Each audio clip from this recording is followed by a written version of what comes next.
A very good morning and Jai Jagat, everyone. I request all the galvanizers to kindly be seated now. Dear teachers, if you have not registered your campus, I request the alpha in charge or the alpha coordinator, probably one head, to go at the back of the auditorium and meet Mr. Saurabh and register yourself for the conference. I request all the galvanizers to kindly be seated.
I welcome everyone to the 17th edition of the Ed Leadership Conference 2026.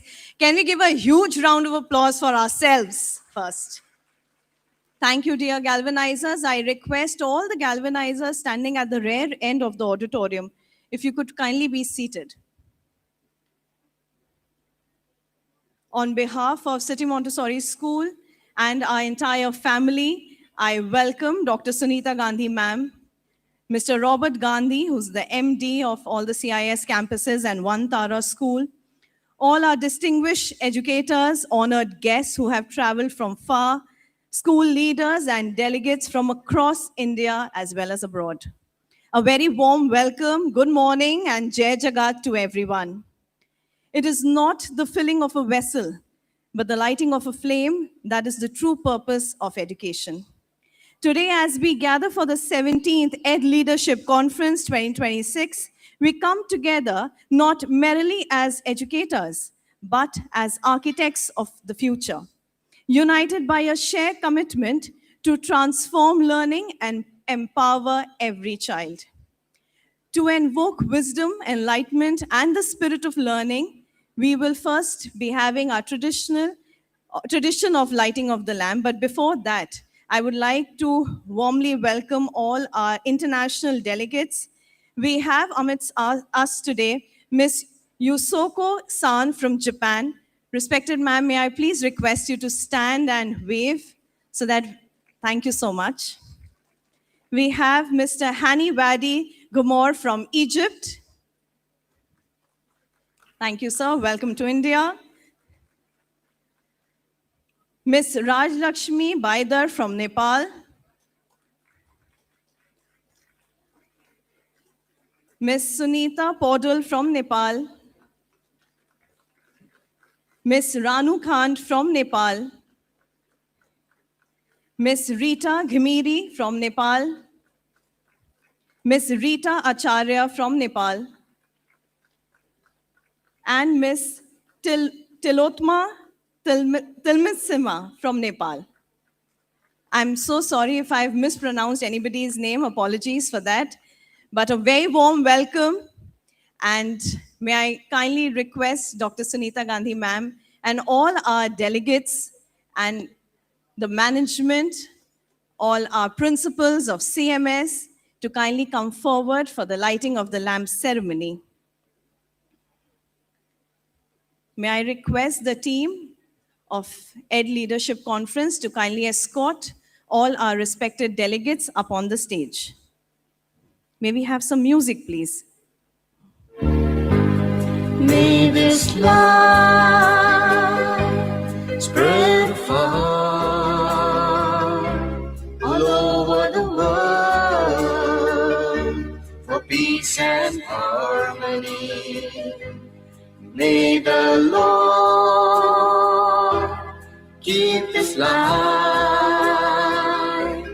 always burning forever and ever. May this light spread far all over the world for peace and harmony. May the Lord keep His light always burning forever and ever. Darkness cannot drive out darkness, only light can do that. And ignorance cannot drive out ignorance, only knowledge can do that, said Martin Luther King Jr. Respected Sunita Gandhi ma'am, all our distinguished guests from abroad as well as India, all our respected principals of CMS, I request you to kindly come forward for the lighting of the lamp ceremony. Spread far all over the world for peace and harmony. May the Lord keep His light. Every great journey begins with a spark of an idea, a spark of a hope, a spark of transformation. And today, as we gather here with a shared commitment to redefining education and empowering young minds, we begin this auspicious event with the ceremonial lighting of the lamp, a timeless tradition that symbolizes the triumph of knowledge over ignorance, wisdom over uncertainty, and hope over despair. Always burning forever and ever, forever and ever, forever and ever.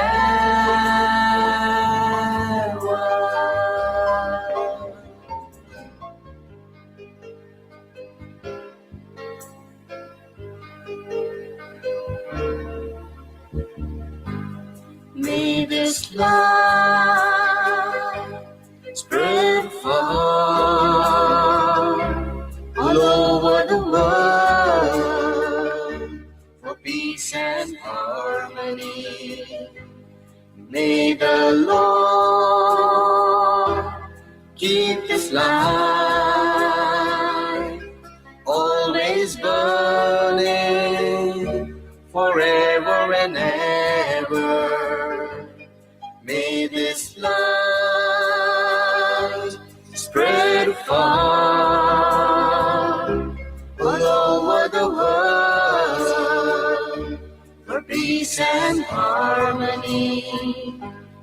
May the Lord keep His light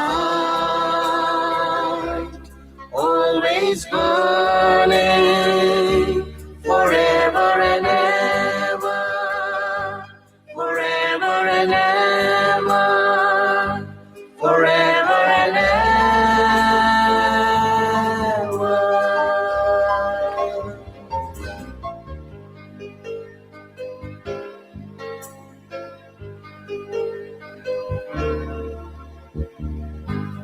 May this light spread far all over the world for peace and harmony. May the Lord I request all our delegates to kindly come on the steps for a keep group His photograph.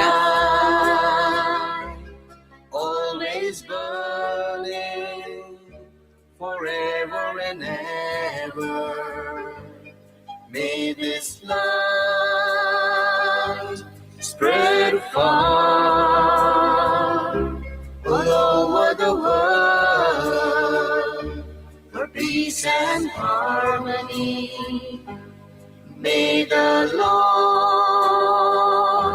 As the first flame is lit, let it symbolize the light of vision, the ability to see possibilities where others see limitation. May the second flame represent knowledge, the foundation upon which all progress is built. May the third flame represent innovation, the courage to challenge conventions, and create new pathways for learning. May the fourth flame represent collaboration, the understanding that together we can achieve far more than we can do it all alone. And may the final flame represent hope, the unwavering belief that every child, regardless of circumstances, can flourish when given the opportunity to learn. May I request all the delegates, all our respected principals, to kindly come forward on the steps for a group photograph.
May this land reign forever and ever. May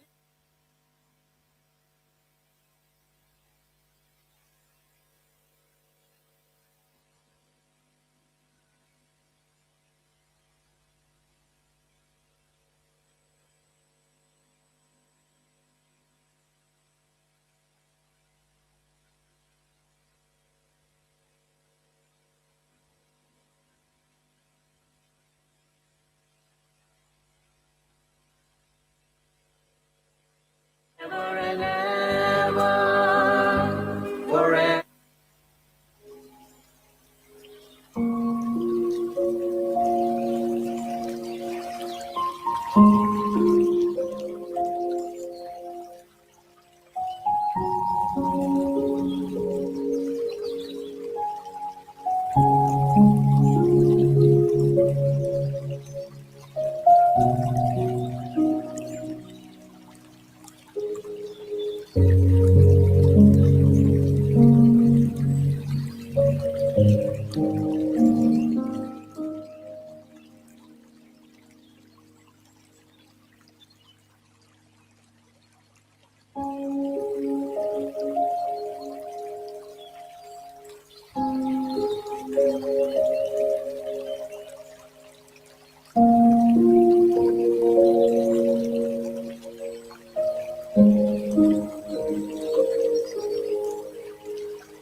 Thank you, respected delegates. I would request you to kindly be seated. It is my immense pleasure to welcome you yet again to all of you to this remarkable gathering of educational visionaries. Our conference is more than just a meeting of minds. It is a celebration of possibilities. It is a platform where innovation meets experience, where challenges are transformed into opportunities, and where collective wisdom paves the way for educational excellence. The theme of this year's conference encourages us to rethink, reimagine, and redesign, learning for a rapidly changing world. Together, we shall explore ideas that have the power to change and shape our classrooms, communities, and ultimately the future of humanity. On behalf of the entire City Montessori School family, I extend a heartfelt welcome to each one of you. Your presence enriches this gathering and strengthens our shared mission of ensuring quality education for each and every learner. Let's give up for ourselves, dear galvanizers. Can we have a better round of applause? You're appreciating yourselves. You've already done it.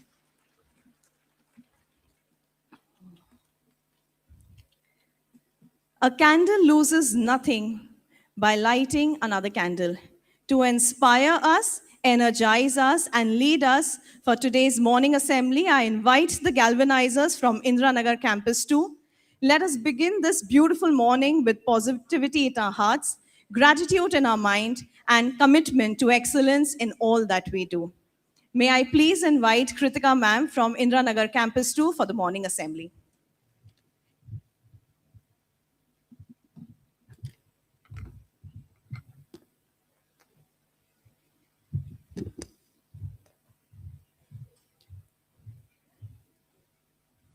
Good morning, respected Sunita Gandhi ma'am, our respected principals, and all galvanizers present here. Each morning, we are born again.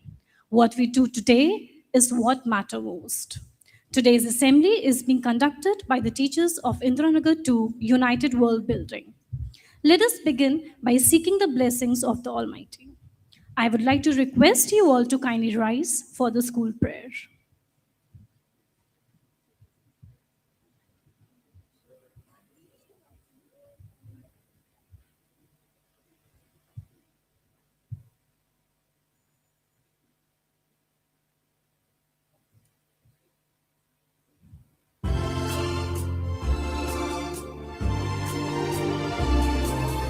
I will witness, oh my God, that Thou hast created me to know Thee and to worship Thee. I testify at this moment to my powerlessness and to Thy might, to my poverty and to Thy will. There is none other God but Thee, our help in peril, the same success thing.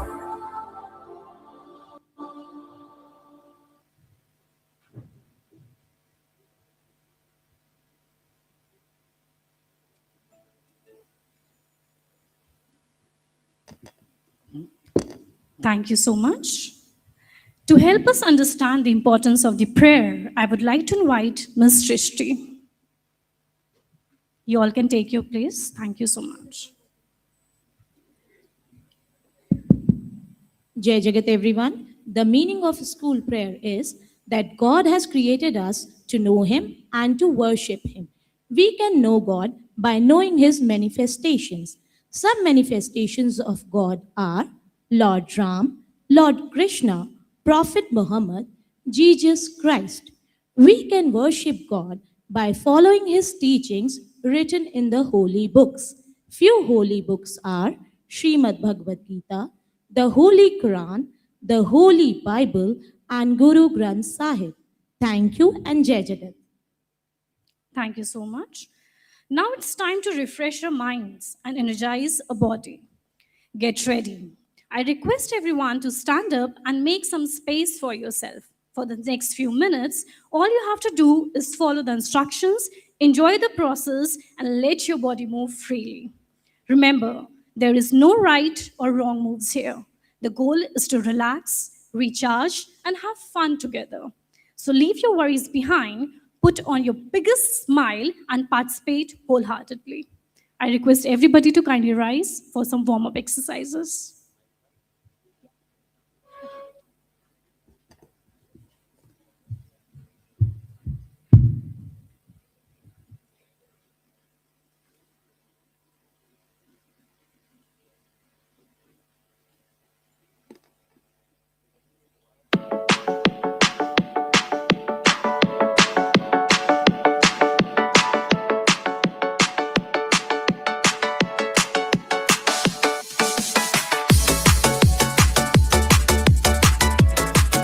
Show some energy, it's early morning.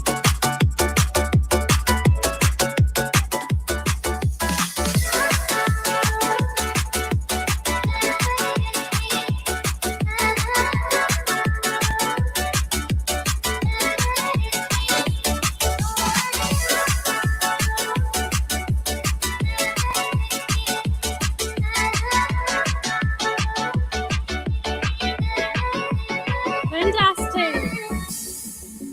Time to rest and you have to walk now. Walk at your places, don't go outside the auditorium.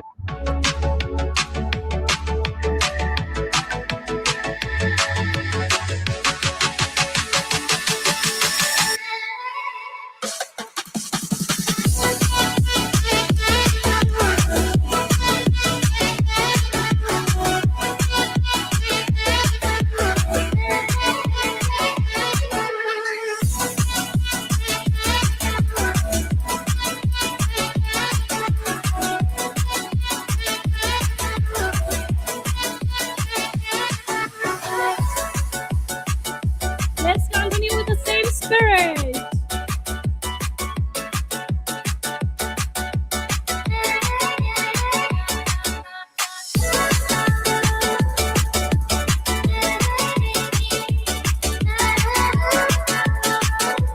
Slow movement.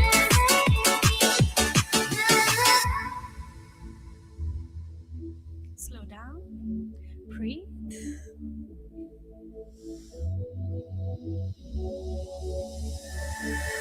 Let's go.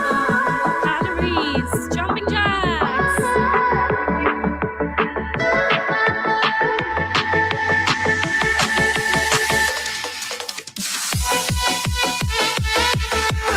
Are you ready for level 3?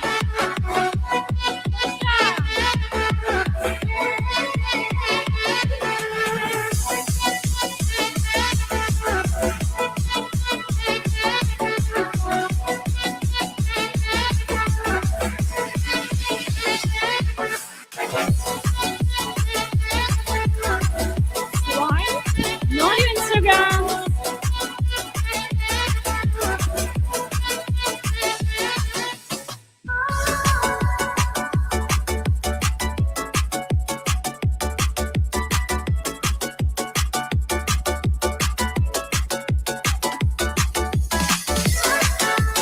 Wait.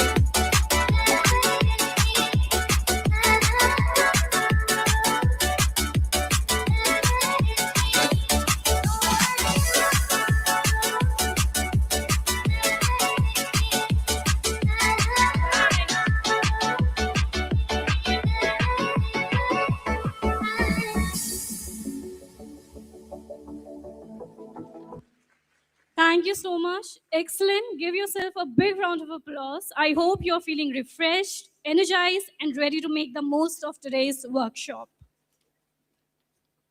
As we conclude today's assembly, let us remember a small act of kindness, daily learning, and good manners shape us into better individuals. Let's carry these values with us throughout the day. Thank you, everyone, for your participation. Have a wonderful and a joyful day ahead. Over to Khyati, ma'am.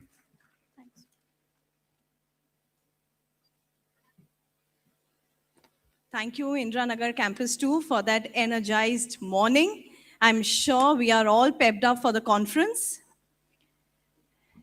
Next up, dear galvanizers and all our educators who have traveled from abroad. We have a very special video from Shri Rajnath Singh Ji, Honorable Defense Minister of India, and he has always championed education, youth empowerment, and national development. His thoughts continue to inspire educators and students alike. Let us now direct our attention towards the screen for a special message from Shri Rajnath Singh Ji.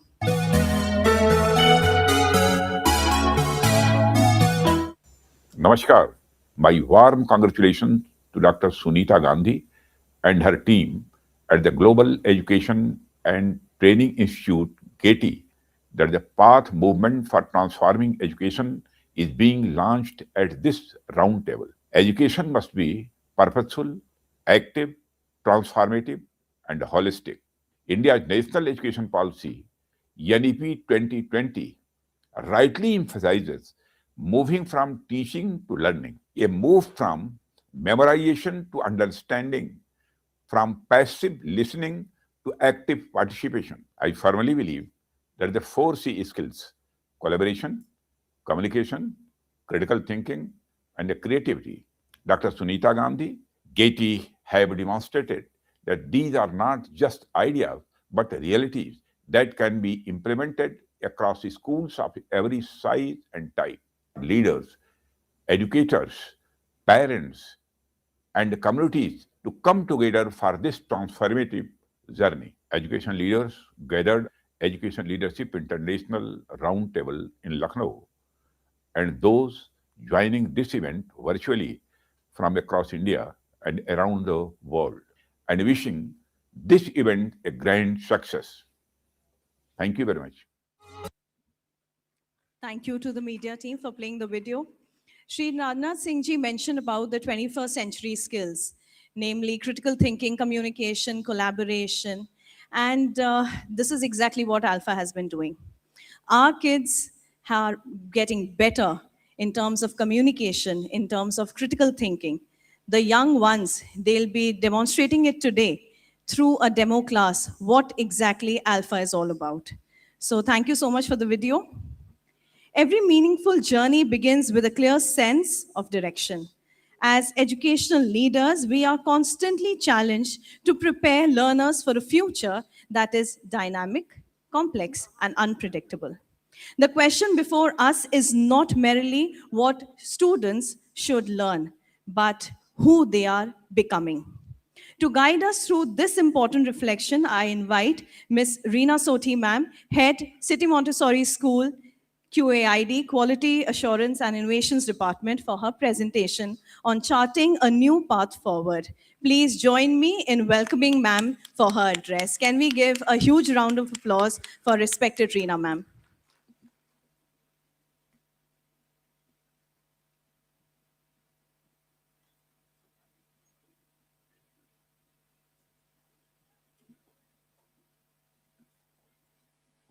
Jai Jagat, esteemed dignitaries, respected school principals, and dear teachers, it is an absolute privilege to welcome you all to the 17th edition of the ED Leadership. We gather today and for the next 2 days to confront one of the most defining conversations of our times, growing the inner life in the age of AI. My deepest congratulations and heartfelt gratitude to our exceptional convener, respected Dr. Sunita Gandhi ma'am, for choosing such a vital, timely, and profound theme.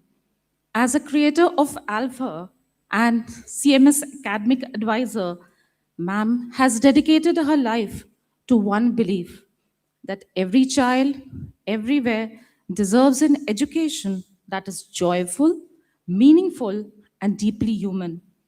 By centering this conference on the inner life, she issues a challenge to every one of us that while AI can mimic intelligence, it can never replicate the human soul, empathy, or character.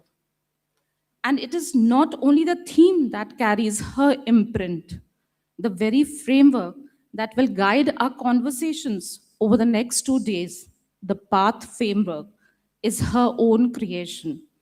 born from decades of research across countries, and her groundbreaking work with the Global Education and Training Institute, PATH, stands for Purposeful, Active, Transformative, and Holistic Education. It is not a program, it is a philosophy, one that places the child at the very center of the learning experience.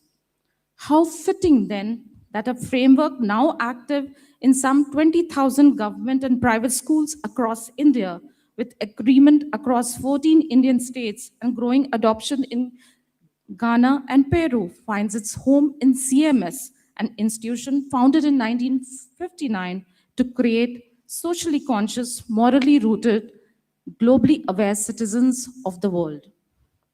Today, dear educators, we are standing at a fascinating crossroads in human history. Every day we read about leaps in artificial intelligence. Large language models can write essays, generate complex code, diagnose data discrepancies, and draft lesson plans in seconds. The mechanical, analytical, and predictable tasks that once defined a massive portion of schooling are being outsourced to silicon. But as machines grow more competent, a profound question forces its way to the surface. What happens to the human soul? Mark Brackett of the Yale Center for Emotional Intelligence reminds us that children who can recognize, understand, label, express, and regulate their emotions go a long way to demonstrate stronger academic outcomes, healthier relationships, and greater resilience. Daniel Goleman showed us decades ago that emotional intelligence is a strong predictor of life outcomes than IQ alone. The evidence is not new. What is new is the urgency. India's own National Education Policy 2020 calls for precisely this shift, moving classrooms from teaching to learning, from memorization to understanding, from passive learning to active participation, and from academics alone to holistic, inclusive education. But it is not just a policy aspiration what we are doing here. As respected Dr. Sunita Gandhi ma'am has had so powerfully on a previous occasion said, the hard part is the classroom. And that hard, daily human work is exactly what this conference is all about. If AI can handle the information load of learning, then our absolute non negotiable duty is to champion the transformational dimension. A core mission must be to grow the inner life of our children, to teach them how to navigate with uncertainty and how to navigate uncertainty with empathy, how to anchor their intellect in deep self awareness, and how to find meaning in a world of digital noise. As leaders, we are not just adjusting to a trend, we are charting a new path forward. That path, purposeful, active, transformative, holistic, is not merely an acronym, it is a direction, a way of being in our classrooms, our corridors, and in our communities. Purposeful, learning that is meaningful and relevant, anchored in the question, why does this matter? Active, classrooms where children lead their own learning and teach one another, where curiosity is the engine and confidence is the outcome. Transformative, outcomes that foster deep understanding and genuine personal growth in the student and teacher alike. Holistic growth that holds academic, emotional, creative, and moral dimensions of a child's life as equally worthy of care. I leave it to respected ma'am to take us through the path framework in all its richness, for she is the architect, and there is no one who can bring it better to life. Let's use this conference to collaborate, reflect confidently, chart a path where technology serves us, but human consciousness guides us. Welcome to the 17th edition of Ed Leadership Conference. Let the journey and the learning begin. Jai Jagat and thank you.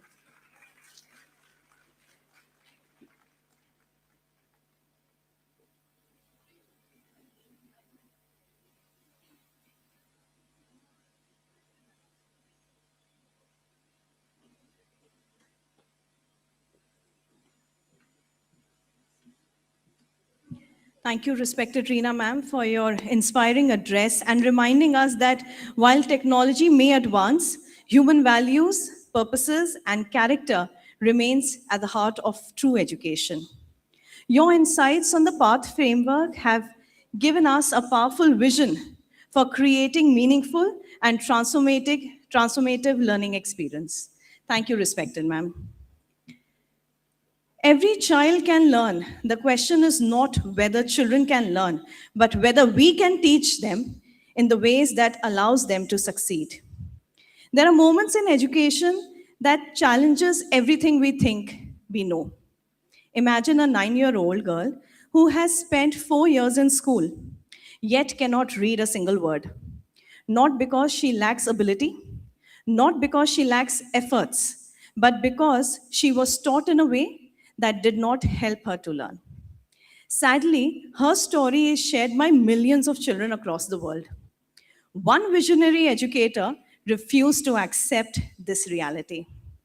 Dr. Sunita Gandhi ma'am has dedicated her life to ensuring that no child is left behind. An internationally acclaimed educationist, researcher, author, and innovator, ma'am has transformed the way we think about learning. Through the Alpha pedagogy and the PATH framework, ma'am has demonstrated that learning can be accelerated, inclusive, joyful, and accessible to each and every child across globe. Ma'am's work has shown that foundational literacy and numeracy can be achieved in just, can you guess the number of days? Can you guess? 45 days, that's right. That can be achieved in just 45 days. And that's at an extraordinary low cost. Probably $1 is what I heard in ma'am's TED talk. Impacting children across 33 languages and reaching over 150,000 schools worldwide. What began as a mission to help one child has grown into a global movement to end learning poverty. Today, as we gather to explore the future of education, we have the privilege of hearing from a leader whose work is not only changing classrooms, but transforming lives across nations. Ladies and gentlemen, please join me in welcoming very enthusiastically Dr. Sunita Gandhi ma'am for her address, a change maker, and she has touched the lives of many young ones. Over to you, respected ma'am.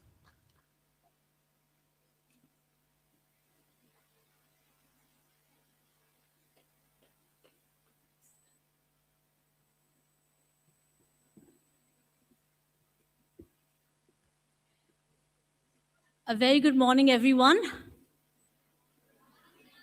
And Jai Jagat. A very warm welcome to all our distinguished guests who have traveled great distances to be here over the next 3 days. And I'm very delighted to have the first batch of them here today. Some people will be arriving tomorrow, and some actually will be coming just on the third day. That's okay. I hope next time everyone will come for all 3 days. So I hope we make it delightful enough for you, and perhaps a feast of both heart and mind, that we go back empowered to do something better, something different.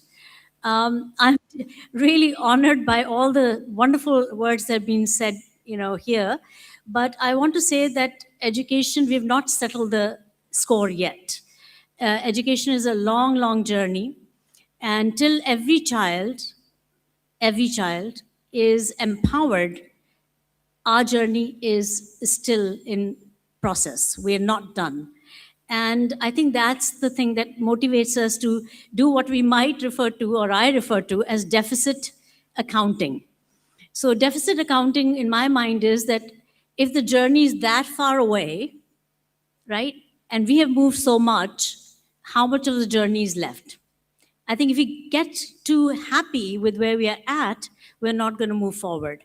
We have to see, okay, the goal is that far, and we have to go that far. So we all must consider that we may have a very good school. We're very proud of our school, all of us here, in great schools, like teachers of City Montessori School, the principals here of City Montessori School, the headmistresses, the coordinators, all of you are here, and also principals of so many great schools of India and internationally. There are many who are also perhaps joining us online.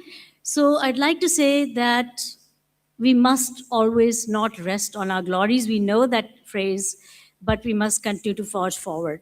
And so, but the direction matters. Where are we going? And I think that's where we have to be very clear. So, you know that story of Alice in Wonderland.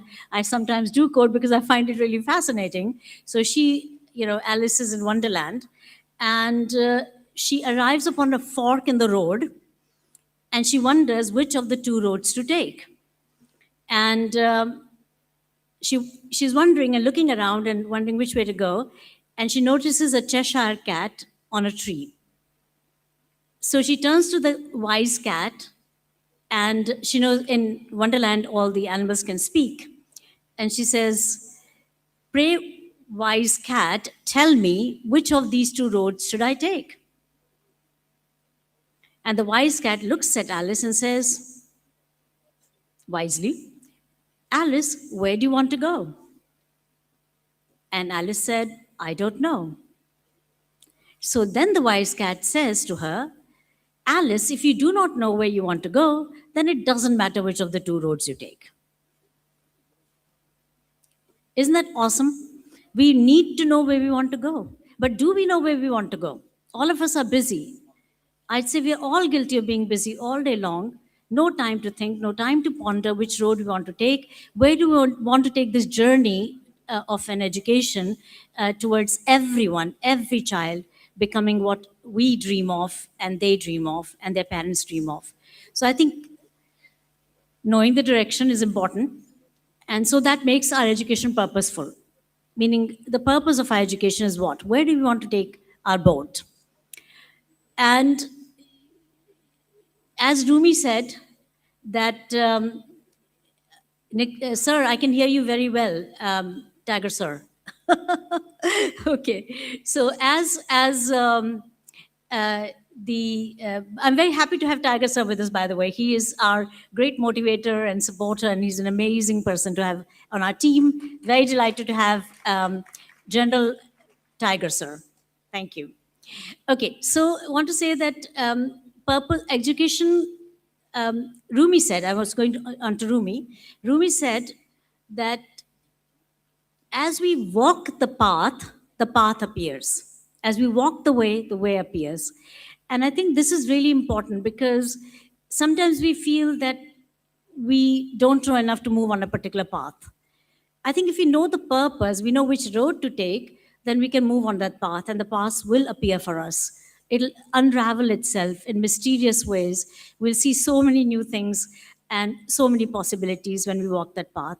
We have to put, if you like, new binoculars and new glasses so we see reality in a different way. We've been seeing reality too long in the same way. And I think nazariye ka farak hai. Nazariya badlega to sab kuch badlega. If our mindset changes, everything changes. If our way of visioning something changes, everything changes. And it's that new window that opens up.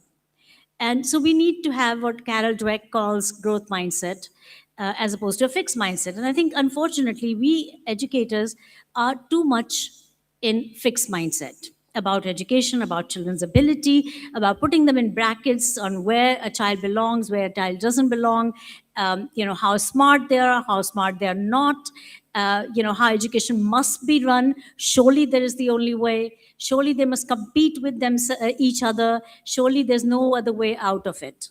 And I think the moment we say nothing can be done and this is the way it's meant to be, forever and ever, we are stuck in the rut, we're stuck in the old, and we are stuck in our own mindsets. We're not moving forward. We need that growth mindset that allows us to say, yes, it's possible. And that gets us going, as Adlai Stevenson, so many have said, the journey of 1,000 miles begins with a single step. So what is that single step? The first step we need to take, just begin. Faith. Mahatma Gandhi को कहाँ पता था कि वो जब चलेंगे तो कारवां चलेगा? वो तो अकेले चल पड़े, right? How did he know? He didn't know. But कारवा उनका बनता गया. तो अगर हमें अकेले भी लड़ना पड़े, वो गाना पापा जो बहुत अच्छा गाते थे, remembering my dad today, you know, he's the inspiration, the reason, and my mother also will be joining us a little later, why I'm on the stage and doing, you know, what we are doing. So पापा वो गाना गाते थे, एकला चलो रे. Yeah, you know the Gana? Shall we sing it for a minute? Okay, you start. Anybody who knows it, come to the podium here, please. Come, please. Anybody who knows. Come, please. Yeah, absolutely. Anybody else who knows, come to the podium. This is really an inspirational song, Akla Chalo. ठीक है? आइए. Oh, wow, super. Please come, ma'am. क्या बात है? You also, please come. I need both of you. Come, please. Come here. Take the mic.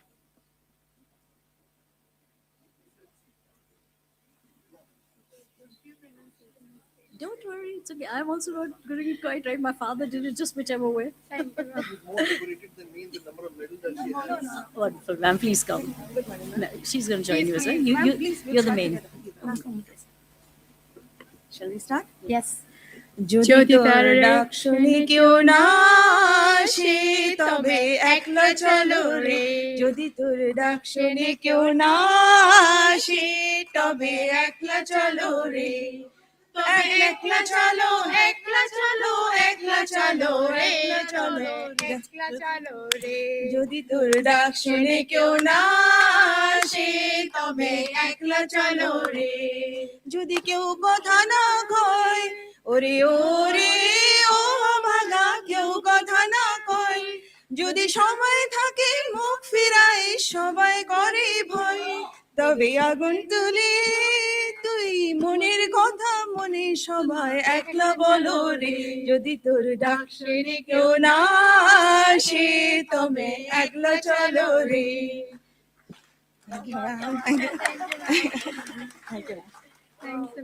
And addition to this, oh, I think so nice. Oh, yes. Oh, wow, Dolly, good, you made it. In addition to this was open thy mind, walk alone, be not afraid, walk alone. Wow, beautiful. Okay, so I think we are here partly, I think, to get inspired. And I think songs like these really, you know, hit a nerve, hit a chord, and they make you think deeper and harder about the direction of education and how we need to just walk a new path forward. And so that's where the idea of path came, path as a highway, as a road. And the road is taking us to some destination. And that destination we can decide for ourselves, but perhaps we can all agree that's a destination where every child is excelling, where every child is feeling their peace, where every child is feeling their inner self, why they're here on planet Earth. We're not talking about anything just academic. We're talking about an education that is capable of saving humanity from all its ills. So many ills that we can see, you know, children competing for marks. You know, we've reduced education to something very, very strange. I think we'll all agree that this is not where we want to be. Our heart is not elated. We are not seeing the children all feeling good in our classrooms, feeling that they can achieve anything they wish to.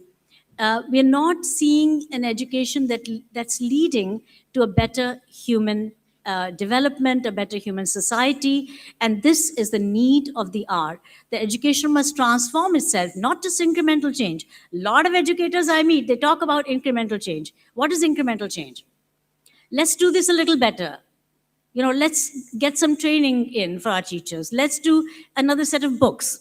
Let's do, you know, maybe constructivism. Let's do, you know, we're impressed by Dr. Montessori. So, you know, here we have Montessori school. Let's do constructivism. Let's do, you know, so many inquiry-based learning.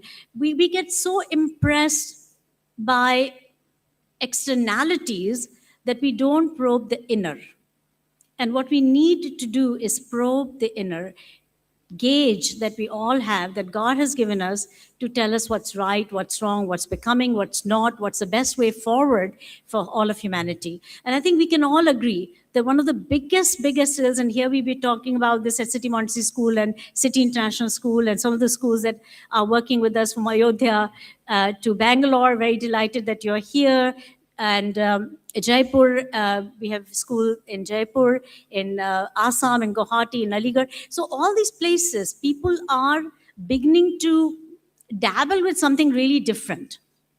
And so that is the Rumi thing. Start dabbling with it, be on that path, and the path will continue to evolve and show itself. We've not arrived, even when we say, for example, you'll hear this word alpha a lot. So alpha stands for accelerating learning for all, not just for some, but every single child on planet Earth. But somewhere, to accelerate that learning, and learning is not just academic, we need to begin someplace. So it's not about that, okay, we've arrived. We've only just begun. It's like joining a university. You've not got your BA degree or BA degree or your doctorate. You've just begun. You've just enrolled in it. You're in it. Doesn't mean you know it. And to know it means to continue to endeavor, to continue to fight for that child and every single child in your class. Until they succeed, you've not perhaps hit the right chord, the right mechanism, the right way forward.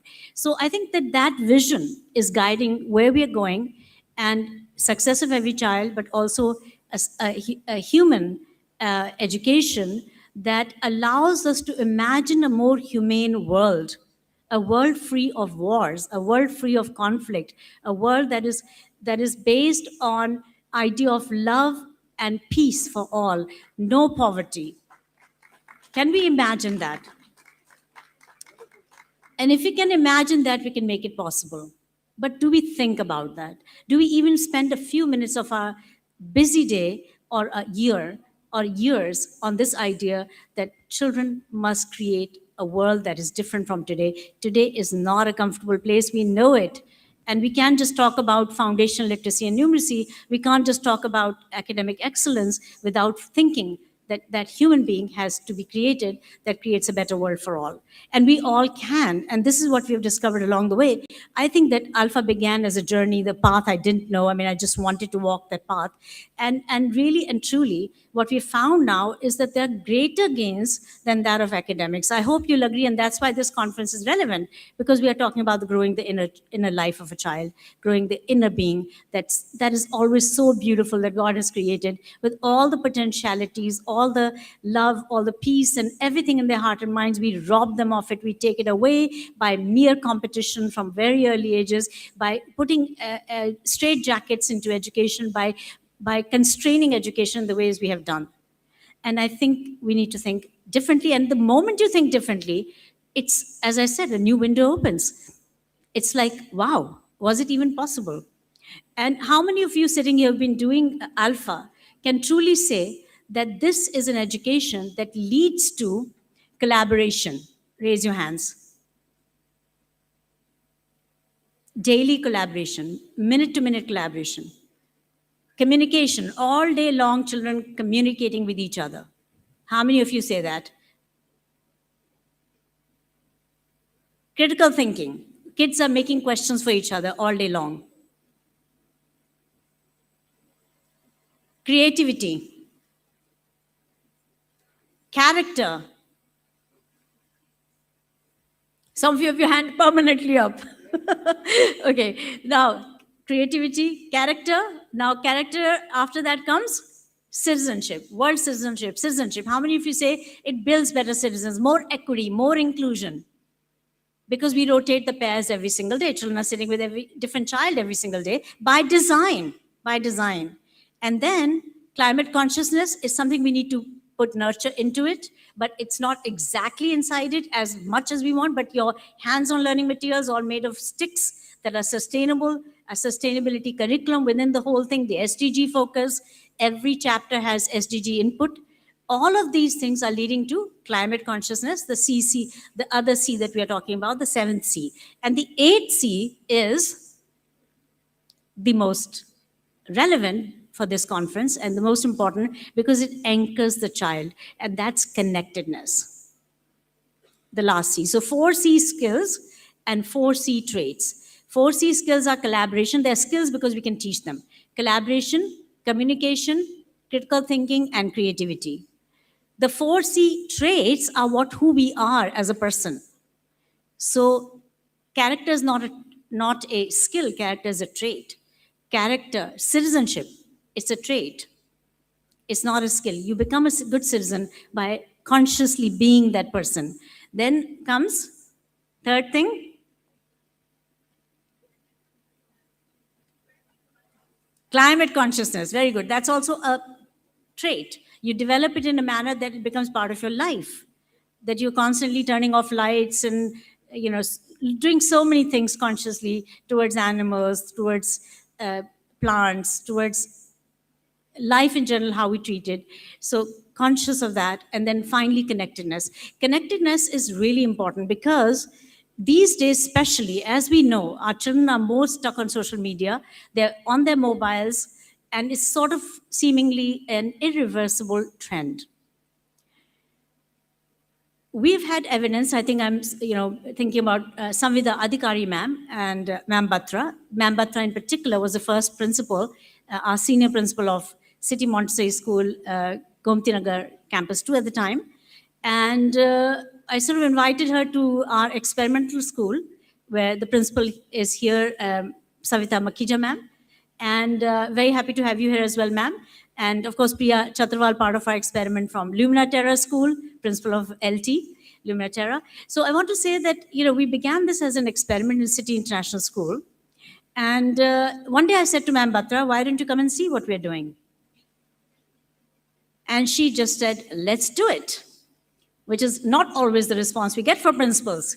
Sometimes we find a lot of principals are very uncomfortable with the idea of change because they obviously feel 1,000 kids, mine is a great school, I don't need to know anything more, right? But she, has spent 50 years in City Montessori School. Can you believe that? End of June, she'll have completed 50 glorious long years. She started as a teacher of pre-primary school, then became many other things, and principal, then senior principal, and then she managed she led to every campus she touched was like Midas touch of hers. It became successful, right? So we all respect her so dearly and so much. And so she said, yes, I'll come along. And she came along to City International School. And we've lost parents, we've lost children, we've lost teachers, all because we wanted to try different things. And everybody wanted the same old, So I would say to them, please, next door is City Montessori School, next door is a beautiful DPS, you're welcome. But we want to do something experimental, something different, because you have to take a risk. If you don't take risk, you're not going to go forward. And when you're developing things, there's a lot more risk. And so she came along, and she was to be there for a couple of hours. And she told me, 2 hours I'll be there. I said, all right, that'd be great. But then she was there the whole long day till 4:30. And she went into every single classroom. She quizzed the children. And she grilled the teachers because she's a principal. She knows what to ask. And she looked at the written work because that matters a lot as well. And then I think Ma'am Batra will tell herself that how it felt for her. And that was a starting point of a revolution in City Montessori School. Ma'am Batra, if you don't mind, please come on stage for a minute.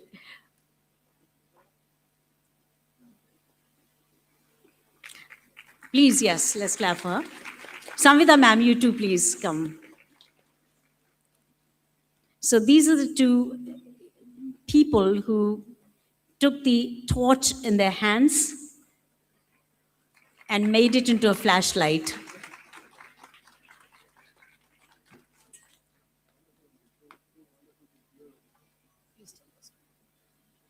You've already told them. A very good morning to all. as Dr. Sunita Gandhi just mentioned, I like to take risks, frankly speaking. Two people don't like it, but then I do like to take risk. Doesn't matter. If you fail, you can always go back to your old system. But at least take the risk and accept challenges in life. So as Dr. Sunita Gandhi mentioned, I spent the entire day in CIS, and it was a very well spent day. As she mentioned, I wanted to just spend 2 hours because I didn't have that kind of time with me. But then when I went from class to class, I was surprised the way the children were interacting, and especially the small children, 5-year-old, 6-year-old children, the confidence level in the children. And you could question them. It was not that they had learnt it by heart. I mean, anything I asked, they could answer very confidently. So, like the confidence in the children, the concepts were very clear, especially in maths, the concepts, any question you asked, they were ready, and the enthusiasm in the children, they wanted, and the way they were reading the newspaper, both in Hindi as well as English. It's not they learnt it by heart. From anywhere you ask them, okay, you read from here, and they could understand what they were reading. The best part was that. So I was very impressed, and I thought we should try it in our school also. At that time, I was the senior principal of Gomti Nagar Extension, and we had almost about 1,200 children, pre-primary children. So I wanted to take the risk and try it out in Gomti Nagar Extension along with Samvidha ma'am. Samvidha ma'am has also taught in CMS Gomti Nagar Extension, and then of course she was the principal of Aliganj too, when both of us together wanted to try the alpha pedagogy. And according to me, I think it was very successful. As you see, almost all the campuses of City Montessori School has taken up because they want their children to do well in life. They want the confidence in the children. And look at the way they are doing it. So I and now see the response from other countries as well as from all the cities of India. The response is really very encouraging, and the credit goes to Dr. Sunita Gandhi. Yes, of course, you're way ahead. I mean, how you think, you're way ahead. At times, I think we are not well prepared for it. Even for GEMS, that's what I felt. It was such a good initiative taken by you, and people still talk about it. But then I think people were not prepared. So at that time, when we started Alpha, people were again not very well prepared. But then when we started 1 year, 2 year, gradually people started joining. And now just see the success story. Thank you so much, so very much. Samita.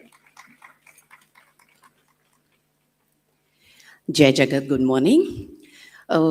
At the beginning of her address, Dr. Sunita Gandhi did mention a story of Alice in Wonderland. She took the advice of the Cheshire cat which path to take. I'll say thank you to her, our Alpha Queen, that is what we lovingly call her. The galvanizers know the path they have chosen and they're treading on. Like respected Batra ma'am, my campus, Aliganj campus too, it's a junior campus, but we also took it as a pilot project. And we initiated Alpha in one of the sections of both class 1 and 2. And within, I'll say, in that first year, we barely got 29 plus days, and we could see the result, the comparison between the non-alpha class and section and the alpha section. And that made us believe, rather than made the galvanizers believe that we are on the right path. And one thing more I would like to share here, I'm sure every school must be having WhatsApp groups. We also had one where Dr. Sunita Gandhi is a part, and every galvanizers is sharing their class activities, their reflections, what went well, and even what could be better kind of thing. She makes it a point to go through each one of them. She acknowledges, she appreciates, and she very positively also supports how we need to look into the 3 C's, which is galvanizers. What are 3 C's here? 3 C's. Check, correct, cheer. That is what she follows with us. She's there at every point of time, there supporting us, telling us that we're on the right path. And yes, one thing we've learned with her, that there's no harm in making mistakes. But yes, we should learn from our mistakes and make sure we come up with something new, with something more innovative. And there has to be a blend of heart and ear. That is very important. And we know we have her as a support always with her, she and her team. And if you see, with something, a journey which started with 2 campuses, now almost all the CMS campuses are a part of it. And if you turn back the number of galvanizers sitting here, and during these 3 days, you would also be hearing their success stories, their journeys, their challenges, and how they overcame the challenges. Thank you, ma'am. Okay. Now, you must be wondering why we are not calling them teachers, addressing them as teachers, we are calling them galvanizers. I'll just give you a hint. And I want the answer coming from one of the galvanizers who are sitting down.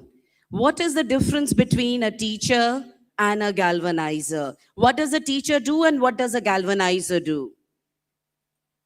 Any one of the galvanizers here sitting here? Why we call you galvanizers? Why we don't call you teachers? Exactly, what's the difference? And the meaning is itself in the words. Anyone? Come on, galvanizers, you can quickly run up here. Yes, please. Lovely.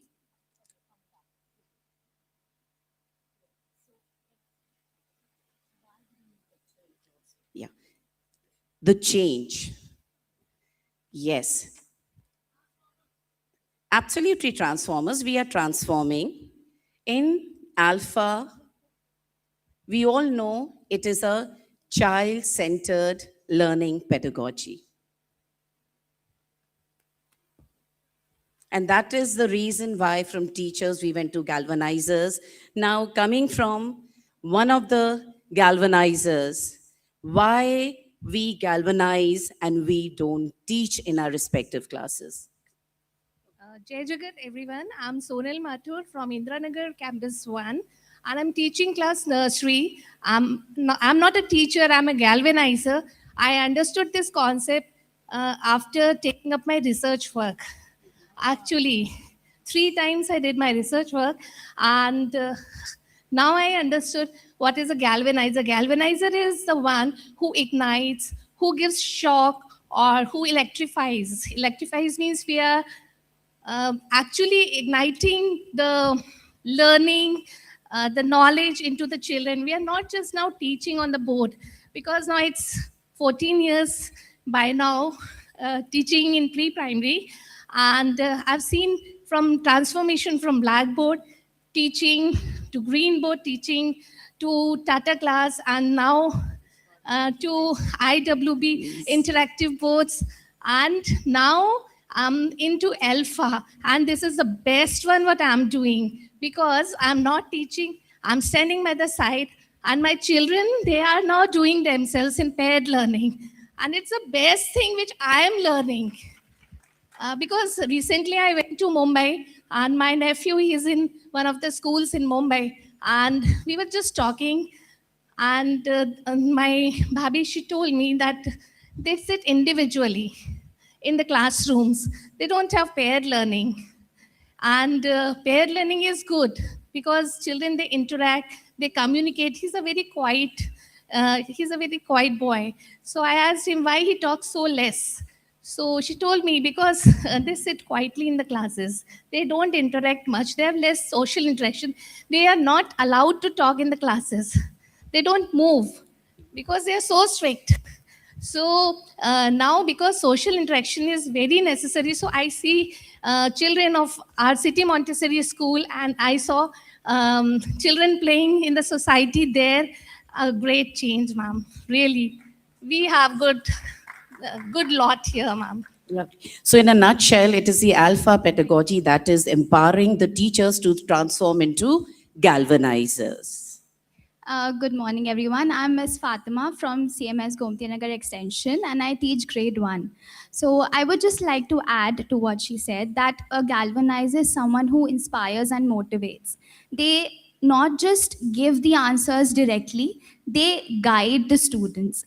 And especially we, everyone, as a parent also and as teachers also, earlier we used to rush to give answers to the students whoever whenever they get stuck on some question or any problem.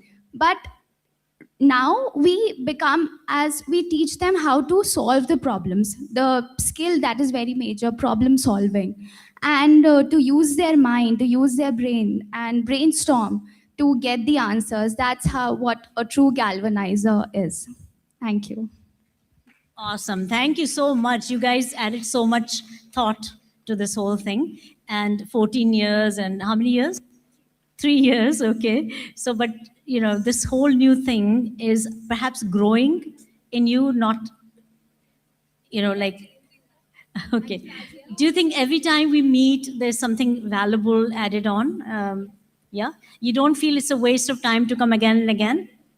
Okay. Okay. Good. Ma'am, you want to say? One thing I just want to add here, a live example, she spoke about the research work. So this pedagogy, it empowers you, it galvanizes you to do mini PhDs every year.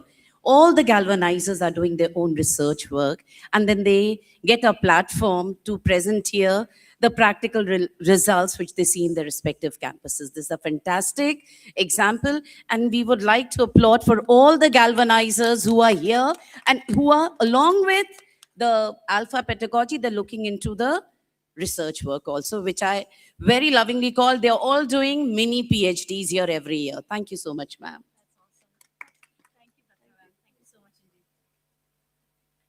So I think nothing is going to be a speech per se here. We hope you will all speak from your hearts and be very open, because hardly do we get time to be this way. We are too busy with our daily routines. And so feel free to jump in, say what you want to say, use the occasion to talk to everyone. I think that when we talk about alpha, it's not just a set of books, set of materials. It's not just teacher training. It's not just assessments, not just the things we consider input factors.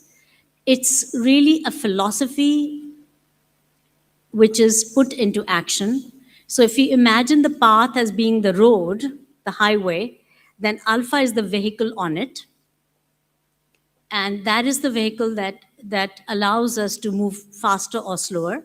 We have a choice which vehicle we travel on. But we know that alpha is faster.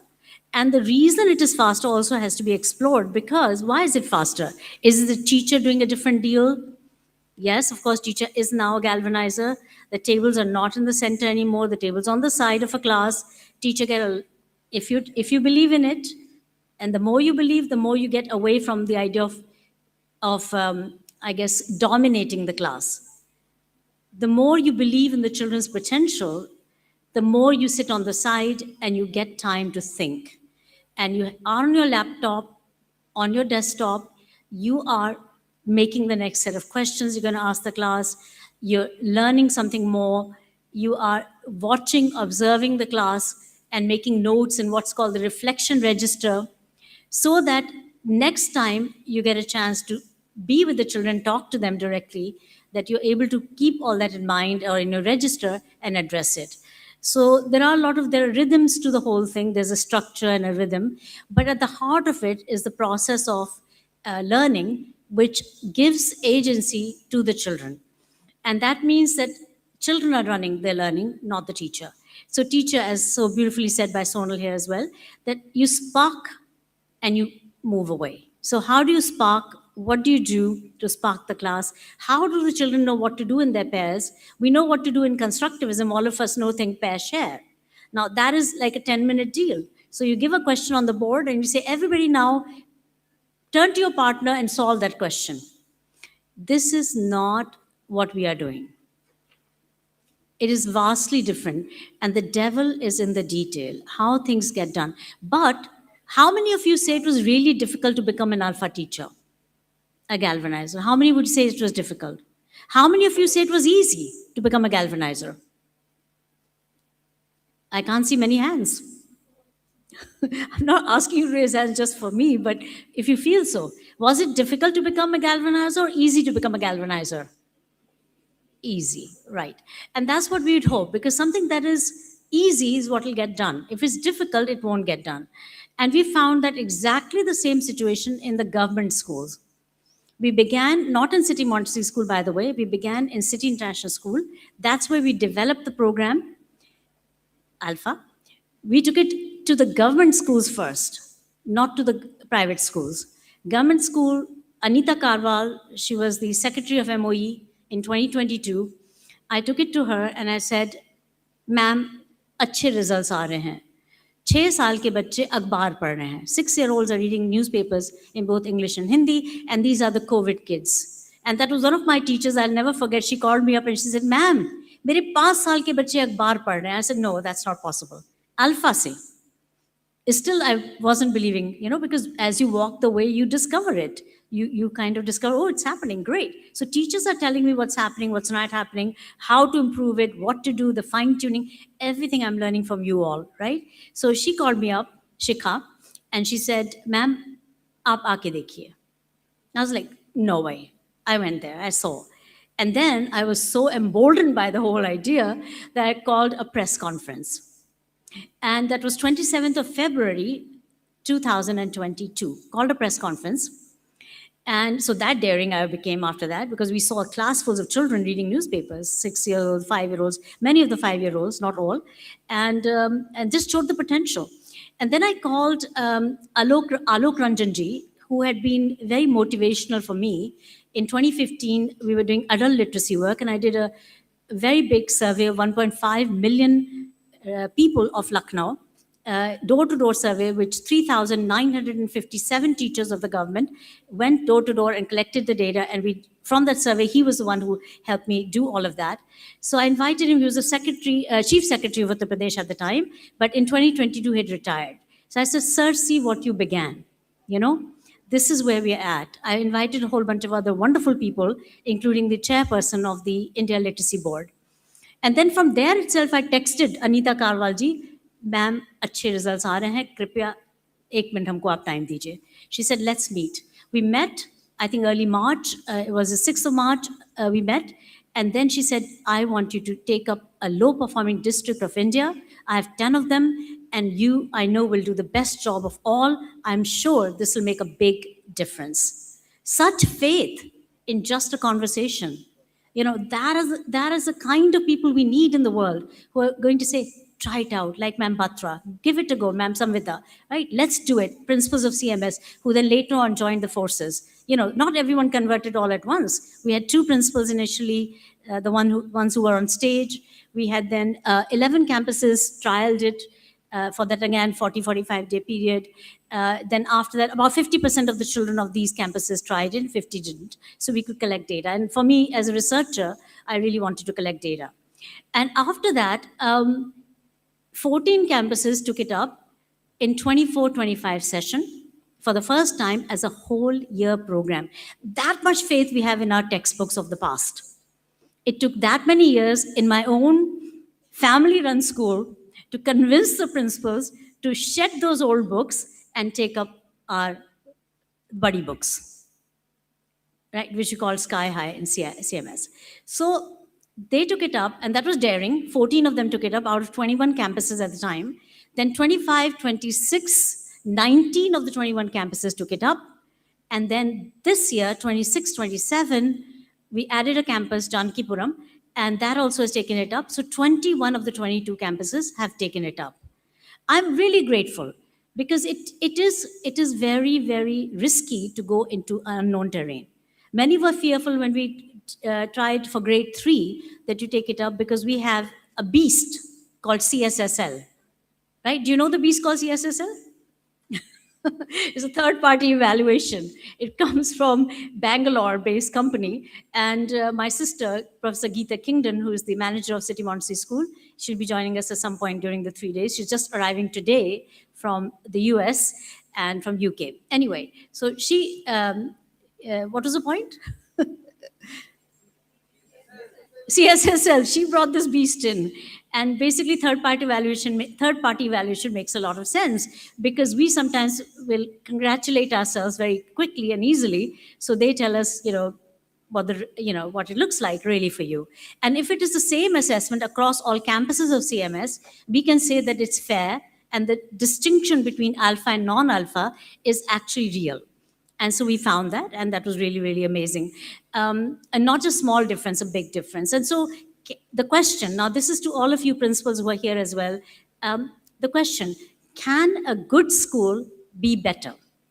Can a great school be better? Can the best school of the city be better? That's my question to you. Yes or no? So we saw that the Great City Montessori School did 10 percentage points and 11 percentage points better in maths and English for the tests that were compared by CSSL. So I want you to have more faith, all of you, to walk a new journey, have faith, because that faith will move mountains, that faith will make things happen. Faith can come in many ways. How does faith come? So I'm a physicist. I did my doctorate in physics, and no less than Cambridge University, UK. So basically, I was a physicist. I loved physics, I loved mathematics, and I ended up in that place. But I was not a good student. I should underscore for you that when I was in India, I was a terrible, terrible student. I was in ICSE board, and I got less than 60% marks, average. I studied so hard for that test. And I knew my parents were educators. I would not be a very good representative of my parents if I didn't do well. There was a lot of, not from my parents, but my inner pressure to do well. I was really poor in history and geography. I really spent hours and hours studying history. I was just, glued to those history books, trying to remember facts. And I did miserably in history and geography and got a very low percentage. I did better in physics and math. So how did a very poor student end up at Cambridge? That's a side story. But I want to say that all those kids sitting in our classes who are seemingly not smart, not good enough, because we are comparing them on the basis of marks, we have to shed that immediately. That is criminal. That is not on. That's not right. That is not the right projection of a child and his future or her future. We must believe first and foremost in the child and the God-given potential of the child and how our education has miserably failed that child. That child, that beautiful child has enormous potential. My parents were very different to us than most parents I see around us. So when I'd get a poor mark, my father would say, "That's okay. Did you do your best?" I say, "Yes, Papa, I did my best." "That is okay. Don't worry about it. One day you will shine. Keep doing your best." He told my sister, Professor Geeta Kingdon, when she was little, she got, again, not such a dramatic mark in some subject. And Papa said, "Okay, by next assessment, can you get 1 mark more? Just 1 mark more. Can you work towards that 1 mark?" She said, "Yes, Papa, I can do that." So give them hope. Give them, hold their hand, say you're capable. And say that you can do anything you set your mind to, and I'm here for you. I think a lot of teachers judge the children. They give a lesson, some children do well, some children do really poorly, and they blame that child or those children, saying you are not good enough. How about introspection a little more? Could I have done better? Could I have supported this child more? Maybe something is happening in the home. So when my son came one day, he's sitting right here, Robert Gandhi, so proud of him. Please, can you stand up?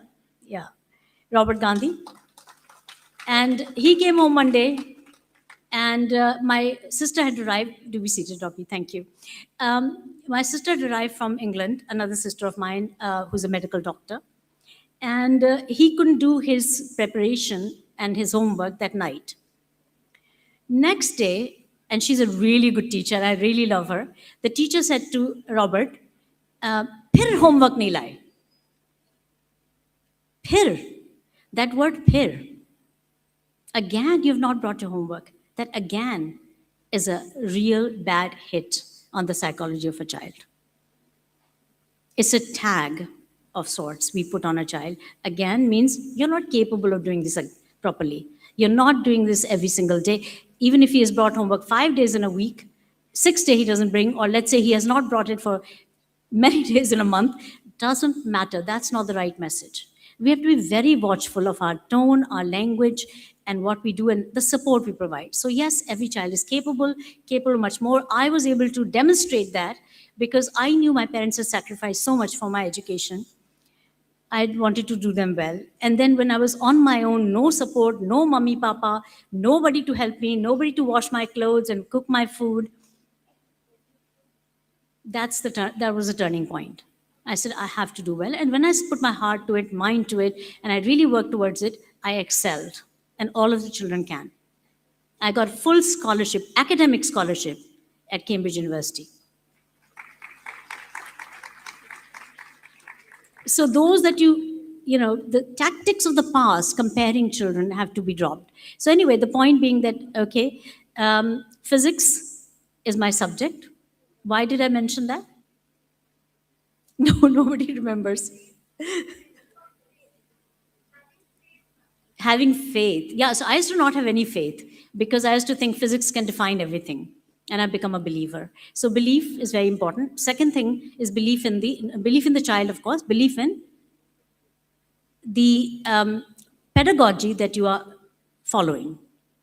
Meaning, what are you doing every day in the classroom? Are you satisfied with it? Is this the right way to go forward?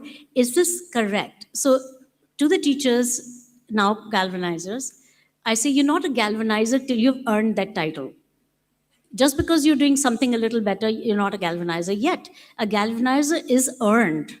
It's not a title bestowed. And that means you're becoming more and more conscious of every single child, every single day in your classroom. So I've spoken much more than I'd ever wanted. And I'm really happy that others could join me on the stage and Akla Chalo and all that. Please, forgive me for taking, I think, longer than I was supposed to speak. The chairperson, ma'am, Kathy, ma'am. We are well within time. How about that? Okay, you must have given me lots of time initially. Okay, thank you so much. So good, excellent. So claps to all of you for being such good listeners and participants. And I wish you all the very best. To the guests here from other parts of the country and the world, please note that we are here for you. My entire team is here. You have your own usher. That person is supposed to look after you. And in the front, we are always here. So anything, whatever you need, we have very humble accommodation, very humble facilities, but we want you to be happy somehow or the other. So tell us if nothing is working or something is not working, and we are here for you. So I hope you slept well last night. Yeah, ready to rock and roll? Yep. Okay. I know that General Tiwari is always ready. So I want to also introduce a very, very important person in my team, and he has taken a big risk to come and join us, and he is none other than Joseph Nixon, sir. Sir, can you just stand up for a minute and face the audience? Can we please show him on the screen? Camera?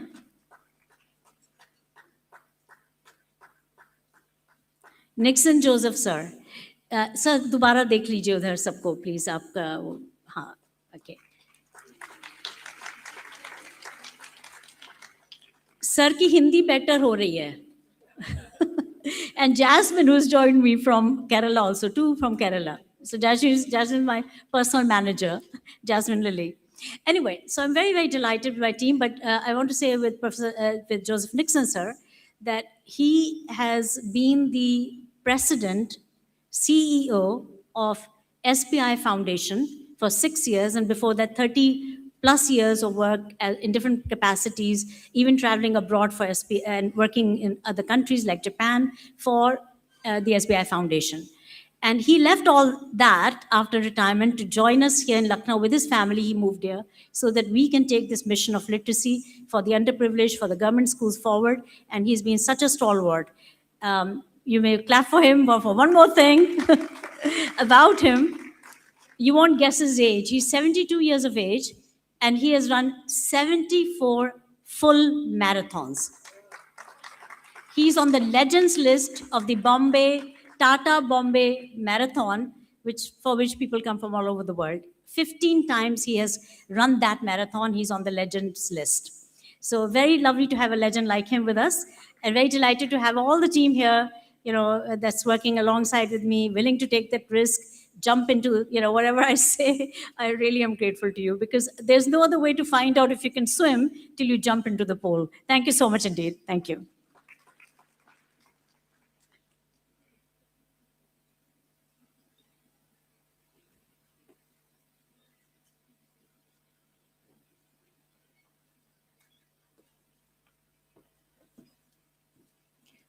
Thank you, respected Sunita Gandhi ma'am, for your deeply inspiring address that reminded us that excellence is not a destination, but a continuous journey driven by purpose and vision.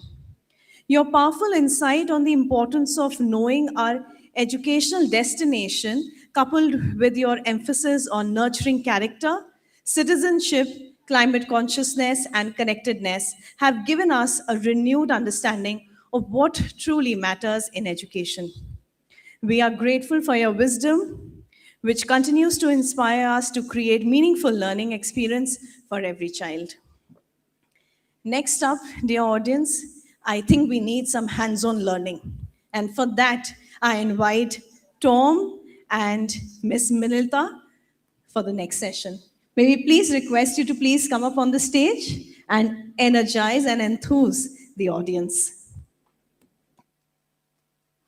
Good morning, everyone. Sorry. Good morning, everyone. No, sorry. Good morning, everyone. I can't hear it to be a good morning. Can we have a very, very, very, very, very, very loud good morning? Good morning, everyone. Yes, that's it. Thank you. Kemon achen apnara?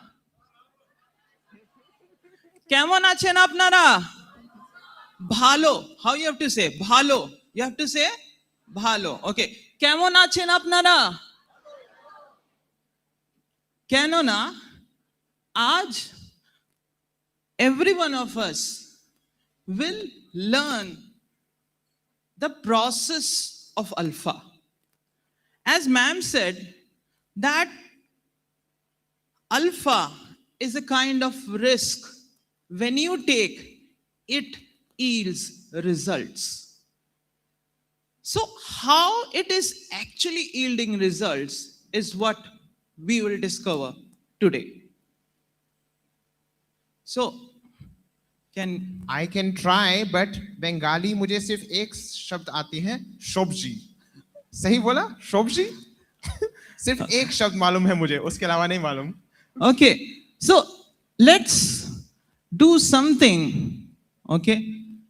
And I would like anyone who knows Hindi, and who does not know Bengali, anyone who knows Hindi but does not know Bengali at any time, मतलब Bengali से कोई relation नहीं है. 2 people can come up. Please come up. No relation with Bengali, but they know Hindi. Thank you, sir.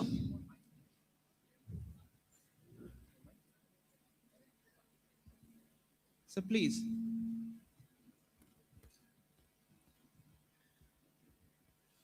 So, sir, is it possible you can start reading Bengali today? Today. You have to take action. You have to take actions. Okay. So how much time it will take for you to read Bengali? It depends. It depends, right? So it depends. So this is the risk. Depends. Now, let's take the risk. So, sir, can you read Bengali here? Can you read this out? The letters that are written and the pictures that are there.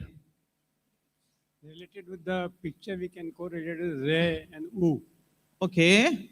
So, what's the basic process that we have been taught in our classrooms? It's A for apple, right? So that is what we are seeing out here. A for apple, right? But in alpha, we are reversing the order. It's not A for apple, but it is apple and the first sound that you have to derive. So the first sound that you will be deriving. So now, can you come up and face each other? Can you face each other? So that's the magic, okay, that we will be doing right now. So they don't know Bengali at all. So now the alpha magic, okay? So now, these are 3 questions that we ask in an alpha classroom, right? So what's the 3 question that we ask? What is this? Pointing out to the picture, right? And then from that, we are deriving the first sound. So first question would be, what is this? The picture, then the first sound, and then the second question would be like, the second picture, the first sound. And then you have to join these sounds to form a word. Okay? So can you try it down? If you try to ask this question for the first set of picture. This is 1. Okay. So can you ask the question to sir? Okay. What is this? The pointing out to the picture, the first. What do you see there? Yes. Sir, what do you see here? In the first picture, what do you see? The first bird, you can say. In Hindi? In very closer, but somewhere we also term it with another. Hello. Yeah. Another word. For this. What the same picture? Bagula is the right word. Ba. In Hindi. Ba. Bagula. Another word for the paryavachi agar kaha jaye. One more, if you can try it down. Hans. No. No.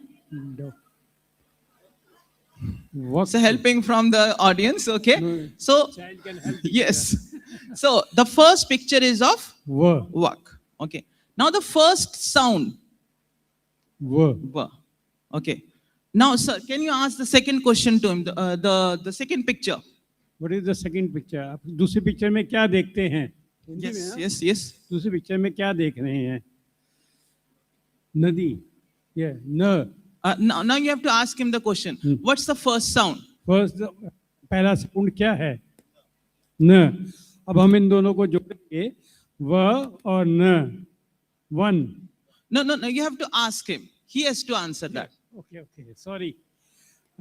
So आपको इन दोनों को जोड़ना है. अब क्या जोड़ के क्या बनेगा? One. Okay, now when the answer comes, what's the thing that they have to do? Hello.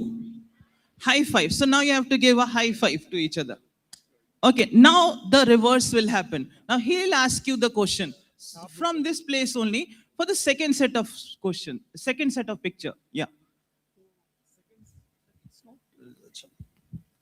So, sir, for the second set of picture, so पहला कौन सा वो जीव है आपको दिखाई दे रहा है? हाँ, कछुआ. तो इसका पहला जो क और दूसरा आपको दिख रहा है रथ. र. तो उसमें साउंड कौन सा है? फर्स्ट साउंड रथ है ना, रथ का र. Right.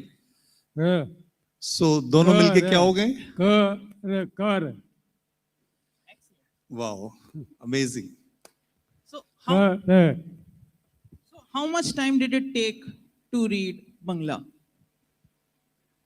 Just hardly. Hardly. How much time did it take to read Bangla? Hardly, yeah? So I feel it is the identification of letters of Bengali, this alphabet. So that has to be just understood and recollected, remembered and expressed. Right.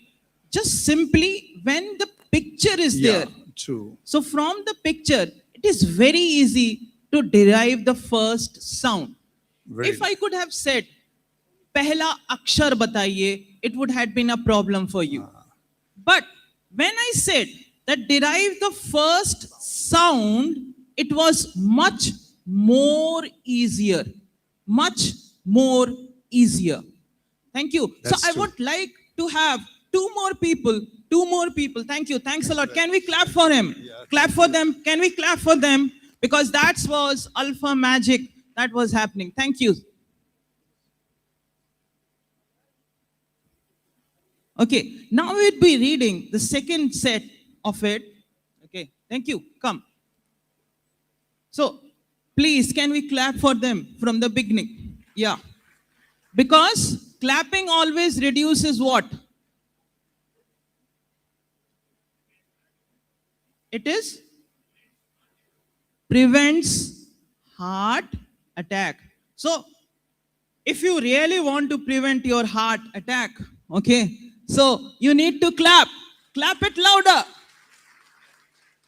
Okay, so now can we come up here for the two next set of pictures? Can you read it down?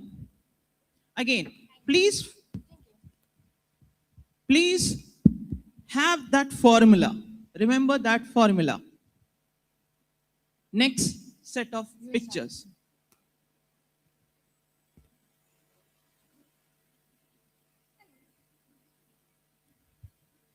Hello, नमस्ते हीरा। नमस्ते मोती। आप कैसे हैं? मैं बढ़िया हूँ, आप कैसे हैं? मैं भी बहुत बढ़िया हूँ। चलिए आज कुछ नया पढ़ते हैं। क्या आप बता सकते हैं कि वह पिक्चर क्या दर्शाता है? ये चित्र रथ दर्शाता है। बहुत बढ़िया। और रथ की पहली ध्वनि क्या है? रथ की पहली ध्वनि र है। बहुत बढ़िया। और क्या आप बता सकते हैं दूसरा चित्र क्या दर्शाता है? दूसरा चित्र दर्शाता है सपेरा। और सपेरे की पहली ध्वनि क्या है? सपेरे की पहली ध्वनि सा है। बहुत बढ़िया। अब दोनों ध्वनियों को जोड़िए और देखिए नया शब्द क्या बनता है? रा सा, रस। बहुत बढ़िया। अब आपकी बारी। मोती, पहला चित्र क्या दर्शाता है? पहला चित्र घड़ी है। घड़ी की पहली ध्वनि क्या है? घड़ी की पहली ध्वनि घ है। बहुत बढ़िया। और दूसरा चित्र क्या दर्शाता है? दूसरा चित्र टब का है। और टब का पहला ध्वनि क्या है? टब की पहली ध्वनि ट है। और दोनों ध्वनि को मिला के एक नया शब्द क्या बनता है? दोनों ध्वनियों को जोड़कर जो नया शब्द बनता है वो है घट घट। बहुत बढ़िया मोती। धन्यवाद हीरा। ओके, इससे पहले आपने कभी बंगाली पढ़ा है? No ma'am. First time you are reading Bengali, right? तो अल्फा में this is what you can create with alpha.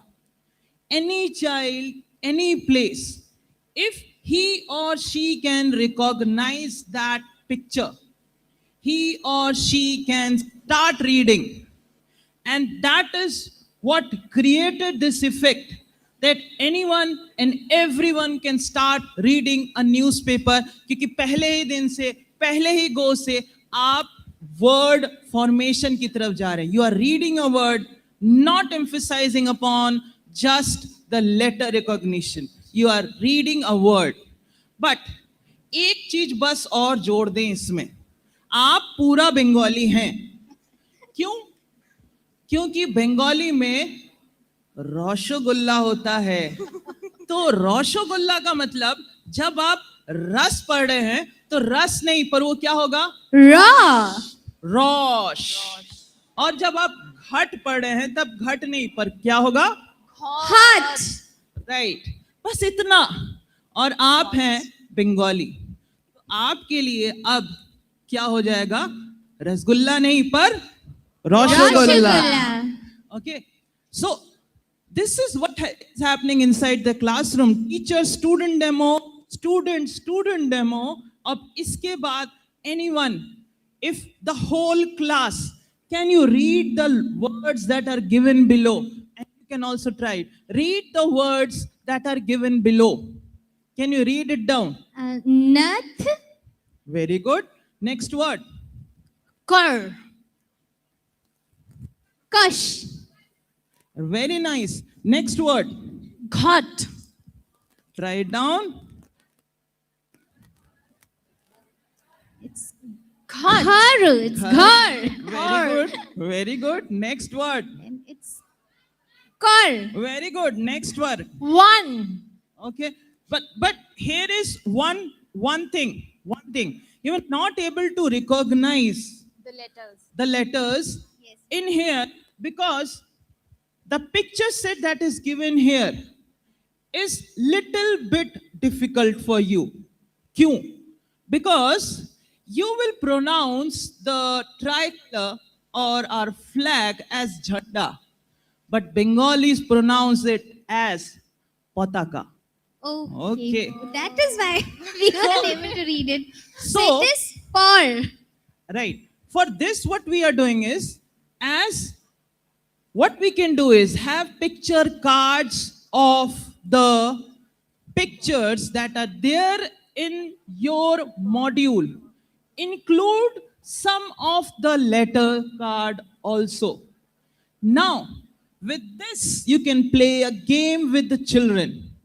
And the children start recognizing the picture and the letter. Letters. So, this is pataka, then the first sound would be Pa. pa. So, we can play much more games. Okay? So, this is pataka. So, this is Thela. okay, thela. And the first sound Th. th. Okay? And the next one picture is Tub. tub. The first sound tub. Tub. Okay. Now, can you see and tell whether we have the right sound card below the right picture or not? No. No. No. Yes. Okay. So, what is the wrong thing that we have out here? Tub. Th. Okay. Tha is under the picture of Pa. okay, the patang. Huh. Okay. Sorry, the pataka, right? Pataka. Okay. And it should go in the place of what? Th. Tha. Okay. It This. should this should go under the picture of Th. tha. Right. Okay. So is this correct? Yes. Yes, is this correct? Okay. Yes. Now we can reverse the order and come back to our page. Now can you read it? So the first picture is the third, the last one. The picture is the last picture. Pataka. Then the first sound is Pa. pa. Then the second picture is Thela. thela. The first sound is Tha. tha. Now can you read the word that is here? Path. Path. Path. Patha, pa, and then Th. is it tha? Okay, path. Then can you read the words that are given below? All the words. Can you read it loud enough? Loud enough. Nath. Very nice. Can you read the next one? The next one. Kas. Kas. Very good. The Ghan. very good. No, it's Ghar. Ve- Nice. Absolutely nice. Next word. Kav. Kar. Kar. Very good. Next word. Then it's Par. Very good. Next word. Nar. Next word. It's Nut. Very good. Can you both give a high five to each other? बहुत बढ़िया. So imagine they are reading Bengali without any reference of Bengali beforehand. No, Any ma'am. Not reference? at all. So were you all be able to read Bengali or not? Yes. Were you able to read? Okay. So can you all read the below words? Below words. What's the word? The first word. Nat. The next word. Next. Ghar. Next. Kar. Next. Next. Next. Nut. So that is the power of Alpha. Alpha. That you are reading without any reference to Bengal or Bengali. And when you were struggling with the words that are given below without pictures, You were going back to the pictures, decoding it down for yourself, coming back and reading the words. So that is the learning consolidation that is happening within your mind.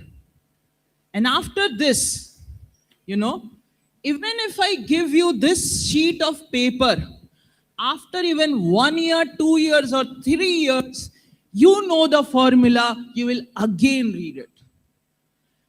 In Bengal, if supposingly, when I'm not in touch with that particular language, I tend to forget that language. But with this formula, if you remember it down, go down 1 year, 2 years, even 10 years after, if I give you this sheet, you'll be starting to read Bengali. So, Bengalis, Rashogolla! Hey? So let's say Rashogolla loudly. Rasgulla. So let's have Rashogolla back home when we go back and have Rashogollas. So I hope you were able to read Bengali. So because you were able to read Bengali for yourself, can you clap louder for yourself? Please clap louder for yourself and say, well done. So you have to clap and then say well done. Okay, 1, 2, 3, start. And then, okay, thank you. Thank you all. So let's enjoy the power of Alpha throughout the day. Get to know about Alpha throughout the day. So let's cheer up for Alpha. Can we say Alpha in a very, very loud voice? 1, 2, 3, start. 1, 2, 3, start. मुझसे ज्यादा जोर, ठीक है? I am keeping this mic.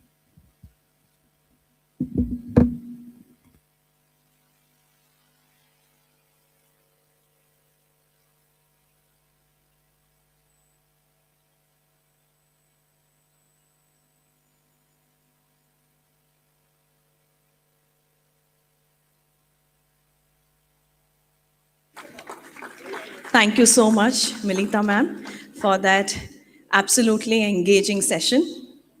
As you can see that the stage is already set, I would now like to invite our moderator for the first roundtable.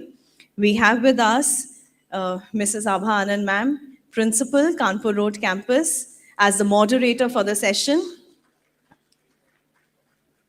Throughout history, education has evolved, but one question continues to challenge educators across generation, and that is, what is education really for? Is it preparation for employment? Is it character formation? Is it citizenship? Or is it human flourishing? The session invites us to revisit the very foundation of our educational mission. And as I announce your name, I request all the panelists to kindly move up on the stage and take their seats.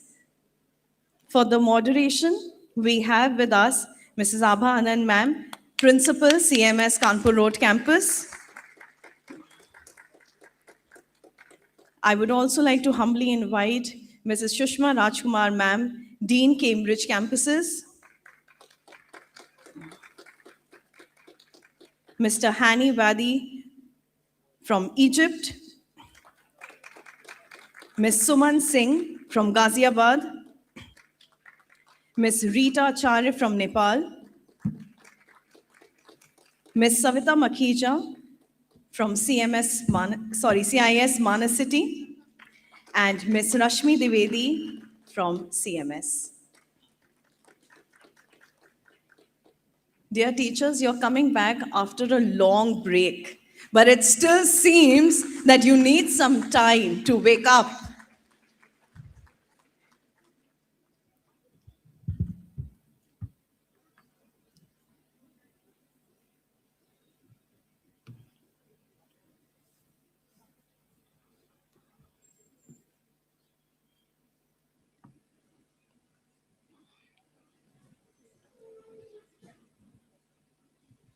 Over to respected Abha ma'am for the round table 1 of the session.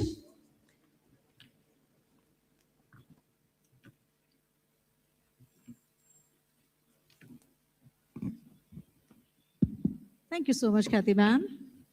A very good morning to everybody. How are we here today? Can I hear a good morning from everyone? That's wonderful. Thank you. And I think I'll take the privilege of extending greetings from all the panelists from the Roundtable 1, where we are going to be taking up a very important topic. And the topic is, what is education really for? So are we all ready for the same? Okay, thank you. I feel absolutely privileged and honored to be a part of this panel.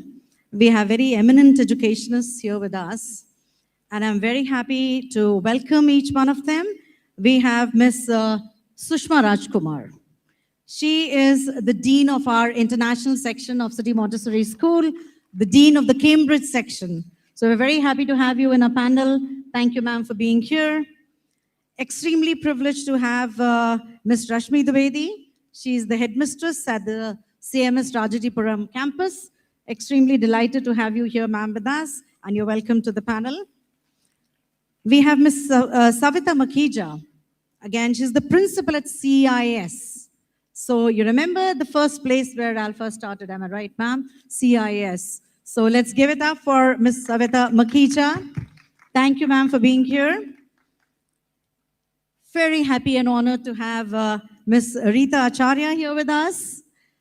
She's the principal at the Kinder Joy Montessori, Nepal. A loud round of applause, welcoming our guests into our country. Privileged to introduce to you Mr. Hani Meena. He's the vice principal of the Genesis International School, Egypt. A warm welcome to you from all of us here in Lucknow. We are very happy and privileged to have you here with us. We also have here with us Ms. Suman Singh, and she's the director and principal owner of the Radicon School, Ghaziabad. We were just talking to her and we came to know of the noble work that she's doing and how she started running her own school after being in Ryan International for how many years, ma'am? 20 years. So absolutely privileged and honored to have you in our panel. Thank you so much, ma'am, for being a part of this panel. Well, dear galvanizers and all our panelists here, most of us, I think, have just come back from a summer break, right? We've had a wonderful time. Yes or no? Did you all have a wonderful time? Did our panelists have a nice time during the summer break? I'm sure when we think of a summer break, we think of the hills and the mountains that we've been to. I'm sure we think of our family and our friends. Agreed? And then, of course, the late nights and the late mornings, right? And now, where are we? Back to the real world, right? So we have our wonderful administrators over here, and each one of you have a mic. Can we get a mic for sir here? Akan? So each one of us has a mic. And in the meantime, I'll also request all the people in the audience to think about the same. Can we just think back of what are we getting into as soon as the summer break gets over? What are the thoughts that we have? What is our work list? And what are our concerns that we have? We'll begin with you, sir. You mean the image while coming here? No, can you go to school? What are the immediate concerns that we have? I always have concerns about the students. Yes, I feel that I have been working in the field for about 26 years. I feel things are becoming different. Everything is changing. You know, the students today are different from students 20 years ago. So I always have that concern. How could the teacher today be successful in dealing with such AI generation? It's not, even the parents are different still because they're not like the parents I used to deal with them in the past, you know? Yeah. Absolutely. I think we all have that concern. When as soon as we come to the school, we start thinking about classes. We start thinking about examinations. Ma'am, you want to add to that? When we come back from the vacations, the first thought comes in my mind to meet the teachers, the students, and plan, but after 1 day. 1 day spent with the teachers and the students and enjoy that day after the vacation. So we will start the work with a happy note in a happy mood. Absolutely. Your work list, ma'am. What do you think of it? We come back with full of energy, lot of Right. enthusiasm, Right. and trying to make out the learning process even more easier for the children. Absolutely. Savita ma'am, you want to add to that? Yes, What ma'am. are It your was more thoughts? Do you about start ed thinking of leadership this time. examinations? Right? It was more about ed leadership this time. Right. So once I entered the school, it was meeting with the teachers and talking to them about the workshop and the round table that we are going to furthermore conduct in the next 3 days. It was more of planning. Absolutely. Planning. And can we hear it from Sushma ma'am also? Okay, so regarding the work list, I think it's always a never-ending thing. So there are True. a lot of new things on my plate. So I was trying to understand that. But today morning, just before coming here, I went to the workshop for teachers, where I met all the teachers for the first time. So this time, it's always about students. It's always about what we need students to achieve. It's what we want them to do. But I came back today from the workshop telling the teachers that their well-being matters a lot. And I think that's also a top priority. And today I start with that thought. Wow, that is really wonderful. Thank you so much for that, ma'am. As administrators, when we start thinking of what is the work that we have, we think of the curriculum, we think of the classrooms, we think of teacher appointments, we also think of how we are going to lead throughout the year. Those are our concerns that we have. Somewhere down the line, what we miss out slightly is the child. Do we agree? Slightly, though child is the main focus. So, but somewhere down the line, we miss the child a little bit because there is so much more which is there on our plate. Let us try and go back to our own school days, okay? And let us see what is the memory that we have about a school. Can we do that? What is the memory? What is that immediate memory that comes to your mind about your own school? We are going to begin with Savita ma'am this time. It's more about sports and playground. Playground, And the break okay. time. Break time. Sorry? Break time. The break time, the recess. Ma'am, Rashmi ma'am. It is about the collaboration, friends, and even the discipline that we had in our school. Okay, sir. It's about activities. Activities. Yeah, especially activities done Flashback, with the memories. students. Okay, ma'am.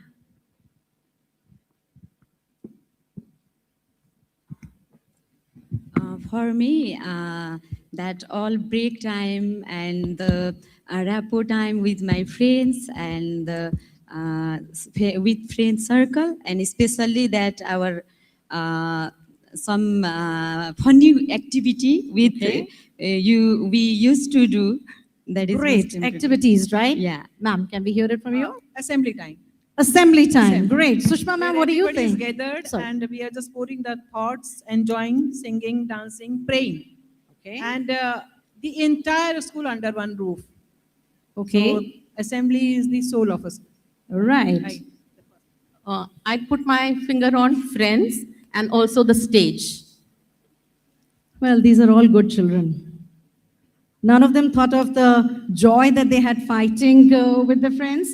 They did not even think of the joy of the combined whole class punishment that we used to get. Does nobody remember that? So remember the joy, right? All the joys that we had in the school. That's really wonderful. But isn't it a little amazing that none of us thought of the examination hall? Did we think of examinations? No, we did not even think of the report card. All that we thought of was the joy that we got in the school, learning with our friends, learning with our teachers, learning with whatever activities were going on in the school. I think that does say quite a bit. Let's park this question for the time being, and let's go on to the main question or the topic that we have. Our topic is, what is education really for? Simon Sinek has written in his book, which is titled Start With Why, and he says that why should always precede what. So let us talk of why. As educationists, all of us are here, and let us think, why are we imparting education, right? Why are we imparting education in the present times? What is the aim of imparting education? So anybody who wants to take up the question can do that. You can just, you want to begin it, sir? Sure. So the question is, why are we imparting education in the present times? What is the purpose, sir? I think education, in my opinion, is mainly for improving the students' ability to choose. Life is an endless series of choices, starting from the simple ones, what I'm going to wear today, this shirt or that shirt, till very critical choices that might change his life. So education should improve the student's ability to make a good choice, especially in an age which is full of knowledge, and making choices is not that easy. I think this is the main purpose. Also, to help students experience culture, not learn about it or read it. Culture is not something that can be learned only. I think it should be experienced, not only on the national level, but on an international level. Students must know that they are not living alone. They have other people in their countries and even outside their countries. This is very important. Also, I think it should deepen the human relationships. This is very important. Education is not only for math, English, science, and things. Of course, these things are important, but still, human relations are a very important purpose of education. I started working as a teacher in 2000. This was in a Catholic school, and then one of the priests met me in the morning, and he asked me that question: Hani, if you want to teach John English, what do you need to know? Automatically, I told him that I need to know English. He said, no, first you need to know John before knowing English. This is the only way that you can teach John English. Isn't that beautiful? Yes, it deserves a louder round of applause, please. That was really nice to hear from you, saying that we need to teach our children to make the right choices, to know people, and to understand the culture, because we are living in a global village. Would Rita ma'am like to add something to this? Why are we imparting education? Yeah. Thank you for the question, ma'am. First of all, I would like to say thank to respected Dr. Sunita Gandhi and Binta ma'am and you all for having me here. And before starting that your question, then I want to address one quote that education is not the learning of fact, but the training of the mind to think, which was created by the Einstein. And actually, in my opinion, and when we are here together for Alpha, and what I want to add is that for education is not that only academic qualification, as Dr. Sunita Gandhi also already mentioned. For that, actually, we develop our children through love, empathy, and that kindness, humanity, where they can develop with knowledge, but with understanding, where they can be a lifelong learner through empathy, love, respect, and care. And I want to add one thing here. In our Nepal, we are practicing ICDP program, which is totally that related to children. And on the basis of that, as Gray Chapman that developed 5 love languages, and through those 5 love languages, we can develop our teachers, leaders, educators, community helpers, and the children in a Alpha era. Thank you, ma'am. So I hope I can give you an answer.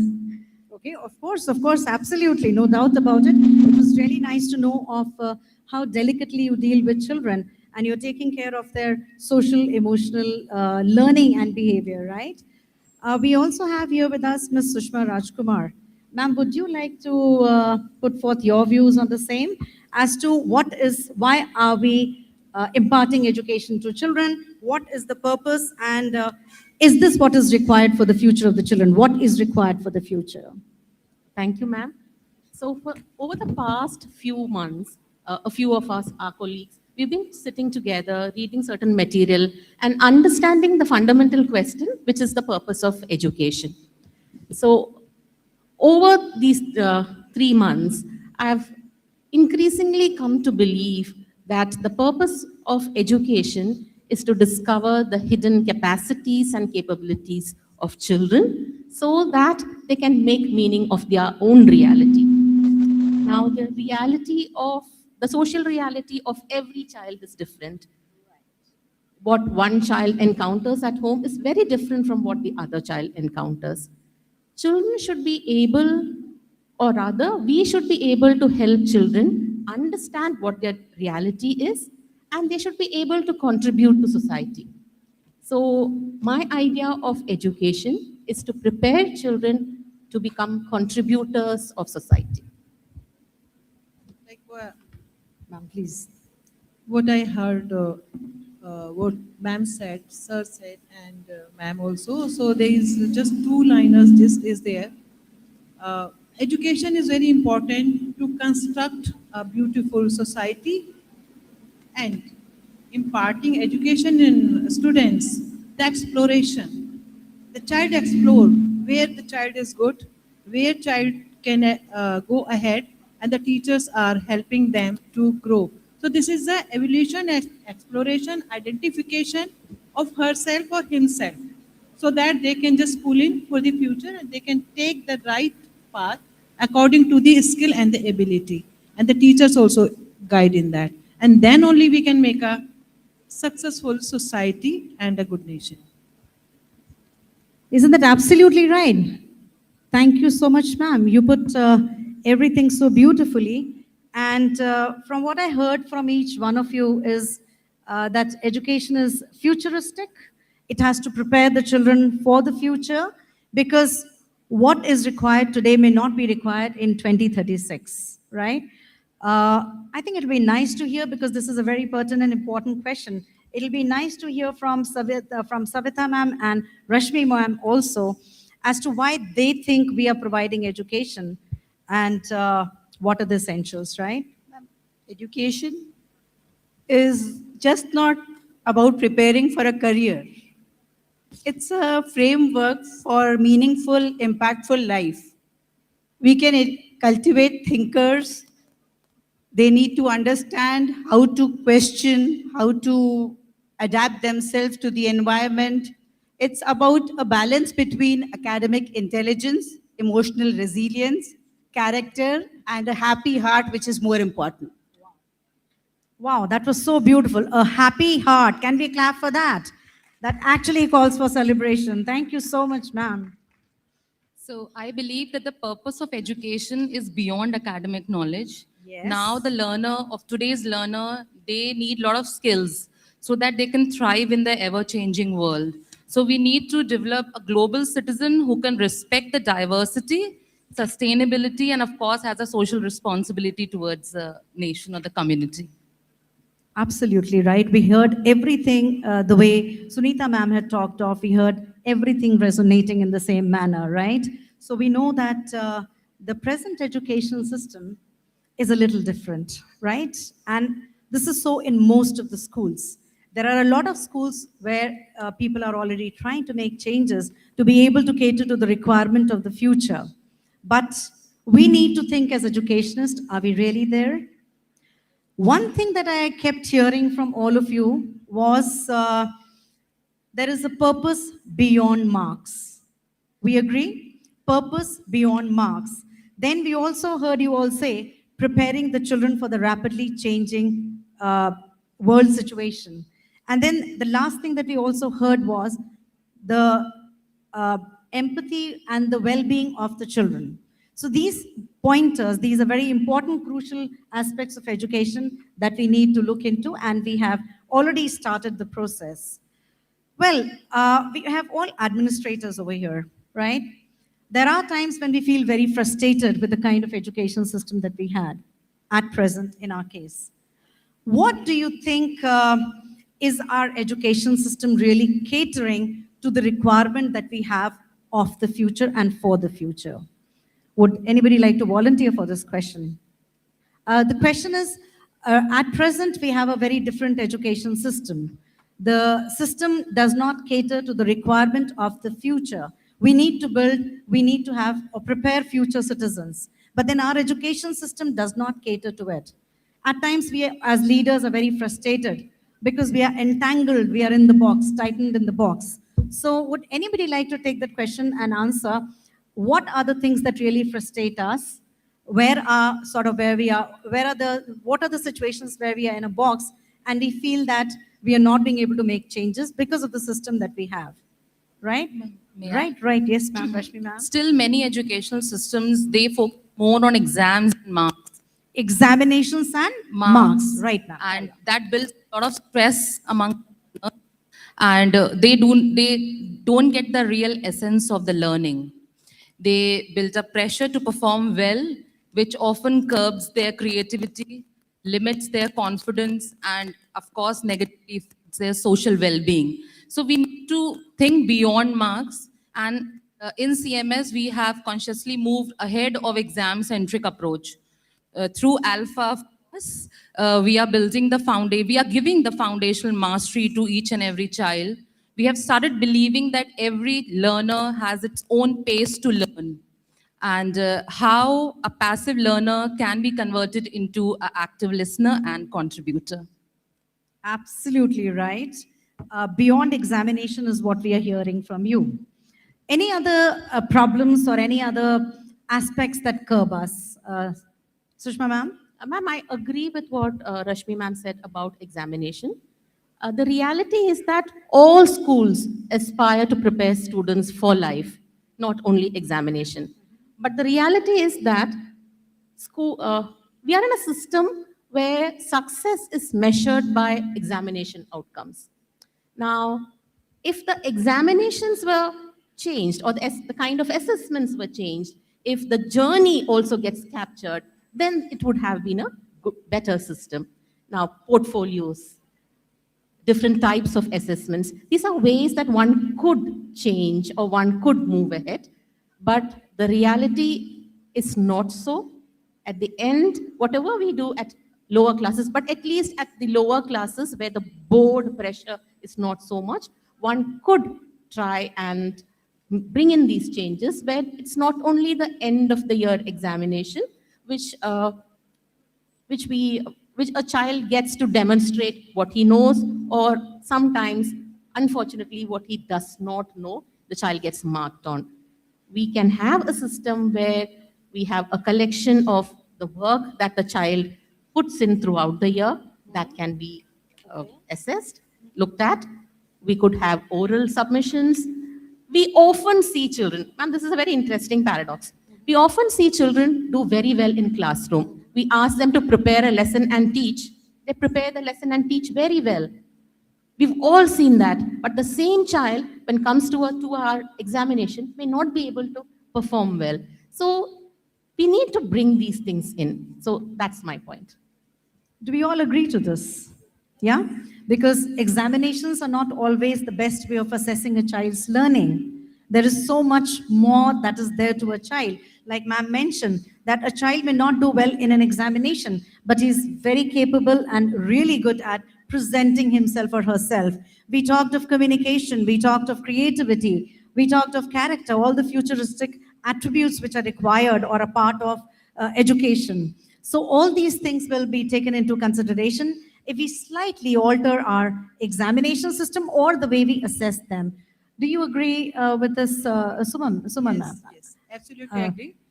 But I was thinking something else. As we all educators are gathered here, especially our teachers are also here, and they are the best part of, and they're the best person to think about it. My concern is something else. the frustration or dissatisfaction in the education sector, what I feel, and I think all the owners are there, management is there, directors are there, we talk about skill education and we are working on it. Skill education, skill education, skill education. How many we are here who are promoting those children who are just after 12th class running a small stall or any restaurant or on a skill-based any business? We always rate the school on the basis of how many IITian are there passed out, how many children have passed NEET. We are just grading the schools. Whenever there is a grading, number one school कौन सा है जहाँ से सबसे ज़्यादा IIT निकलते हैं, and we just put big boards. इतने सारों ने जेई पास किया, इतनों ने नीट पास किया, इतनों ने यहाँ किया, इतना आईएएस बने, इतने पीसीएस बने, and believe me, in my soul, I just one incident I'm just sharing with you. There was a child, and in COVID he has lost father, then the brother. Then he came to me in 11th class, I want to take humanities. Then I said, why? Ma'am, वो subject दीजिए जिसमें सिर्फ pass हो जाऊँ. Why? Then he said, because I have to run the hotel of my father, because nobody is there to take care. I just want to pass class 12th. And believe me, after 12th class, he is doing wonders with that small restaurant. He has built up a very beautiful hotel. And he has invited the entire staff and he said, ma'am, you are there, you motivated me. So we don't recognize that talent of that child, and we are talking about the skill. The time we are not giving the real that salute or kind of respect to that child who is doing the work or anything good in their or his or her life on the basis of a skill. We are fail giving the skill education. So this is my disappointment. We are talking about skill, but we are still with the J and NEET. We are standing with them are teaching that. So this is only my, maybe few of you are not agree and if you are agree, but this is my personal that. Very true, ma'am. We have to start looking at education and start looking at schools with a different perspective. I think we are still boxed there. We just look at the achievements of the children at the high level. Yes. Right? But here we have all our galvanizers here, dealing with students who are aged up to 6 and 7. I'm sure they don't think that way. Do you? You don't think only in terms of examinations. You think of children as children, right? So do you have something to share, sir? Please. We'd love to hear this from you. I think this question is not easy to answer because we are supposed as educators, and this is a challenge, to prepare children for a life which we will not witness. We have no idea about what kind of future life they are going to live. So this is not easy. We cannot expect the changes that might happen during the 15 years. And still, we are required as educators to prepare the children for that kind of life. This is a problem. It's not easy. So I think the school systems should concentrate on providing the children with the skills which will enable them to cope with the future, rather than trying to prepare them for the future, because actually no one knows what kind of life we will have in the future. Probably we might not be there to help our students. So I think it's better to provide them with the skills that enable them to cope with the future. So right you are. There is so much of, or rather, there is uncertainty of the future. We do not know what would the situation be like. And you're so right, we would not be there, children will be there on their own. And then at that time, being able to adjust to the situation is going to be very difficult. And so we need to prepare them with skills to be able to cope with the most difficult situations that may arise. Anybody this side, Savita ma'am or Rashmi ma'am, would you like to add something? Ma'am, we keep saying that true readiness is all about weaponizing the 4 skills. But then these skills mean nothing unless they have the emotional resilience to self-regulate and to steer one's own learning. That is what Alpha is doing. We have seen with peer collaboration in our campus that children, they treat each other equally. It's like an inclusive society. They share their struggles. They understand different point of view. and they bounce back from their mistakes together. That is what is more important as far as education is concerned. Absolutely right, ma'am. We have started thinking in terms of the C's where we talk of citizenship, right? And I think Sir also began with the same idea. He talked of respecting cultures. And yes, sir, this is really important that we prepare our children to be able to adjust in all parts of the world, be able to understand each other better. But then for that, ma'am, we need to treat them as unique individuals. What we are doing is we are forcing small pegs on the round mold. And when the child doesn't fit in, we blame the pegs rather than changing the mold. That is the biggest problem. Absolutely agreed. And I think, yes, sir, you want to add something? Please go ahead. Concerning the idea of unique individuals, I think also this is one of the biggest challenges we have as educators. Still, the educational system in any place is supposed to prepare the children on the same level.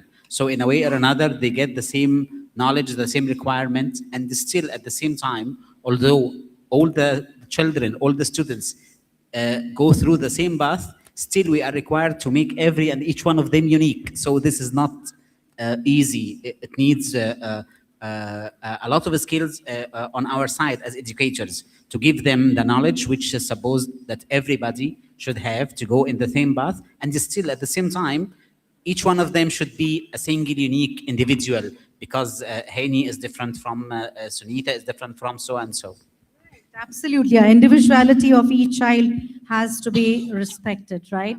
And I think Rashmi ma'am really wants to add something to that. Please go ahead. I want You're to most just welcome. add on that we can just break through this problem, and we have done this with the help of Alpha. We have already created a culture where learning is joyful for every child. It's focused on the growth of every child, not just academic performance. So we have made it inclusive as well. So this was the point that I wanted to add. Thank you, ma'am. So right. You want to add to that? Okay, ma'am. Please go ahead. Thank you, Rashmi ma'am. I agreeing with all that opinion of the respected ma'am answers. Actually, I want to say one thing is that there is you were talking about the challenge, and what I found is that while doing my research also, there is huge gap between theory and the practice.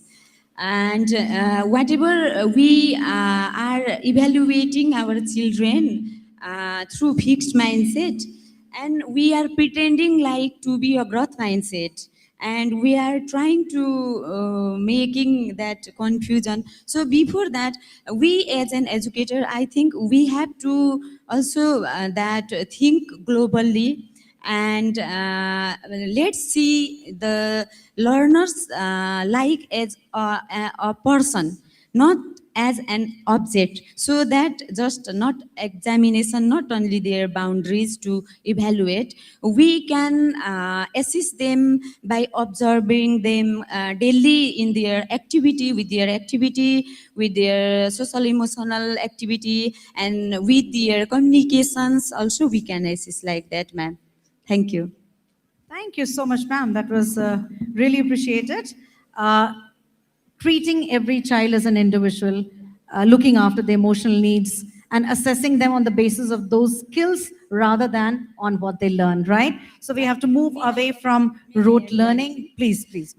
In that, all we know that 8 learning styles of the learners, though we know all those that learning style, but at the end in our practice, we assist them through examination. We can't see that wow, you are great in that area, you are great in this area, like that. So I think that is also we have to be note in our daily life too. So right. So what I hear commonly from everyone is that we are still depending on rote learning. We are talking of ranking students. We are still talking of one-size-fits-all kind of assessments that all of us expressed a concern for, right? So let us see. Each one of us as educationists and all the galvanizers who are seated here, we are all trying to make changes, right? And we are gradually trying to shift the focus or the attention of our education system, and we are trying to make it more future oriented.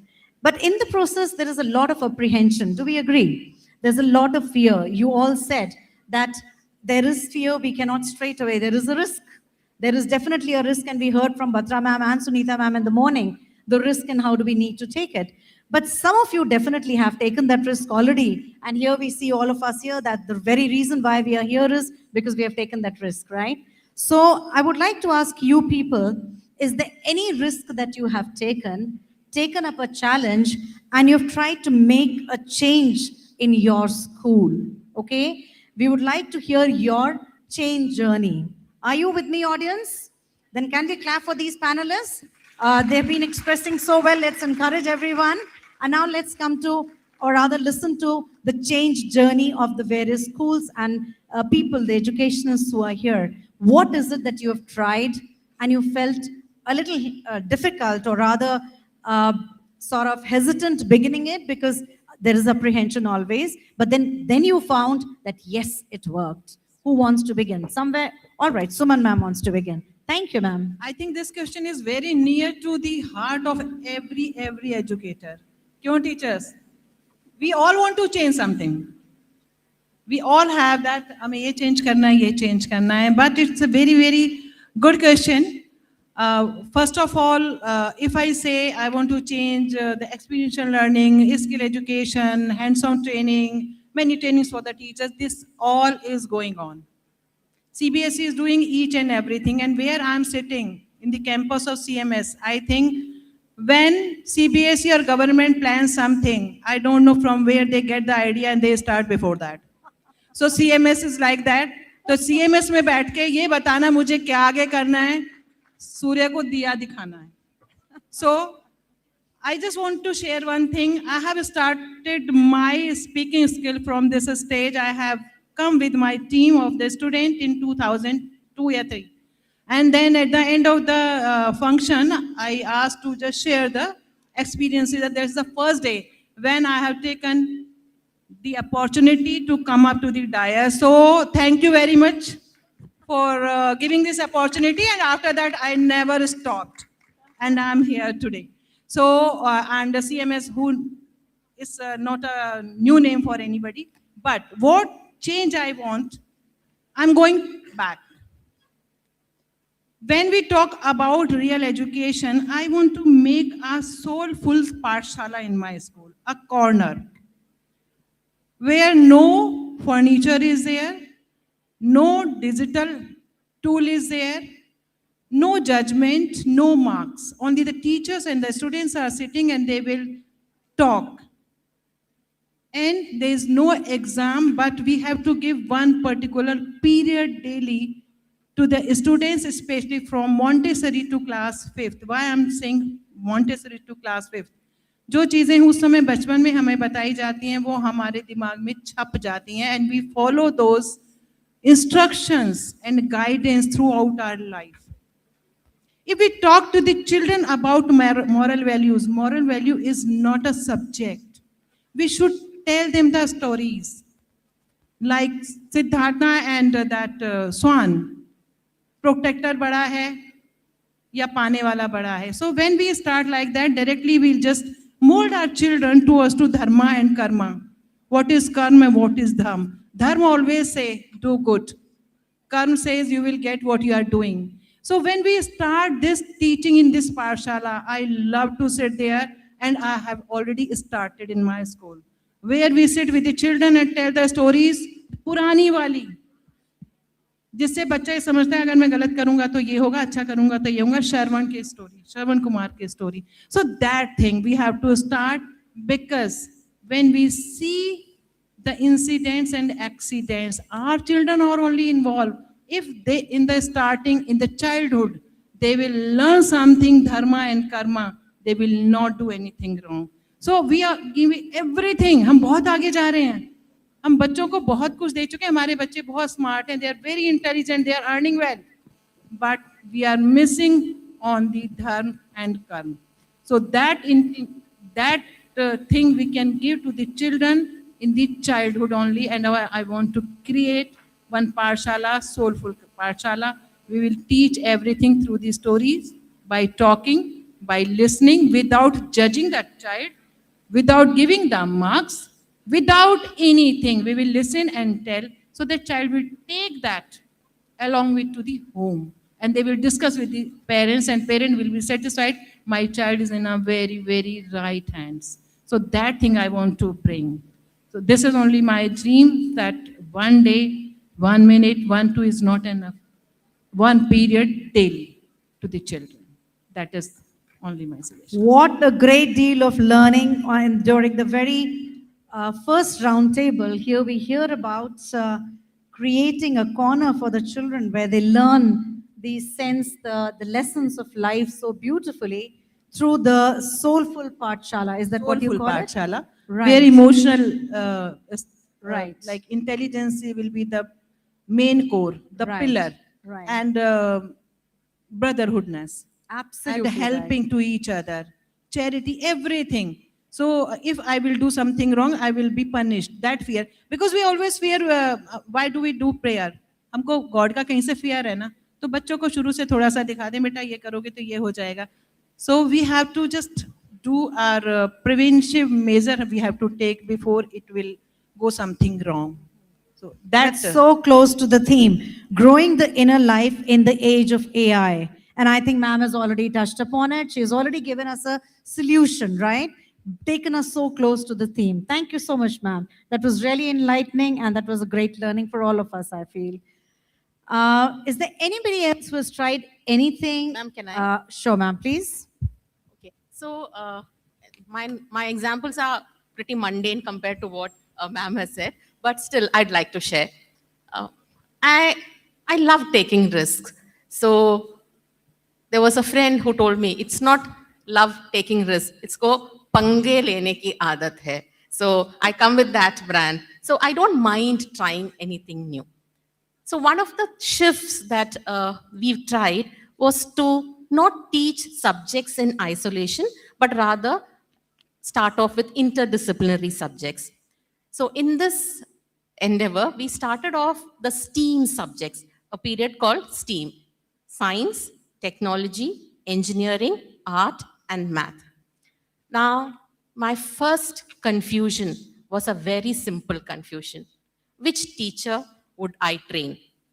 Should I train the English language teachers? Should I train the science teachers, the math teacher, or the computer teacher?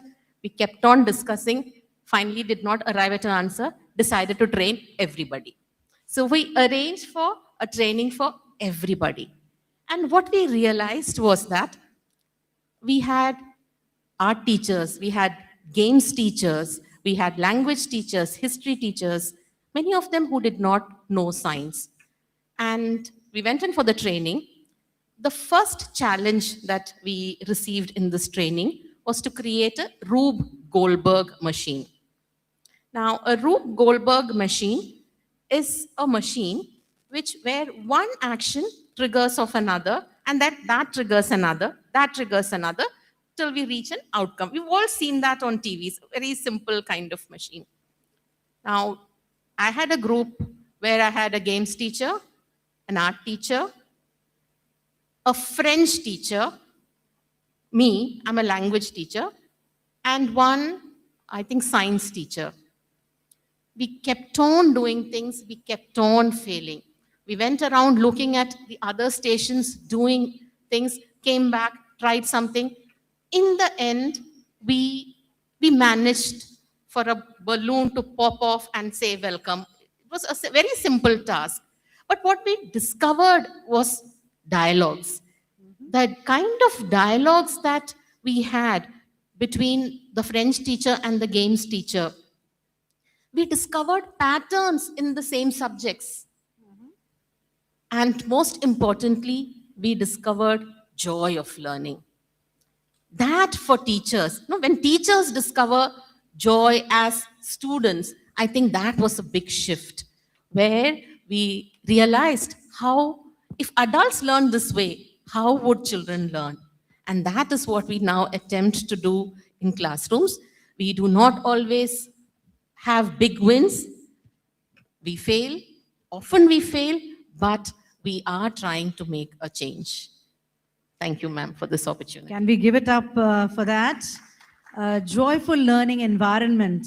Teachers at the back, you can't be sleeping. Please applaud for the speakers here. Such a good example of how learning happens when there is joy in the classroom, when there is communication. Ma'am talked of the kind of dialogues that happened in the group. So that is real learning. That is how we gain knowledge. That is how we learn. So thank you so much, ma'am, for that beautiful example. Towards my left, do we have any examples that you would like to share where you started something new and you had apprehension, but then still you did it? Who wants to take it up? Anybody here? All right, Rashmi, ma'am, please go ahead. Ma'am, we recognize that the traditional teacher-led method and one size fits all was not sufficient for the needs of the learners. So we transformed our classes alpha way. So in this, we moved from passive learning to active learning. Every child is bonded with the other. They freely share their thoughts. They learn and develop a genuine love for learning during this process. That's really beautiful. The genuine love for learning. Right. Learning enhances when there is genuine love, when there is joy in the classrooms. I think Savita ma'am wants to add to it. ma'am. Please go ahead. We have adopted a new paradigm of education, that is the alpha pedagogy. And I can proudly say that the alpha is practiced across the campus. It's alpha A from PG to grade 2. It's alpha B from grade 3 to 8. And grade 9 to 12 follows alpha B plus process. Our children are sitting in the lounge demonstrating the process. I think it's a must visit for everybody. You need to go see, and seeing is believing.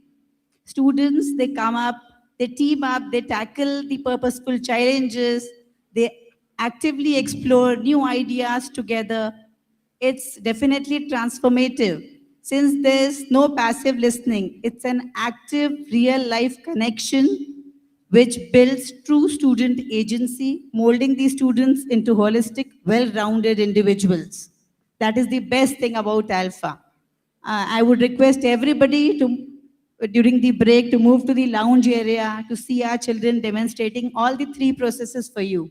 Thank you so much. Wow, isn't that nice? And I think I can define your school as a happy school. Can I do that? So let's give it up for the happy school. They've created such an environment where there is joy of learning all over the school, all over the campus. It's not limited to the classroom, am I right? You let them move around. So there is movement happening, there is joy of learning, there are dialogues happening. So that's really beautiful. Thank you, ma'am. Sir, I think you want to share something. Please. When I joined this school, and even in my old school, I noticed that educators are concentrating only on the academic side, which is very important. I know in a way or another that school should concentrate on the academic side, but still there was no space that connect teachers with the students as human beings. So I started to create a kind of spaces where they can meet and discuss different topics away from the academic side. First, I collected the teachers in a very short meeting, and I told them that please be aware that you are living in the past of your students. So please leave them joyful memories that they can remember in the future. When we started, it was a little bit weird, strange, that the students and teachers are speaking as humans rather than as a teacher and a student. But after some time, it was great. Students feel that they can talk freely, that they can discuss their worries, their inquiries. They found someone to listen, which is sometimes not found at their families. So simply, I could provide an ear for the student to listen to, and also I could make the teachers believe that they are dealing with human beings rather than, I'm sorry for the the simile rather than a glass or a cup that they are supposed to fill their knowledge inside, and then my role is over. I have done my mission. No, your mission is to raise up a human being and not to fill the mind of students with information only. This is not our role. Isn't that amazing coming all the way from Egypt?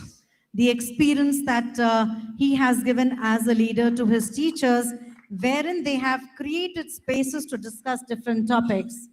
That deserves a louder round of applause, please. Leaving joyful memories is something that you said, sir. And we had parked this question. We talked of what are the memories of school that we have, right? And we talked of just joyful memories. I think this is a huge experiment that you have done, and you've done it so successfully. You have made teachers as well as students become a part of interaction and treating them as humans. This is what education requires at present in a big, big way. Right, that was really wonderful listening to all of you, the kind of ideas and all the thoughts that you shared, all the changes that you've already brought about in your education system, in your schools.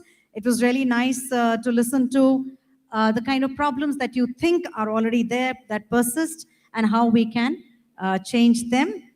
Well, if appointed an education minister, what would be that one thing that you would rapid fire round, right?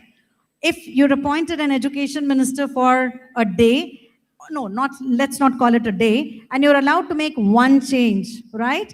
If appointed an education minister, but the condition is only one change, what would be that one thing you will scrap off? Sushma ma'am.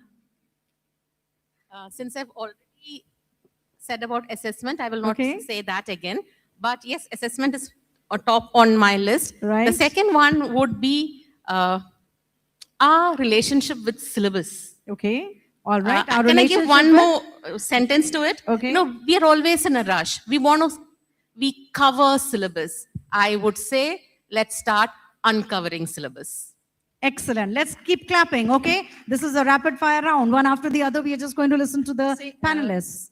The same what ma'am is saying, I was thinking, because we are always in a rush and we are just tracking the syllabus, and on the other hand, we are talking about happiness. So it's very much contradictory. So I want to just collaborate both the things. Syllabus rushing ko thoda sa piche karke with happiness, as ma'am you earlier said, give the task to the child to teach. So we have to just work out on that.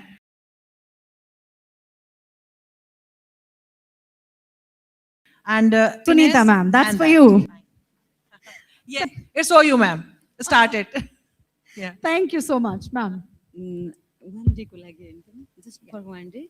Yeah, you are. Yeah, one thing that you can. First, you should be Actually, happy. I request all school to reduce those book which you are sending to your child every day, keeping in bag so that they are feeling too bored on. And one thing is that, and another thing is examination system, where every time we are giving pressure to our children through that word exam. So still I am also afraid of examination. So that two things I really want to change. Thank you. I think all the galvanizers here must be feeling very happy because there is so much that has already been taken care of, right, sir? Okay, if I were the Minister of Education, I would plan to be for a long time. So I'm going to change two things. Okay. Number one, assessment and evaluation system. It should be destroyed and reconstructed from the very beginning. Right. Number two, centralization. Still, we are in the same country, but what can be applied in one place is not necessarily be applicable in different places. So I think centralization is not a good policy for education, especially in countries like Egypt, like India, where there are a lot of people and different local environments. So right. We have to be sensitive to the requirement of the children in the various areas. Thank you, sir. That was really enlightening, ma'am. If I get a chance, I'll definitely try to measure students' progress holistically, focusing on the life skills creativity, collaboration, skills could also be measured instead of just marks and grades. Absolutely right. Thank you, ma'am. Savita If ma'am. I get a chance, I will ask schools to create activities that can ignite fire of lifelong curiosity, which no algorithm can replace. So those were the education ministers speaking over here. Can we give it up for all these education ministers? Thank you. I think that was really beautiful.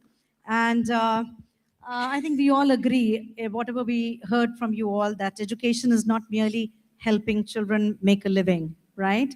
It is about helping them make a life.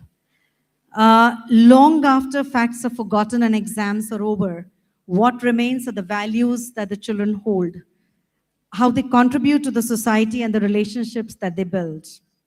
Education really is not only how well our children learn, but also who our children become. I think we all agree to this. And with this, I would like to extend my gratitude to each one of you, respected panelists, wonderful educationists, such dedicated people. Thank you for being there on this panel. And thank you, audience, for being such a patient audience, rather. And Kathy, ma'am, I think we kept to the time. Thank you. Thank you once again, all of you. Thank you, respected our ma'am, and to all our dignitaries. I would request you to please come forward as we'll be doing your honoring. And may I kindly request Dr. Sunita Gandhi ma'am to please join us on the stage and honor our moderator for the roundtable conference as well as the panelists.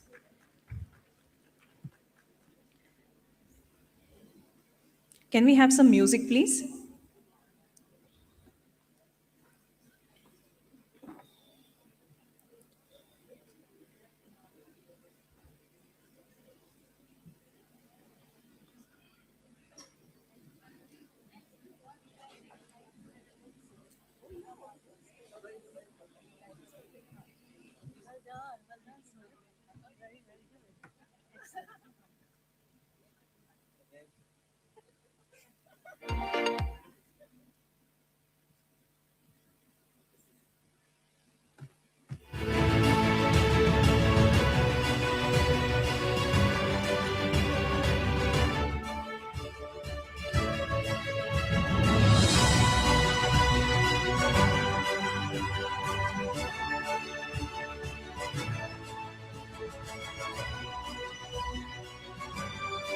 I would request all the in charge and coordinators to kindly ensure that there is discipline and your teachers are not unnecessarily moving out of the auditorium.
Let's put our hand together for the amazing panelists that we had this morning and for an insightful session.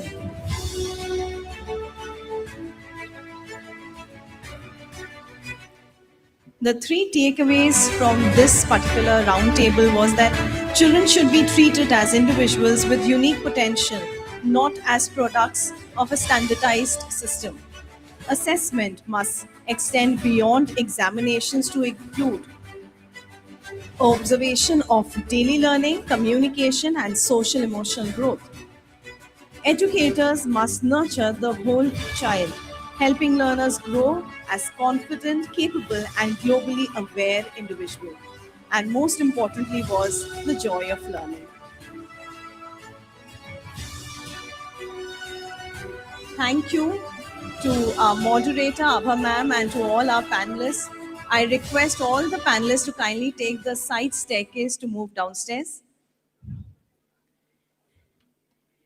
Dear galvanizers, there's an announcement for you. I would request that all the in charges and coordinators, you must be carrying a passport with you that you have received after the registration. You need to come on the right side of the podium where Sabha ma'am is seated and collect your stamps. So I request all the in charges who are there, kindly come to the right side of the podium and collect your stamps. Before we move on to the round table 2, I would first like to invite Ms. Milita for another hands-on learning for us. Are you ready, Milita ma'am? I'm sure they are more than eager for you. And I would request Tom sir to kindly join her up on the stage. Okay. So, hello everyone. Hello everyone. Hello, Milita. So, let's cheer up for maths activity. So, are you ready for some maths? Are you ready for some maths? Are you ready for some maths? Okay. For me, maths had never been a very good subject. I always dreaded maths like anything. Why so? Because still for me, 2x plus 3y is still yy. Okay? But with alpha, I believe if alpha would have been introduced in my school, and most probably if I would have been there as a kid in one of your classrooms, then I would have loved maths like anything. And most probably I would have been in some IITs. But ma'am, Sunita ma'am, you were very late to introduce alpha. You should have introduced far beyond when I was in the school, then I would have been a great mathematician. So, but still, I am enjoying to renewing the knowledge that I have about maths with alpha. So now, So one of our favorite alpha activities, which I'm sure all of you in CMS are very well aware of, but we would like to do a bit more today because we have so many guests who are from outside. And also for the CMS teachers, there's a fun twist on this one as well. Milita has invented something new here. So let's do one activity together. As we know, we start with a teacher-student demo, right? So Milita or Hum, we will do a clapping and snapping activity. Now, can somebody please from the audience remind me, what is a snap? What is a snap? I can't hear you. What is it?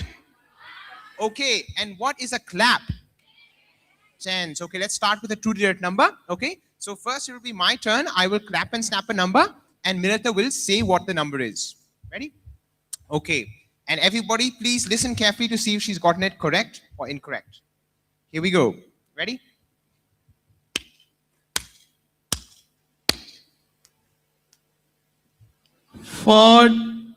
My maths is not good, okay?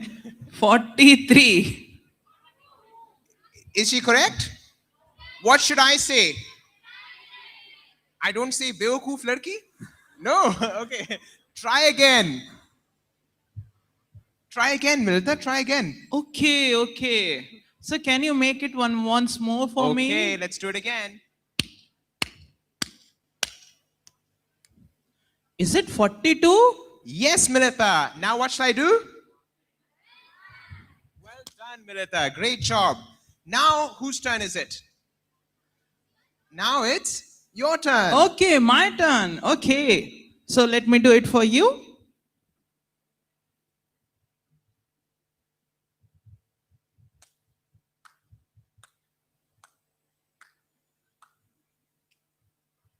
Is that 61? Great job. I mean, yeah. So now I would like to invite two members of the audience, please, especially some of our distinguished external guests. We'd love to have you on stage to try this activity out, right? So any two volunteers from the audience, preferably not from CMS, because I know you are all very familiar with this activity.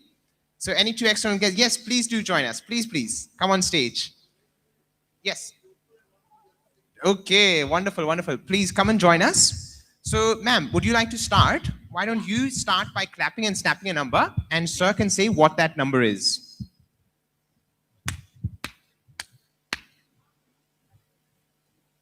Sorry, you have to repeat the... Okay, I'll do it once again.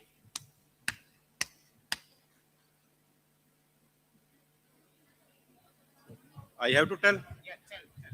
44? Yes. Chalo, okay. Otherwise, I'm not a teacher, but our school is using this curriculum. So, in that training, I just seen all the things. हमारे school में training हुआ था.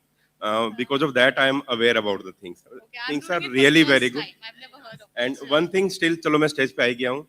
So I'd like to say कि हम recipes kitchens में change कर रहे हैं सभी ladies, and dressing sense भी change कर रहे हैं. So I'm very thankful to ma'am कि उन्होंने education की recipe change करने के लिए सोचा. कोई नहीं सोच रहा, डेली घर पे कुछ कुछ नया बने जा रहा है, but teaching format में कुछ भी चेंज नहीं हो रहा. So I'm really thankful to you, ma'am.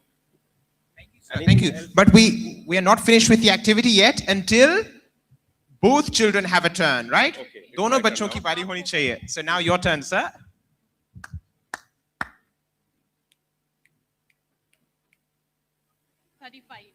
Thirty. 36. You please give the reply. Okay. 30. 35. Okay, well done. Good. Thank you so much. So now we have another external guest. Wonderful. Please come and join us, ma'am. All the way from Japan, right? Thank you so much. Please come and join us. And can we have one more also? One more. Yeah, you can go. Thank you so much. Thank you, thank you, thank you. One more. Okay, awesome. Thank you so much, ma'am. And now, because we have these brilliant guests, we're going to increase the difficulty level. Okay? Increase the difficulty level. So now we were doing 2-digit numbers. Now let's go to 3-digit numbers. Okay? So what will we do for 100? Can anybody tell me? Shoulder tap. Okay? So you got that? Shoulder tap will be 100. Clap will be? And snap will be? 1. Okay, great. So ma'am, would you like to start? You can just, yeah, that's right. That's 10. And this is 1. So just make any number you like and ma'am will say.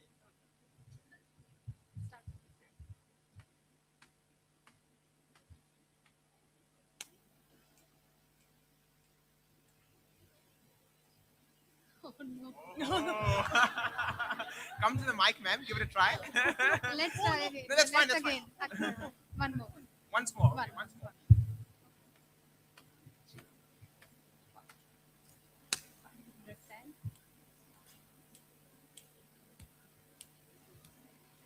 Uh, 517. Wow. And isn't it impressive? We have like 800 people here, but there was pin drop silence. Even the people at the back heard it. Even though it wasn't in the mic, the people at the back still heard it. Now that's what happens in Alpha, right? The whole class is concentrating. We talk about pupil-teacher ratio, which is important, but here we have 800 to 1 or 800 to 2. Incredible. That's Sunita's birthday. Really? 517. Okay. Very clever. Very clever. Okay. And now what happens next in the class? Okay, go for it, ma'am. It's your chance to take revenge.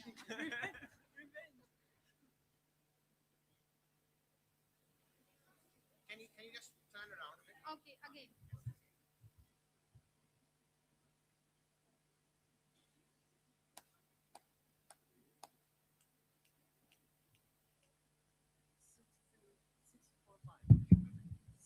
Six, 4, 5. Is it correct? 645. And? Great work. Wonderful, beautiful.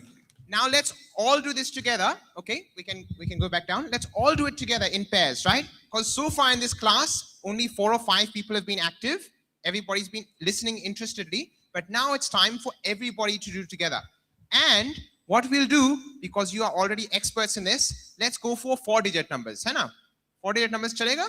Yes? So for the thousands, what will we do? Clap up. Okay, so we'll start by clapping up for thousands. Then for hundreds, we'll do shoulder tap. For tens, we'll do. And for ones, snap. Okay, so I hope you're sitting in pairs. If you're not sitting in a pair, just make friends with the person sitting next to you right now. And first, the person sitting on the left. So that's this side. The person sitting on the left, it's your turn to clap and snap a number. Okay? Ready, steady, go. Person sitting on the left, clap and snap out a number. Can be 2-digit, 3-digit, 4-digit. Person on the right will tell what the number is. Okay? So person on the right, please pay attention. The person on the left is clapping, snapping a number, and you need to say what it is.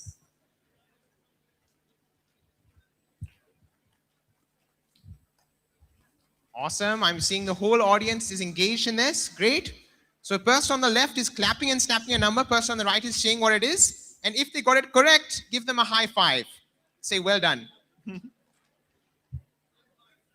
And then once you've done that, swap roles. Person on the right, it's your turn now. Your turn to take revenge. Make a harder number. Remember, you can also have a number with some zeros in it. You don't need to do all of the actions. You can have a number with some zeros in it.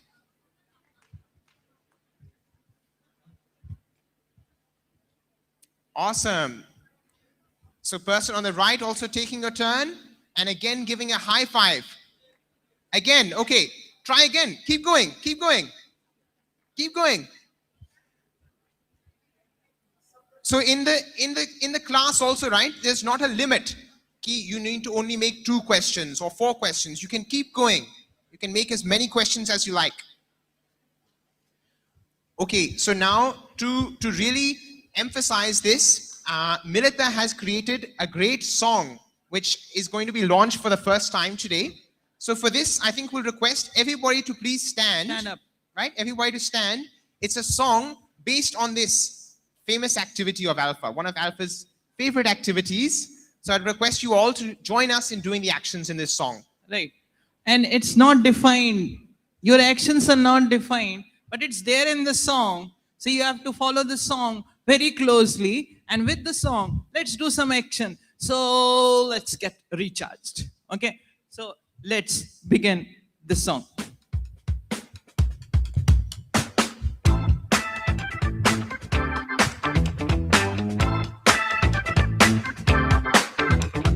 Let's learn math the alpha way. Get your rhythm in the play. We build the numbers one by one until the rhythm's just begun. When I say ones, you snap your hands. The simplest beat in all the lands. Get your fingers ready now. I'll show you exactly how. One snap, one snap, one snap. Keep that rhythm in your chest. Clap, 10, 10, clap. Now you're beating with the best. Clap, 10, 10, clap. Now you're beating with the best.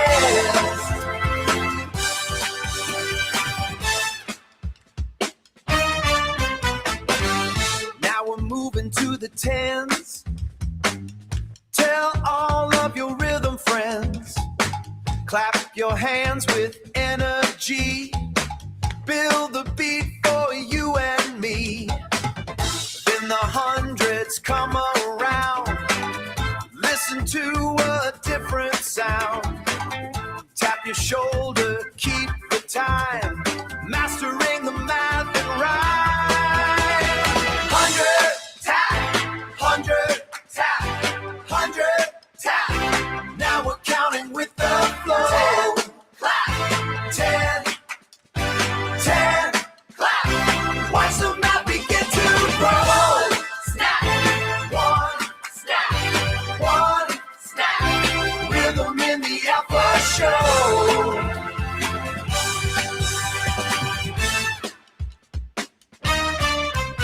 That's the alpha way to move. That's the place value groove. Build the numbers, beat the drum. Math is fun for everyone. Now you've got it. Alpha!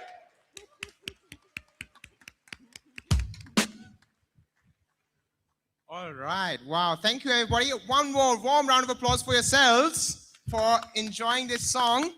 Thank you, Milita, and thank you, AI, for creating this song.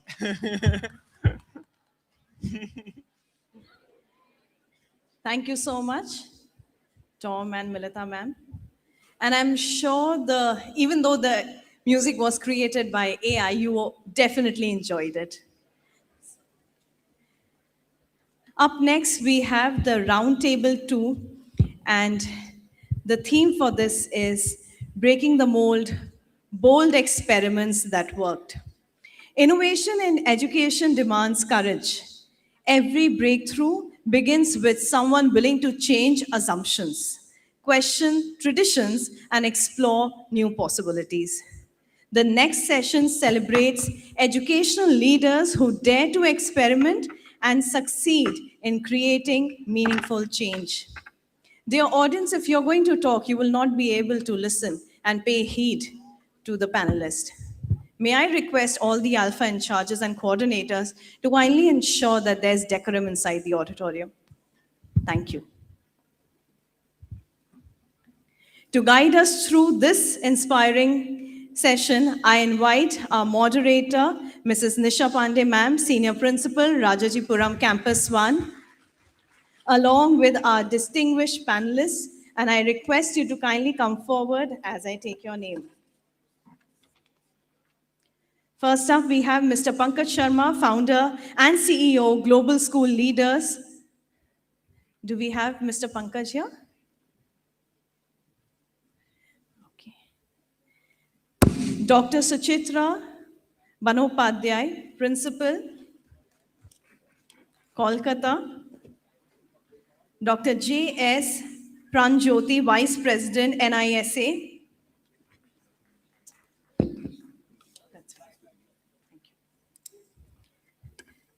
Mrs. Sabah Hussain, ma'am, Lead Curriculum and Assessment from CMS. Mrs. Shivani Singh, ma'am, Principal, Aliganj Campus 1. And Mrs. Reema Sethi, ma'am, Principal, Golf City. I would also request Mr. Dipandeep Kaur, Principal, CBSE, Resource Person from Haryana. I request sir to kindly join us up on the stage. Oh, I'm sorry, it's Miss. Yeah, you're bad. Thank you.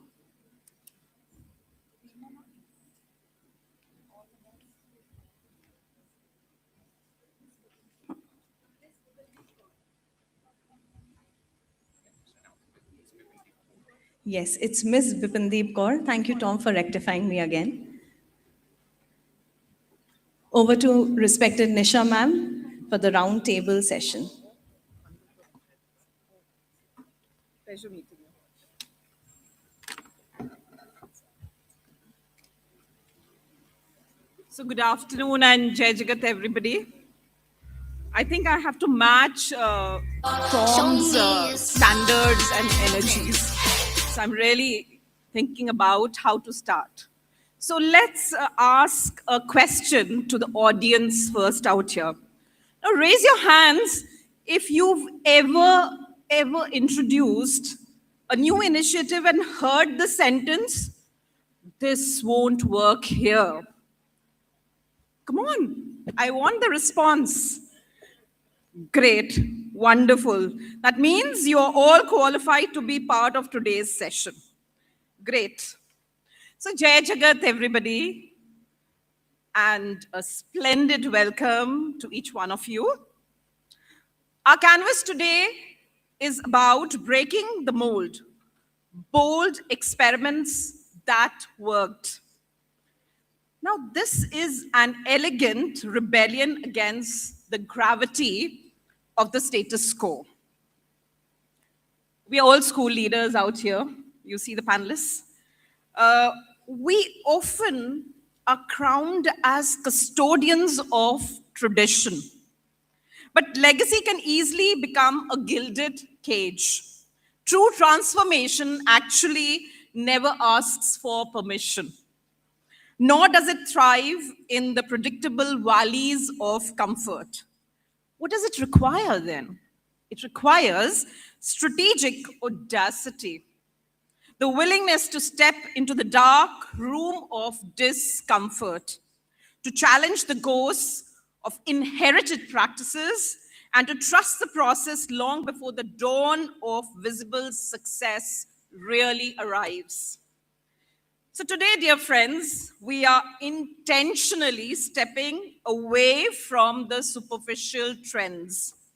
We're not here to talk about aesthetic renovations or digital window dressing, if you may call it. We are here to talk about something which is beautiful, a bit messy, I must say, and about the courageous architectures of human transformation. Through our journey with Alpha Pedagogy, we have discovered a breathtaking truth. The most revolutionary spark you can bring into a school is perhaps not a digital tool. It is human sovereignty. It is placing the crown of learning back upon the head of the child. So when children stop being passive listeners in the audience and become the active creators of their own journeys, classrooms instantly transform from the factories of compliance into theaters of curiosity, confidence, and pure joy. So to unpack this paradigm shift, I'm joined today by an extraordinary constellation of minds, leaders who refuse to settle for the status quo. Please join me in welcoming our distinguished panel out here. We have with us Ms. Sabah Hussain, Lead Curriculum and Assessment, City Montessori School, the visionary architect, I must say, mapping out how our academic frameworks align with future-ready skills. So warm welcome to you, ma'am. Then we have with us Ms. Reema Sethi, principal of CMS Golf City Campus, a leader, I must say, who has boldly turned her campus into a living laboratory for absolute student ownership. Am I right? Of course I am. Ms. Shivani Singh, my friend out here. Principal, CMS Aliganj Campus 1. She's celebrated for a precise, unyielding commitment to excellence and systemic innovation. So we got the endorsement from that cohort out here. Thanks so much. And just next to me, I have Dr. J.S. Paranjoti, so with me, Vice President NISA, bringing a vital panoramic national perspective on grassroots education and institutional growth. So we very warmly welcome you, sir. Pleasure to have you with us. We have on the other side, next to me, we have Dr. Suchitra Bandyopadhyay, Principal of Army Public School, Kolkata, a national awardee educator whose decorated journey stands as a testament to transformative leadership. Warm welcome. And of course, we have Dr. Bibandeep Kaur, ma'am, right in the corner. She's a principal at Mata Rukmani Rai Arya Senior Secondary School from Kurukshetra, Haryana. Ma'am is a CBSE resource person, master trainer, motivational speaker, a global voice, I must say, dedicated to empowering and connecting the change makers of modern schooling. So as we open this circle of dialogue, I invite every person in this auditorium, every heart in this auditorium, to reflect on a single question. And what's that question? Let's hear that. Are we building classrooms that train children to memorize the answers of yesterday? Or are we building sanctuaries that empower them to architect the solutions of tomorrow? So let the dialogue begin. Let's spark it off and turn monologues into symphonies. So to begin our journey, I look to a leader who has turned her school into a living canvas of child-led agency. She has shown us that when you trust a child, the universe expands. Ms. Reema Sethi, ma'am, if you look past the traditional walls of a classroom, what was that single, wildly unconventional, and beautifully disruptive practice your campus executed that completely broke the old mirror of teacher authority? So over to my wonderful panelist out here. Thank you, Nisha ma'am, for that question. And dear friends, as I ponder and reflect on this question, I realized that the most unconventional thing that we did was not introducing some new program or new system. But actually at the onset, it was asking two very uncomfortable questions from ourselves. And the first question that I asked my teachers to ask themselves was, after every class, did they teach well or did learning happen in their classroom?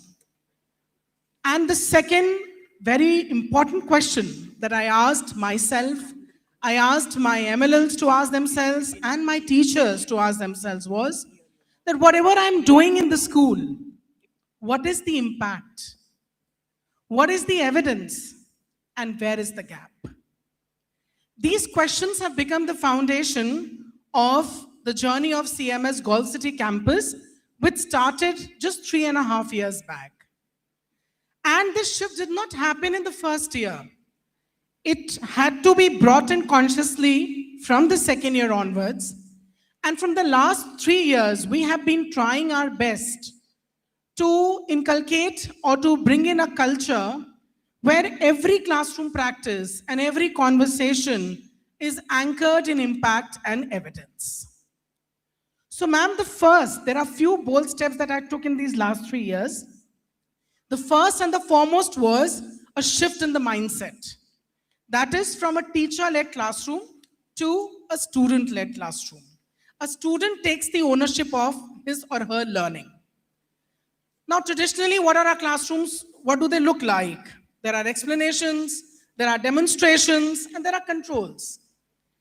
But by bringing in alpha in classes pre-primary to 2, and by bringing in active learning in the primary and in the junior and the senior classes, the focus has shifted. Students must think, they must respond, they must question, and they must construct. And this idea seems to be very ideal, but in reality it was very difficult because the control was going out of the hands of the teacher. Then there were limitations of syllabus completion, time constraints, and the classrooms felt more noisy. But then, even before that, the parents also resisted. A lot of resistance came. I had often discussed this with Sunita ma'am. There was a parent who's my teacher also. A lot of resistance came from her that, ma'am, my child is not learning anything in the class. And the child was in kindergarten. And that particular teacher, just a month back, she came and told me that on the way back, the husband was taking the child back home. He called her up and told her that your son is speaking in English in full sentences. He's responding to every question in English. And he's able to read the words from the board. So the credit goes to alpha. So this was the change. But this required continuous hand-holding, training, and a lot of patience. Then the second bold step that we took in the school was changing the notebook work. The assessments in CMS had changed. So we had to change that. But there was a lot of resistance from the parents, from the children. Children were just not ready to write the answers on their own. they were more used to giving the answers given by the teacher and them just noting them down in the notebooks. So now they had to think, they had to write, and they had to reason out the answers themselves. So this had completely changed, again, the culture, the way written work is being done in the classrooms. Then the third thing that we brought in was the culture of feedback. You know, friends, I attended a workshop, a training, and in that I realized that feedback, it has so many levels. Teacher, child, child, teacher, child, child, parent, child, child, parent, parent, teacher, teacher, parent. There are so many levels of feedback that takes place. But in my campus, in the last 3 years, we've been focusing on the feedback that is given from a teacher to a child, and from a child to a child, and a child to a teacher. So generally, what kind of feedback statements do we use to write in our notebooks? I have been a teacher for 21 years in CMS. Good work, needs improvement, well written, neat handwriting. These are the kind of, phrases we used to give as feedback. But now what are we giving as feedback?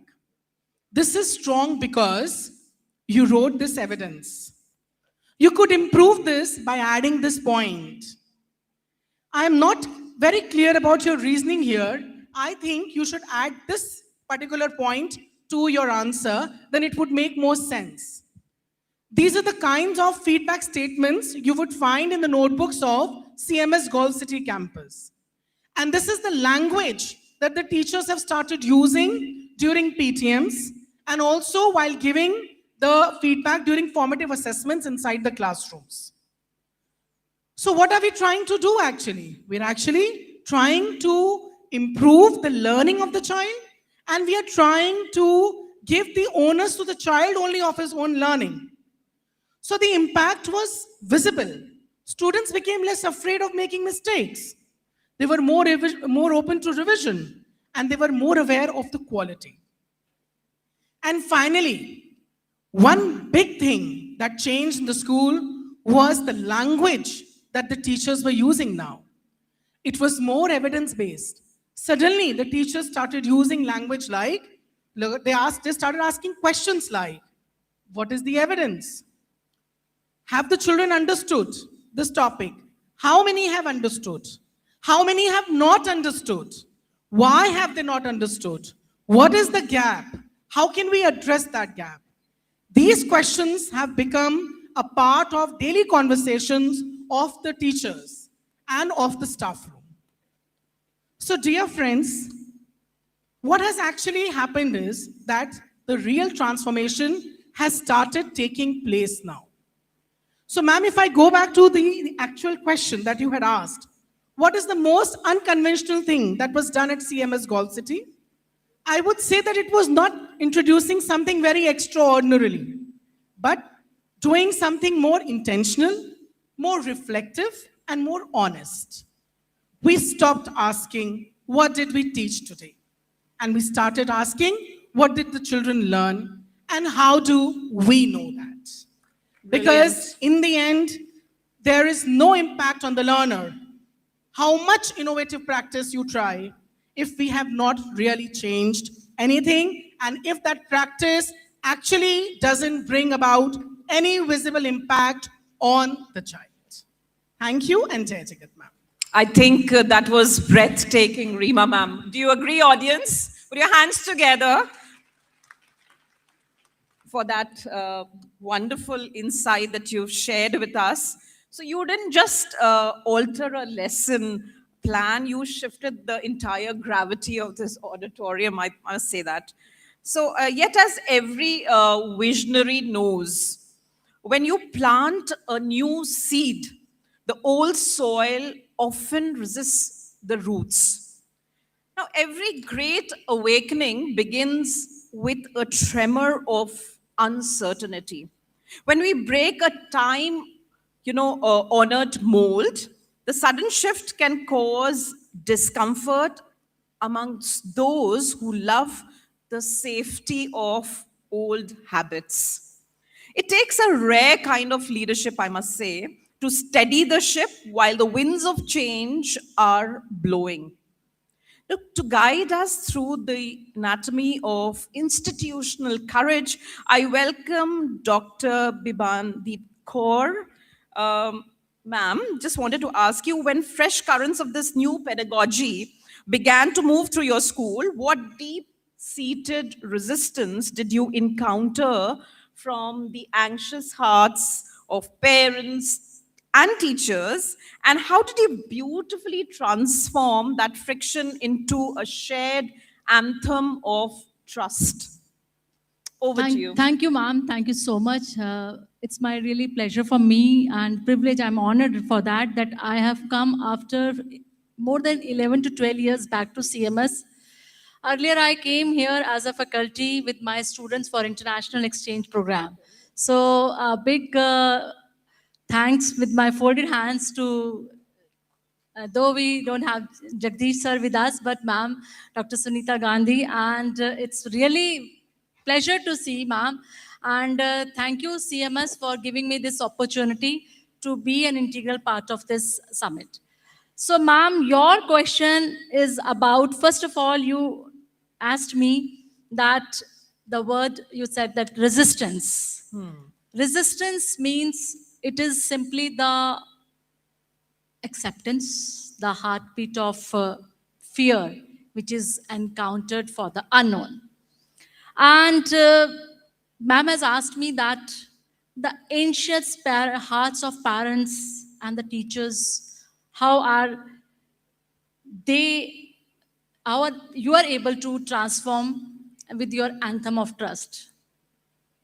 I would like to share with about my journey that I was being appointed, I was being given chance to become the principal of a rural school. And to make them learn where the language is the main constraint. They are not able to understand English even rather. They said that the local language teach with the local language. And when I joined, I had good experience of Ryan International Mumbai and Shimla Dicey School Chandigarh and IB School in Singapore. I met one of the management member and I got chance to work over there, thinking that after having so much of experience in the field of education, I must give something to the society. But the question, the 1 million question is this: when I came with this pedagogy, the creativity, the new methodology, the parents' acceptance, their trust towards what I am carrying with myself after having experience of the good international school, then they were absolutely little doubt that, ma'am, would you able to take this school? But with the guidance, with the approach, what I'm carrying with myself, what I have learned in my 35 years of journey of teaching, learning, which is still going on, and to make them involve in this competitive world for the new, with the new technology, as to make them alpha learners. And ma'am has said in the morning when I joined here, they were discussing about galvanizing. So it is really a transformation. But to go to their level, to make them understand what pedagogy we are now bringing in the society. And now we are in a position that we are making them not a rote learner, we are making them the creativity we are bringing in them. Parents used to come and ask me that, ma'am, you will teach only with the creative hands? You will not teach the notebooks? You will not do the notebooks? I said, no, nothing doing. I will not able to cope up with the notebooks. I will able to make your child confident, make your child creative. What ma'am said, just the ice breaking session was there. Apple for A. It is not A for apple. I have to make them understand, to recognize the words, the alphabets. And that was a kind of transformation I'm doing from last 8 to 9 years. And with the anthem of trust, you said, ma'am, the trust is there. They are captivating whatever the guidelines I'm bringing them, I'm sharing with them, and they are able to mold accordingly. So beautifully said, Dr. Kaur. Can we clap for ma'am? Magnificent, I must say that. So you traded the illusion of work for the evidence of growth. And that growth is most beautiful when it reflects in the unshakable confidence of a child. You have to switch on your mic, please. When I joined, it was just 100 students. And you will be really amazed that I'm having 1100 students in my school. That's lovely. It is the to hear that. creativity, and everybody knows in the district Kurukshetra about the school, and that is the reason my management agreed to send me immediately when I spoke. I keep telling about my teacher, my faculty is there with me, and she said, I'm going because I keep telling about CMS, that what courage, what confidence the children are carrying with themselves over there, go and learn over there. And I request Ma'am Gandhi also that give me an opportunity to bring my students from the rural area to this school so that they will also come up something with their own creativity. Thank you, ma'am. So this is the bloom, yes? And a perfect endorsement of the kind of pedagogy that we've adopted. Now, moving on, let me say that confidence is not a trait we inherit. It's a muscle that must be allowed to flex in the warm sunlight of opportunity. Now, to bring a panoramic national perspective to our circle, I turn to Dr. J.S. Paranjoti, sir.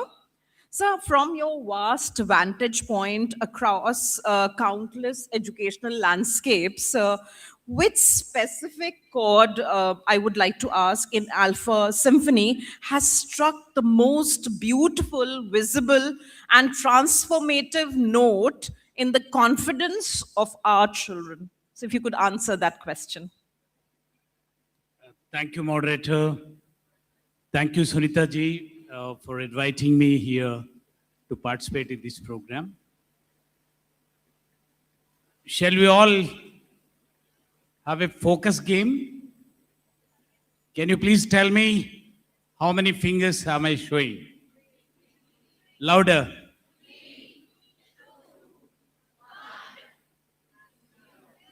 None. Thank you.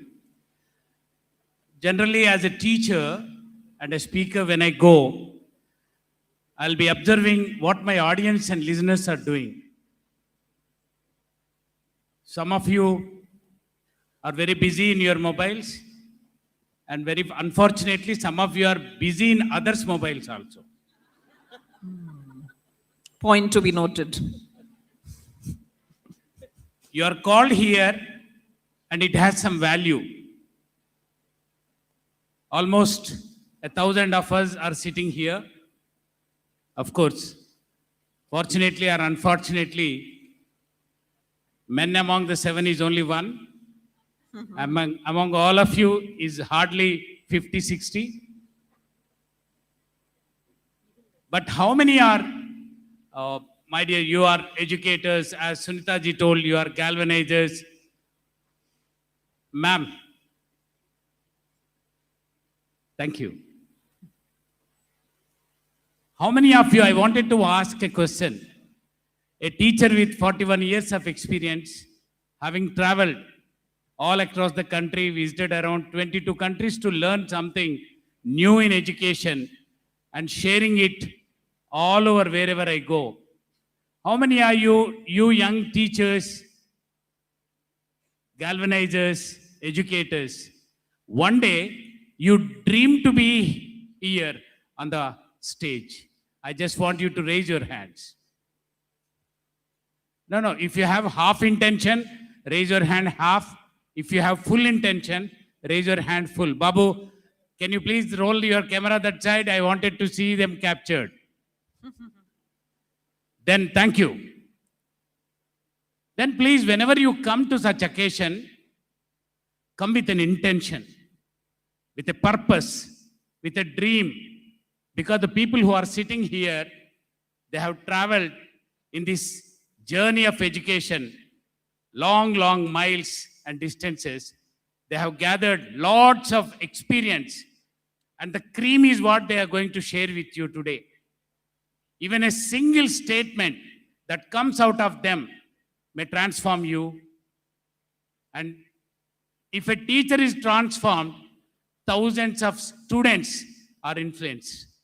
So you are not a small consortium sitting here. We are all the change makers. We are all the destiny changers. Therefore, I want your complete and full attention and dedication when you are attending here. Jagdish ji or Sunita ji, they haven't developed this organization, this mammoth, but it is we having an opportunity to be here. What is that we are taking back in our personal life, in our professional life? If you take it in your personal life, your families will be transformed. If you take it in your professional life, our institutions and our children and our nation will be transformed. So please sit here with something to take from here to transform. Your children should not see you as an old teacher tomorrow after going from here. That's what is my personal request first. Then coming to ma'am's question. Yes, ma'am, transformation is inevitable. If you don't change, the world around is changing. The world around is changing at a very fast pace. But unfortunately, education system is not transforming in the similar ratio. There should be a lot of transformation that is required when we consider Indian education. I wanted to bring you the story that where if all the educators and the leaders that are sitting here, even the one coming from Nepal and Egypt also, I just want you to imagine a situation that where in a classroom, students will ask the teacher, you know about the word interrogation. We generally hear it in police stations. But in the classroom, every day, students come prepared well in advance to interrogate the teacher to know how much the teacher knows about what she is trying to teach. If the students are satisfied with the answers, they allow the teacher to teach. Otherwise, they would tell that, teacher, seems you are not fully prepared, please prepare and come tomorrow. This is called the pulse model. Ma'am, this is the experiment we are doing it for the last 2 years in a place near Warangal in Oasis Public School close to Hyderabad.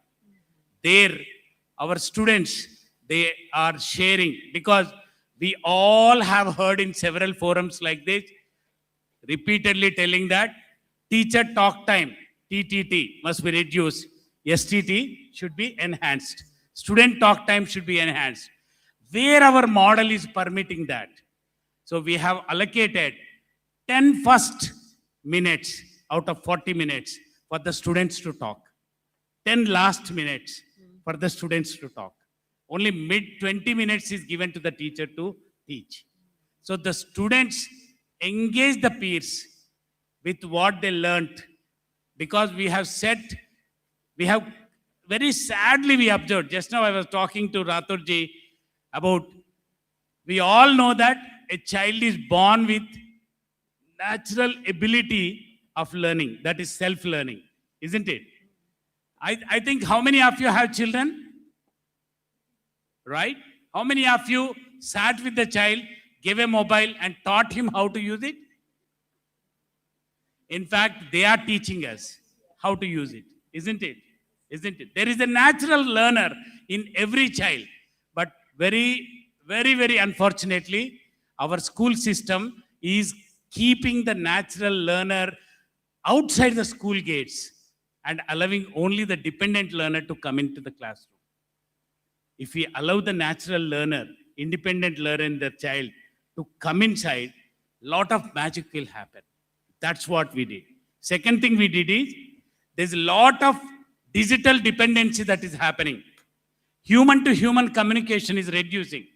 Therefore, we made it mandatory that teachers should talk to children, children should talk to children, teacher, and to the peers.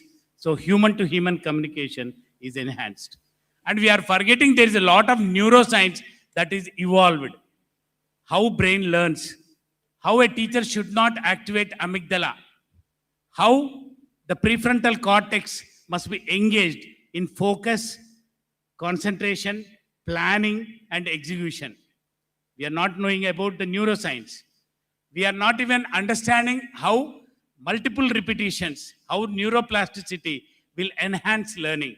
So all these factors are incorporated, and a model called Parampara Unique Learning System of Education, PULSE, is evolved, where students have become, they have taken the responsibility of their own learning. We call it as agency. So wherever human agency is there, human index is high. We have to teach children human agency right from student level.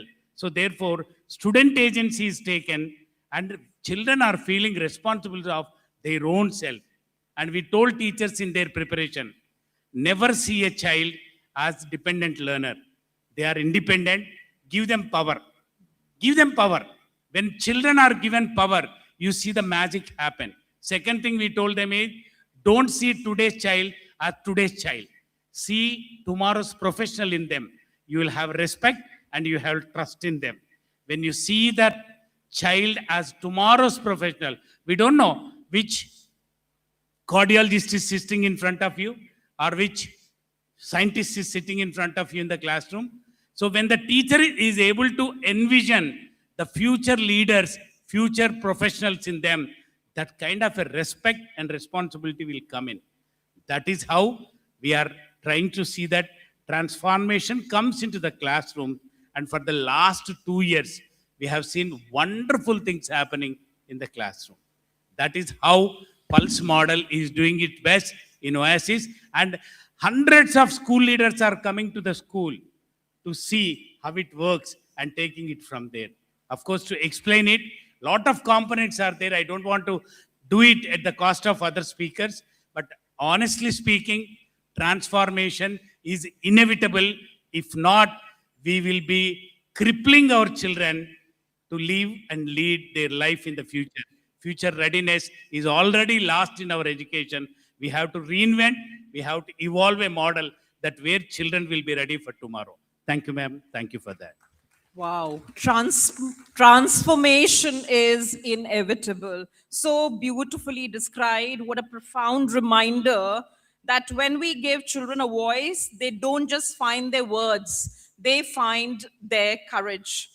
Now, it shows us that the confidence is born the exact moment we hand ownership over to the leader. You talked about the student agency, you talked about the teacher talk time, which needs to be necessarily reduced. I think these are some of the major, very important, vital points that you've touched upon. Thank you so much. And let's move to the litmus test really now. And to help us separate the true music from noise, I turn to a leader of profound analytical clarity, Ms. Shivani Singh. Ma'am, how do we, as guardians of the future, ruthlessly look past the beautifully wrapped illusions of modern trends and identify the heartbeat of true, genuine innovation? Thank you so much, Nisha ma'am. So, if I have to speak about innovation and cosmetic change, the genuine innovation, I personally believe that the real difference lies in the impact. Let me put it in a very, very simple way. You are suffering from cold and cough. One cough syrup is not working for you. You went to the doctor again, and the doctor changes the label of the bottle or the packaging of the bottle. Do you think it is going to help you? Audience? No. See, I like active people. Thank you. So, the same difference you will find between cosmetic change and innovation. Cosmetic change catches the eyes, and real innovation changes the experience, the impact, the outcome. Real innovation challenges the existing inhibitions or existing assumptions. It changes the way people think, they live, or they learn. As galvanizers, it is very important for us to ask questions. What do you think? What is more important? To ask what the children learn or how deep is the learning? That's it. So for that, the cosmetic change is not going to work. Now, putting the change in a very easy way, I must say that if we have to talk about cosmetic change, it is very, very easy. You can think of a class with a lot of gadgets, colorful boards, and very good furniture and infrastructure. But real innovation changes the learning experience. It nurtures critical thinking, collaboration, creativity, and character. I strongly feel that even the use of technology in the classroom is not the real innovation. Replacing the whiteboard or the blackboard with the smart board is not at all innovation if the classroom scenario is the very, very old traditional way. One way teaching happening, teachers-led class, and passive learners. I'm sorry, this is not an innovation at all. For me, if a child is engaged, if the teacher is empowered, and learning is getting better day by day, that's the real innovation. Innovation occurs when we reimagine pedagogy, and as a result, children, they are able to ask better questions, they are able to take charge of their own learning, they are able to help their peers in learning. That's the real innovation. So, dear friends, there is a lot of difference between cosmetic and real innovation. And this is the time for real innovation. And this is for you, Nisha ma'am, that Rang Rogan se makan sajte hain. You wanted a shairi. I knew she would go for it. So, Rang Rogan se makan sajte hain, समाज सजाना है तो नए विचार चाहिए. Wow, wow. Naye vichar means innovation. Innovation is the key, and thank you to the innovation queen for calling us here and giving us the opportunity to sit here. And when we were preparing for this panel, there was so much, so many thoughts coming and going, and then so much enriched we all felt. And thank you so much. In fact, when Nisha ma'am asked certain questions to the panelists, I was trying to answer it on my own internally. And again, there is a lot to learn. Yes, ma'am, of course, initially, there were certain teething issues when we were introduced with Alpha. But gradually, we started getting videos where parents were shooting their children on the road and the child was able to read the hoarding. So teachers started sharing such videos with us, and that was a treat to eyes, and that was the real innovation. And yes, Sushma ma'am, CMS panga leta hi leta hai, or Sunita ma'am gives, air to that fire. So thank you so much, ma'am. We are ready to change. As sir just mentioned, we all are change makers. So we have to be ready, and we cannot be in our comfort zone at all. We have to change with time because everything around us is changing in a big way. Thank you. Thank you so much, ma'am. So, according to ma'am, if an initiative amplifies a child's voice, choice, and ownership, that is the real revolution, friends. Very incisive and profound, and I was expecting this from you. Now, has the role of the child shifted, teachers? Now, let that be the compass. Let this question, guide us. and in every move that we make. Now, let us close with the ultimate act of leadership. And of course, the art of letting go is extremely important. Now, now talking about the courage to unlearn, here I would like to bring in Dr. Suchitra Bandyopadhyay, ma'am, out here, who's sitting next to me.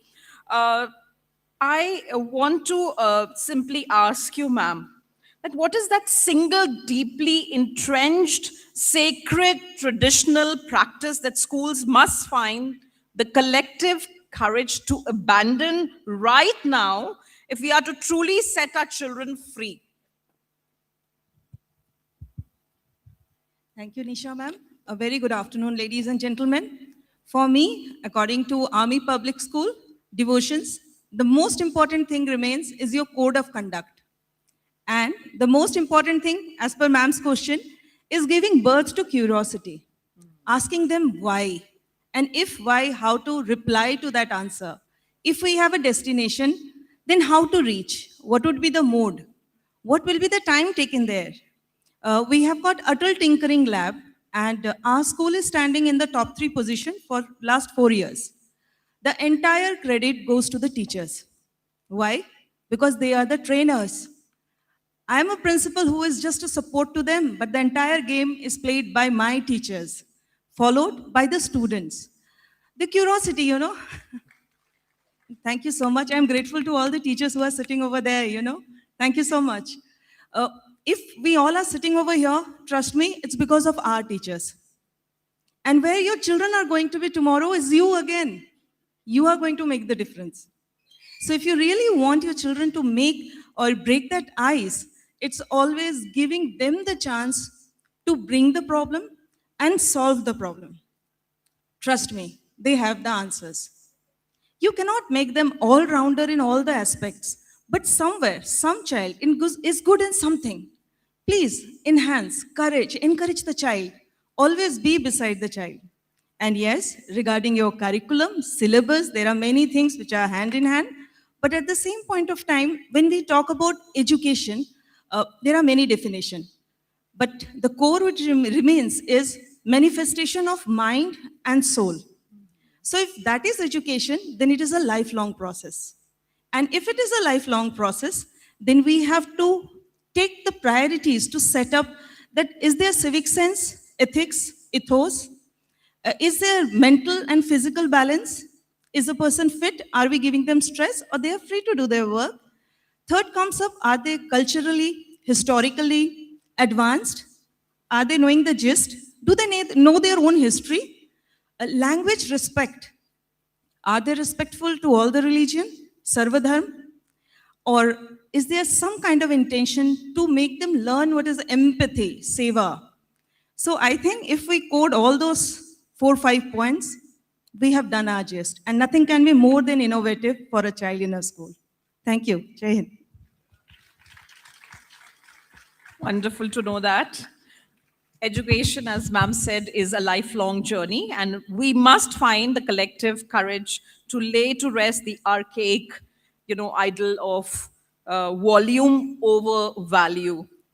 Now, it's time for metamorphosis, from scripted lessons to living ecosystems now. To understand how a grand vision transforms into daily reality, we must look through the lens of the architect. Academic frameworks can be beautifully designed on paper, but their true value is tested on the battlefield of the classroom floor. Now, Ms. Sabah Hussain, who's our lead of curriculum and assessment at City Montessori School. Now, ma'am, your innovation teams are constantly stepping into the classrooms to observe how our educators are doing in real time. Now, when your team looks past the lesson plans, what profound behavioral shifts are you seeing in the teachers themselves? You're very important, ma'am. because this is a different perspective altogether for us. How has the alpha mindset, according to you, fundamentally rewired our educators view their own role during a live class? So what are the changes, visible, tangible changes that you're seeing right now? Thank you, Nisha ma'am. Jai Jagat and good afternoon, everyone. For the benefit of all our guests who've come from outside, CMS used to have an inspection department. And the word itself suggests what exactly happened when it was an inspection department. Then sometime, I think about 10 years, 12 years ago, the name changed and it became a Quality Assurance and Innovations Department. Of course, change of mindsets takes a lot of time. Okay, despite changing the name, it took a long time for the people in the present innovation wing to actually start thinking differently. But now I can surely say that when the innovation wing members, many of them are sitting over here among you, when they go to the campuses, they have a purpose. They are not there as inspectresses anymore. They are as the innovation wing. So what they're looking for is whether learning is happening, what is the depth and pace of learning, where is the evidence, and whether the teacher requires support. These are the 4 objectives with which they enter the classrooms. And we have been seeing a visible change over the past 3-4 years among the teachers. And change is never, it doesn't happen overnight. It gradually happens. We can see that the alpha mindset has fundamentally rewired all the teachers from the traditional content deliverers to galvanizers and facilitators. They have now, the galvanizers are now active listeners. They do not present ready-made answers to the children. They coax the children to think about the answer themselves, help each other to come to a conclusion. This is visible. Then there is a shift from outcomes to the learning process, encouraging curiosity, exploration, and joyful discovery. So the noise in the classroom, the productive noise in the classroom that is now visible and audible is a welcome change. Because we know that learning is happening. And yes, if that productive noise becomes louder and we see the innovation wing members see the teachers struggling with something, they immediately step in to help the teacher somehow take control of the situation. This way, they're able to identify the teachers and share with the middle level leaders of that particular campus as to who needs help. So that as a group, during the PLCs, when the teachers sit together, they can come up with solutions which can help that particular teacher to do something better, or maybe take someone else's ideas to implement in the class.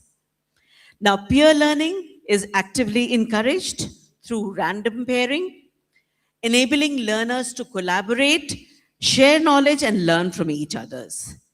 And the teachers have understood the importance of normalization of a class. When the teacher begins a particular concept with the teacher-child demo, followed by the child-child demo, it's kind of normalizing. Every child gets to see exactly what is happening and how is it learned, which helps them take it forward to the next level when they perform the same activity in their random pairs, the pairs that have been made for that particular day. And random pairing is actually helping the children make more friends rather than sitting with the same child for a longer duration. Maybe there were some teachers who did follow that principle of changing the seating pattern, say once a month or once a 6 months. But random pairing changes the pair every day. So the children make better friends, more friends. Then the use of the use of language of positive reinforcement. You can hear the children very, very easily using the word high five, well done, try again, because the teachers are demonstrating the use of these languages. So this is a very visible difference. Then the galvanizers have moved away from the role of all knowing teachers to teachers who are discovering the hidden potential of their children. When they observe the children, when the children are working in pairs and learning, and the teacher is moving around, she's able to identify the learning gaps. She's able to identify where some more help is required. And when the teacher goes back to her table and notes down in her reflection register on a regular basis, that's a daily record, rather on the spot record of which child needs help, which is a very powerful tool indeed. Then classrooms have become more vibrant, engaging. Children are confident and fearless. This is for sure. Many a times we meet children outside their classrooms, outside the school, in social settings, and those nursery, KG, class 1 and 2 children, so confidently answering questions, so confidently explaining things, or reasoning why something they find good or not so good, which I'm sure is an impact of the alpha pedagogy that has been going on in the pre-primary and class 1 and 2 and 3 in some campuses.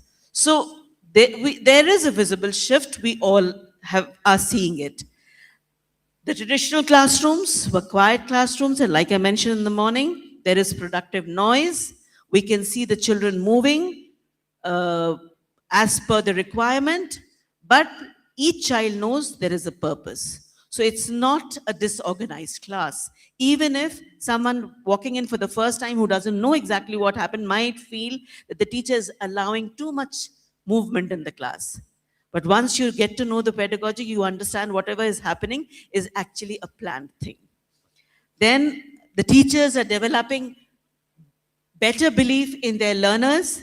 Concepts which were considered to be too challenging for the pre-primary children, for the Montessori, nursery, and KG children, are now being introduced much ahead.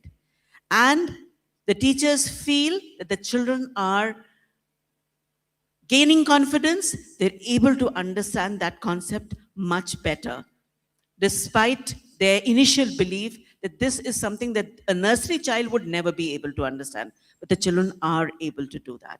So this is the power of alpha that we see in the pre-primary classes.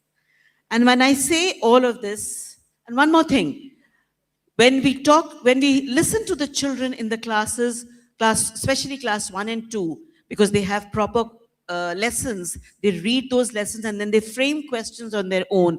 The quality of questions that they are preparing are getting even better, which shows that there is better comprehension and the children are improving on their critical thinking skills. But having said all of this, teachers across campuses are at different stages of their own learning curve. But one thing is for sure, everyone is moving forward, becoming an even more effective galvanizer every day. The progress is happening. Thank you, Sunita ma'am, for the alpha. Thank you. So learning is happening, and it's so wonderful to hear Sabha ma'am that our observers from the innovation wing see our galvanizers who have traded anxiety of covering the syllabus, as Sushma ma'am was pointing out. Now here they are uncovering the potential of the child. So I think that can be the most beautiful thing to happen. So, dear friends, we've heard the voices of our brilliant panel here, but a true awakening, I must say, requires the collective commitment of this entire auditorium. Now, before we deliver our final charge, I want to take this conversation out of the panel and bring it directly to all of you in the auditorium. So are you ready? Do you have phones, teachers? I'm so glad. I'm so impressed because, I thought they must have kept it in their staff room because normally we as principals normally tell them to keep it back with the MLLs. So just take it out, scan the QR code from the screen. Can you see the QR code? Can we make it available on the screen? Right, it's just there. So please take out your phones, scan the QR code on the screen and enter the code displayed. We have a simple but vital question for every school leader, teacher, and visionary in this auditorium today. What is the biggest barrier keeping our schools from truly breaking the traditional mold? What are those barriers? Let's seek answers. And I'm sure the answers are going to trickle in. Is it fear of parental resistance and anxiety? I'm just wondering. Is it the comfort of old habits among teachers? Or is it the systemic pressure of volume over value, which is syllabus versus the mastery? Or last, the courage of leadership to step back and let go. Let's watch the screen as the live results come in. Are the results coming in?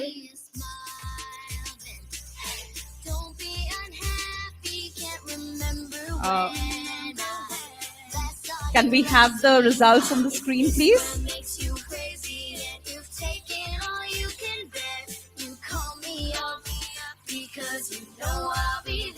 Can you refresh it a bit?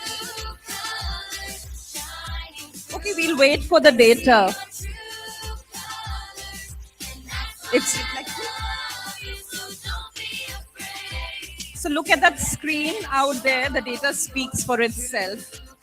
It's not our children are holding back the change. It is the weight of our systems, our habits, and our own fears. This brings us perfectly to a final reflection. So what an extraordinary soul-stirring masterclass in leadership we've just shared. Now, if this beautiful tapestry of insights has proven anything today, it is that breaking the mold is not a singular act of bravery. It is a continuous living culture of courage and love. So the blueprint is ready, the vision is clear, and the data shows we are all walking this path together.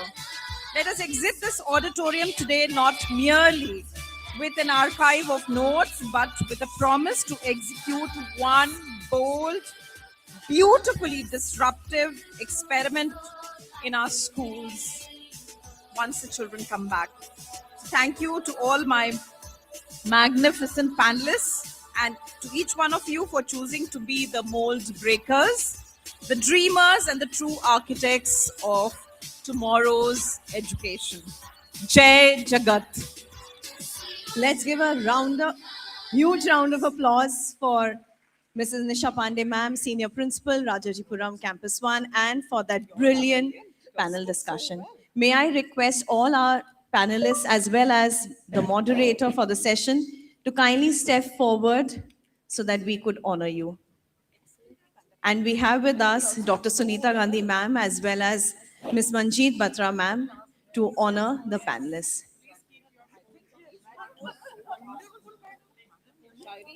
I wrote here only, you know this, when you said.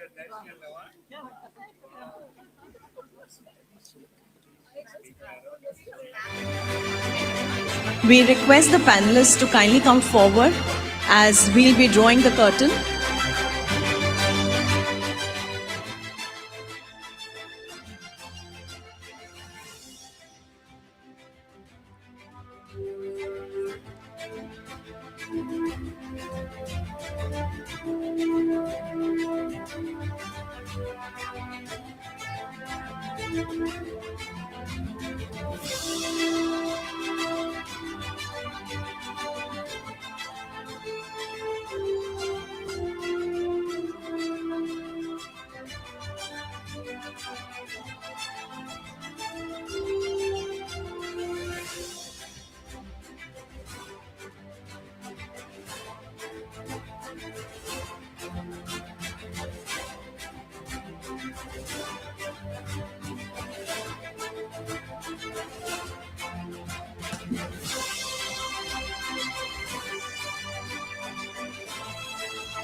Let's give a huge round of applause for our panelists.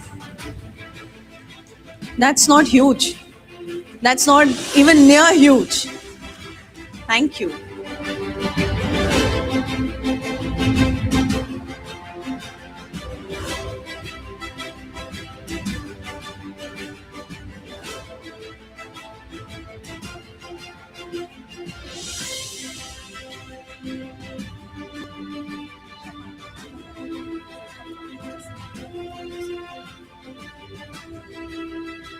Respected panelists, your belongings are with us in case you're searching for it.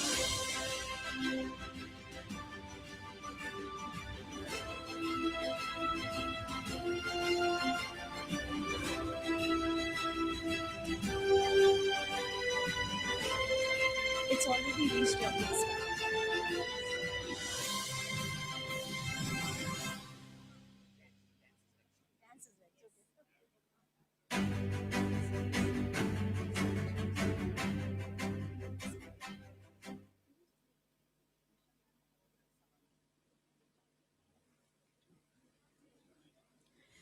Thank you, everyone. I request you to kindly take your place. Before we break for lunch, dear teachers, there are a few announcements. So I request you to please be seated. After lunch, we'll have the extempo, and I would be announcing the names right now and request the teacher concerned to kindly report back by 2 p.m.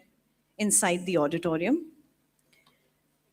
From Ayodhya Road campus, Miss Subrava, Aliganj campus 1, Miss Ritu, Aliganj campus 2, Miss Ritu Pandey, Anand Nagar, Miss Pooja Jain, Asharfabad, Miss Naba, Chowk, Miss Namita, Gomti Nagar 1, Miss Neha Shirvastav, Gomti Nagar Extension Campus, Miss Ankita, Golf City, Miss Alka, Indranagar Campus 1, Miss Sonal, Indranagar Campus 2, Miss Shweta Singh, Jankipuram, Miss Samriddhi, Jopling Road, Miss Akansha, Kanpur Road, Miss Divyam, Rajendra Nagar 1, Miss Priyanshi, Rajendra Nagar 2, Miss Amarjot, Rajajipuram Campus 1, Miss Akansha, Rajajipuram Campus 2, Miss Garima, RDSO, Miss Neha, Shalimar, Miss Priya, CISV Manas City, Miss Monica, Lumna Terra, Mr. Abhay, and CISV Jaipur, Miss Bhavna.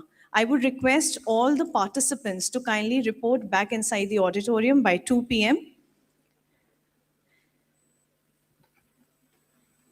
Dear audience, the students over here, they belong to One Tara School. So how many of you do not know about One Tara School? All right. Okay. One Tara School was started with a simple yet powerful vision to reach children due to social and economic challenges. They had limited access to quality education and opportunities. This was started in memory of Dr. late Gandhi sir by Sunita ma'am. The children who you are about to see today come from underprivileged backgrounds, but they stand before us as a reminder that talent knows no barriers. Through the support and nurturing provided by the One Tara School, they are receiving opportunities to learn, grow, express themselves, and showcase their abilities on platforms such as this today. So let us celebrate their confidence, resilience, and joy. Give them a better round of applause because these kids have been waiting to perform and showcase their talent since morning. Over to the kids from One Tara School.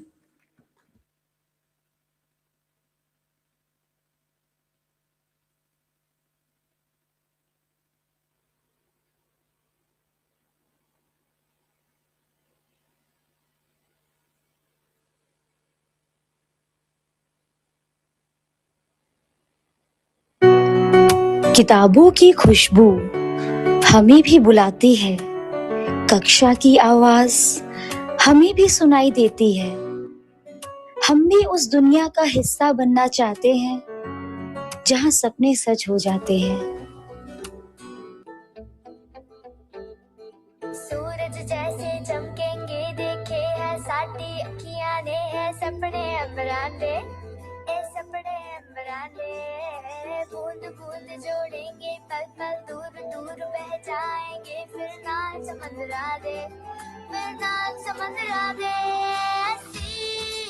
ऐसे खड़े है जाना पड़े ना कम हमको तो सजते अड़े जनूनी बड़े अगर के जिंदगी मेरी सवारिशा एक मैं पूरी करा एक जिंदगी मेरी सवारिशा एक मैं पूरी करा एक जिंदगी मेरी सवारिशा मुश्किल हमें रोकना रोके से ना रुके हम मर्जी से चले हम बादल सा गरजे हम सावन सा बरसे हम सूरज सा चमके हम स्कूल चले हम ओ हो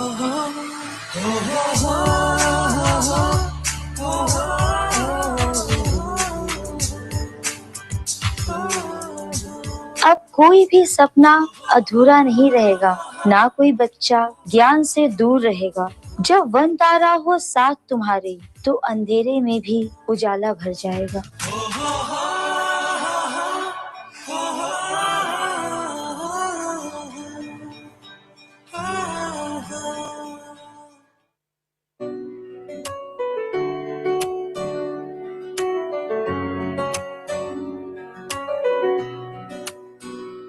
नया सवेरा नई कहानी सपने बड़े हैं दिल दीवानी रास्ते मुश्किल पर हम नहीं रुकेंगे आसमां तक अपनी कहानी लिखेंगे दुनिया बोले रुक जा पर हम चले दिल के जज्बातों को हम कभी ना भूले उड़ान है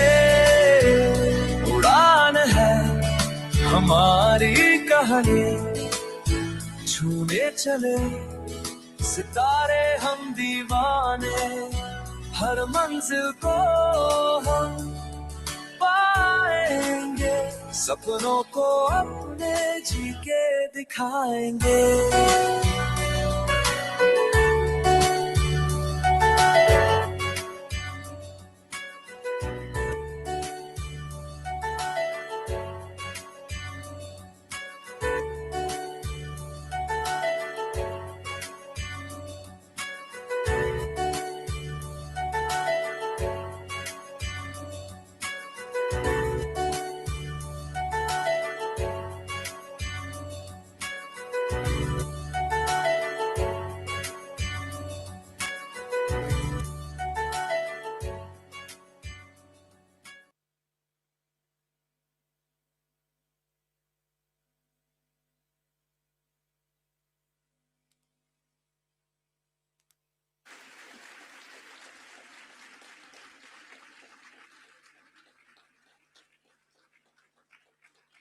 आपका बहुत बहुत शुक्रिया प्यारे बच्चों, आपने बहुत उम्दा किया. May we request Sunita ma'am to kindly come forward for a group photograph with the kids and the teachers who prepared the students for today's event.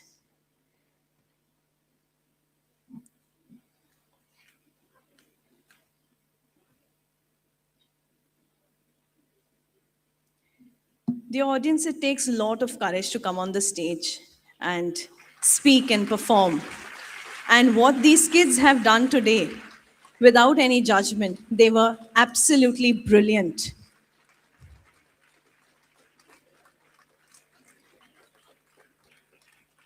Your applause, they will remember it for life because they'll never get an audience like you.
आपका बहुत बहुत शुक्रिया प्यारे बच्चों. मैं आपसे कहूँगी कि आप अपने टीचर्स के साथ अब अपनी जगह पे वापस जाएं. And dear teachers, thank you for that little appreciation. That will go a really long way for them. We will now be breaking for lunch. I would request the host team to kindly come forward and escort all our delegates and principals to the CISV dining hall for lunch. And I would request all the teachers to kindly move to basement area along with the innovations department for lunch. And I would request you to come back by 2 p.m. sharp so that we can finish the event on time. If you're going to be late, it's going to be later for you. So please come back on time so that we can end today's conference on time. Thank you, everyone. See you after lunch break.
morning, Arman. Good morning, ma'am. Arman, today we are going to understand numbers 0 to 10. Okay? Okay. Just touch one of my fist. Something is there? Yes. And in this one? Nothing. Nothing. So nothing means 0. Okay? 1.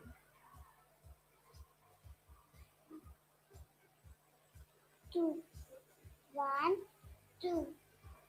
2. 3. 4.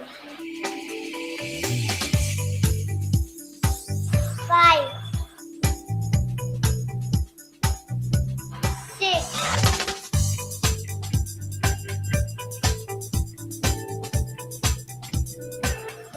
7. 8. 9. 10. So which number is this? 10. Number 10. 10. Very good.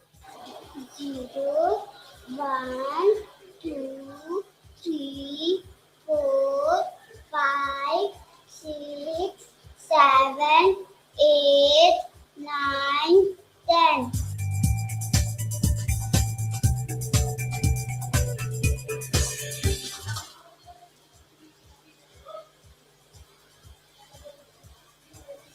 Zero. Number 0. 1.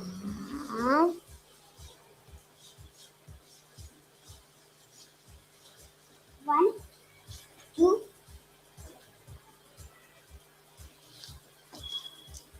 1,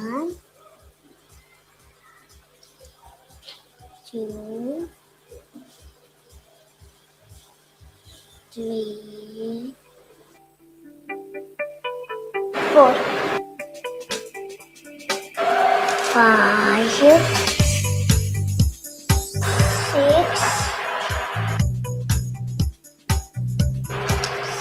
7, 8,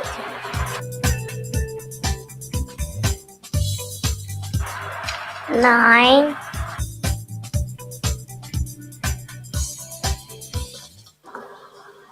10. High five.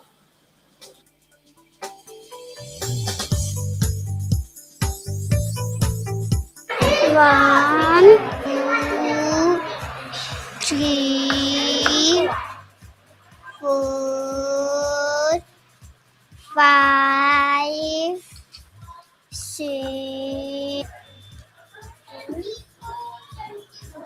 1.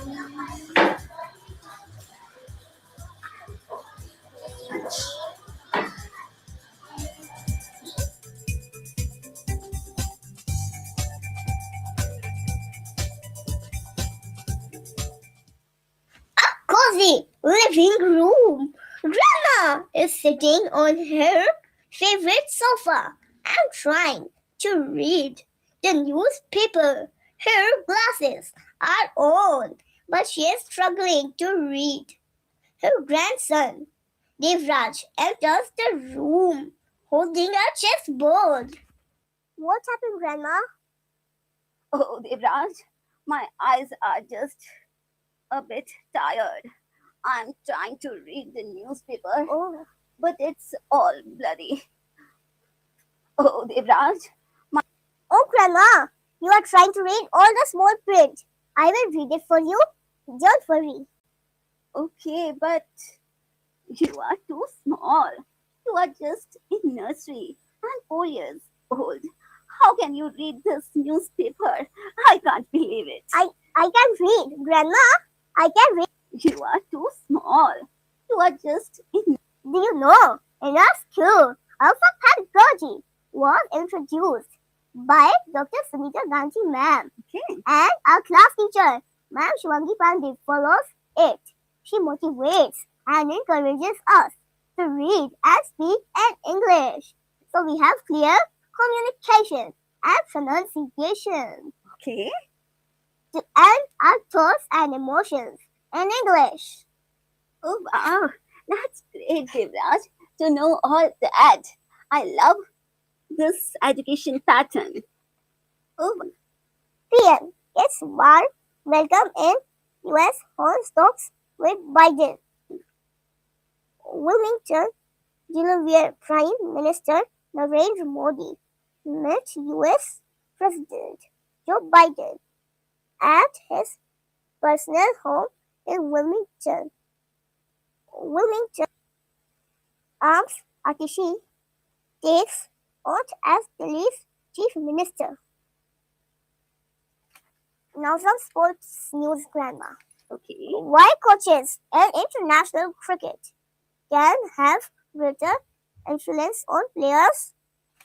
Now, but here, put India on verge of victory. But both score hundreds and 167 runs for the fourth wicket.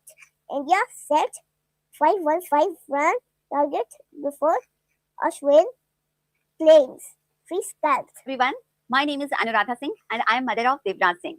He studies in Nursery B, CMS Gomtinagar Extension Branch.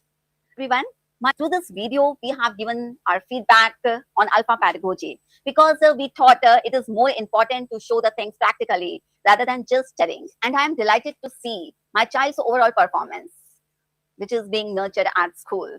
And he expressed his thoughts, his views, his emotions in English, and he understands the English conversation and replies very easily. And I am delighted to see पुरानी पद्धति plus में नई पद्धति. Yes, ma'am. आप लोगों ने alpha pedagogy के through जो पुरानी पद्धति थी, जो A for apple, B for ball, C for cat, पुरानी पद्धति इससे बच्चा इतना नहीं सीखता था जितना बच्चा इस पैटर्न से सीख रहा है, विजुअलाइजेशन के through. It's very interesting way to teach, right? तो ये पद्धति से हमारा बच्चा बहुत ज्यादा अच्छे से सीख रहा है. इसको मैंने 3 पार्ट्स में डिवाइड करा है, इन रीडिंग, राइटिंग एंड स्पोकन. तो मैं आपको मैम बताऊंगी कि मेरा बच्चा रीडिंग में क्या कर रहा है, राइटिंग में कितना इंप्रूवमेंट हुआ है एंड स्पोकन में कितना इंप्रूवमेंट हुआ है बाय अल्फा पेडागोजी के थ्रू, राइट? सबसे पहले तो मैं कहना चाहूंगी, आपने टीना टोटो जो 2 कैरेक्टर्स दिए हैं इसमें, we all enjoy very much and उससे हमारे बच्चे और हमारे बीच में भी एक बहुत अच्छी बॉन्डिंग हो गई है, जस्ट फ्रेंडली. और आप इस पिक्चर के थ्रू भी देख सकते हैं. सबसे पहले हम स्टार्ट कर रहे हैं रीडिंग पैटर्न में. मैम आपको मैं फीडबैक देना चाहूंगी, इतना इंप्रूवमेंट आया है बच्चे के उसमें कि वो आज ओनली 4 इयर्स का चाइल्ड मेरा है देवराज सिंह, वो नर्सरी में है और वो इंग्लिश का न्यूज़पेपर रीड कर सकता है. It's really very very magical. मुझे बड़ी खुशी है कि वो इतना इजी वे में इंग्लिश का न्यूज़पेपर रीड कर रहा है विद क्लियर प्रोनाउंसिएशन. एंड एक और चीज धीरे धीरे जैसे मैं बताती हूँ, रेस्टोरेंट में जाते हैं, he reads the menu card and फिर वो डिमांड करता है कि हाँ मम्मी ये खाना है, ये भी है यहाँ अवेलेबल है, ये सारी चीजें. साउथ इंडियन डिश खाते हैं, ये है इसमें अवेलेबल. तो बड़ी खुशी होती है कि बच्चा अपने आप रीड करके हमें बता रहा है, वो भी इतना छोटा है. इवन रेस्टोरेंट में सब लोग देखने में लगते हैं कि वाओ इतना छोटा बच्चा रीड कर रहा है. दूसरी चीज, जब हम मार्केट में जाते हैं, शॉप्स पे जो भी कुछ लिखा होता है, हम उसे कहते हैं कि बेटा यू रीड इट, तो वो सब रीड करके हमें बताता है. ये बहुत खुशी की बात है. और दूसरा और एक और पॉइंट मोस्ट इंपॉर्टेंट जिससे बच्चे की नॉलेज भी बढ़ती है, वो गूगल पे सर्च करता है. उसमें वो हमें सुनीता विलियम्स जी के सारे अपडेट्स देता है कि उसमें क्या क्या, मतलब कि अब वो कब आ रही हैं, नासा में कितने दिन तक वो रुकी रहेंगी, क्यों उन्हें वहां पे परेशानी हो रही है, क्या परेशानी हो रही है. तो वो सारे अपडेट्स हमें सर्च करके उनके देता रहता है. तो ये बहुत खुशी की बात है. बच्चा अपना नॉलेज जीके भी उसके थ्रू इंप्रूव कर रहा है. जैसे मैंने बताया कि वो रीड करके सब समझ भी लेता है अब, तो ये बहुत खुशी की बात है. और ओनली 4 इयर्स चाइल्ड. तो अब मैं सेकंड पॉइंट पे आती हूँ, राइटिंग स्किल में उसमें क्या इंप्रूवमेंट आया. जैसे कि आपने अल्फा के थ्रू ये चीज बताई है कि हमें विजुअलाइजेशन करना सबसे मेन इंपॉर्टेंट चीज है. कि उसमें एप्पल है, फर्स्ट साउंड मतलब ए बना है, एप्पल बना है, स्पेलिंग लिखा है. तो बच्चा जब पिक्चर देखता है, ए देखता है, फर्स्ट साउंड उसे बता दिया ए, एंड उसमें जो एप्पल लिखा है वो बच्चे की जब वो 1 to 5 इयर्स की एज में होता है तो उसके माइंड में वो छप जाती है चीजें. तो इसके कारण ही मैम उसको जो है अब वो 6 to 7 लेटर्स भी राइट डाउन कर सकता है. आप उसे कोई भी स्पेलिंग कहिए कि इसकी लिख के दिखाओ या कोई भी वर्ड कहिए, वो लिख के दिखाएगा. दूसरी चीज मैम क्या है इम्प्रूवमेंट, कि जो बच्चे के उसमें नहीं आए हैं उसके एनवायरनमेंट में वो यूज टू नहीं है, तो उन वर्ड्स को वो फोनिक के थ्रू अरेंज करने की कोशिश करता है, फोनिक लगा के अपने आप बनाने की कोशिश करता है। Third point is this ma'am, आपका मैम हमने ग्लोबल लर्निंग लैब देखा था, उसमें जो आपने बताया था कि बच्चों का जो असेसमेंट्स होते हैं वो यदि बच्चा खुद ही अपने पार्टनर के लिए क्रिएट करे एंड फिर उसे सॉल्व करे, इससे बच्चा क्रिएटिव भी बनेगा, बहुत ज्यादा उसे नॉलेज भी आएगी और बहुत अच्छा कर सकता है। तो मैं आपको मैम एक एग्जांपल देती हूँ, ये उसके बाद मैंने नहीं कराया बट उसने ये मुझे अपने आप मेरा टेस्ट लिया था, तो उसने मुझे कंट्रीज के नेम दिए, just look at here ma'am.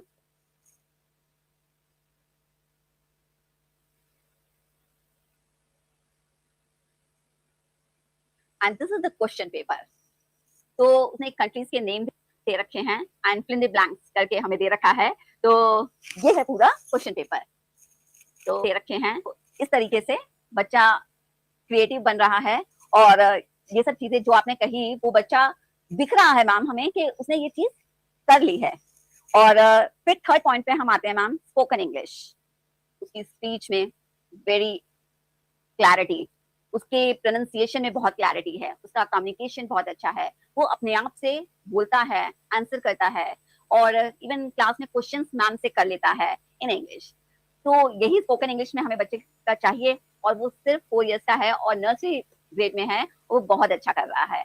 और थैंक्स टू मिस शिवांगी, उसकी स्पीच में वेरी पांडे मैम जो कि रियली बहुत हार्ड वर्क कर रही हैं, वो बच्चों के स्पोकन इंग्लिश पे पूरा फोकस करती हैं। और thank you so much ma'am, आपने पांडे मैम अल्फा पैडागोजी को लेकर आए और हमारे बच्चों को बहुत बहुत अच्छी चीज जो कि बच्चा बहुत एंजॉय करके पढ़ रहा है। आप सब लोग इतनी मेहनत करते हैं हमारे बच्चों के लिए, इतने सारे बच्चों के लिए, तो हम एटलीस्ट अपने बच्चे के लिए तो कर ही सकते हैं, इसलिए हम उसके लिए टीना बनते हैं और वो हमारा टोटो। So thank you so much ma'am. इसलिए मैंने बहुत जरूरी समझा ये वीडियो बनाने का, क्योंकि मैं आपको ये जरूर बताना चाहती थी कि आपकी मेहनत कहाँ तक साकार हो रही है। तो मैम मैं जरूर आपसे भी ये कहना चाहूंगी कि एक बार आप देवराज को कहीं पर भी लेकर जाइए, वो आपको कहीं पर भी आप इंस्टेंटली उससे कहीं पर भी रीडिंग का कहेंगे, वो रीड करके आपको दिखा सकता है। It's not just a video, ये बहुत ही रियलिटी है कि आप ऑन द स्पॉट क्लास में पहुंचिए, उससे रीड करवाइए, ही विल रीड, और ये सब कुछ अल्फा का रिजल्ट है। सो thank you so much ma'am. Wait, I am Jojo and she is my best friend Tina. So please subscribe our channel and like.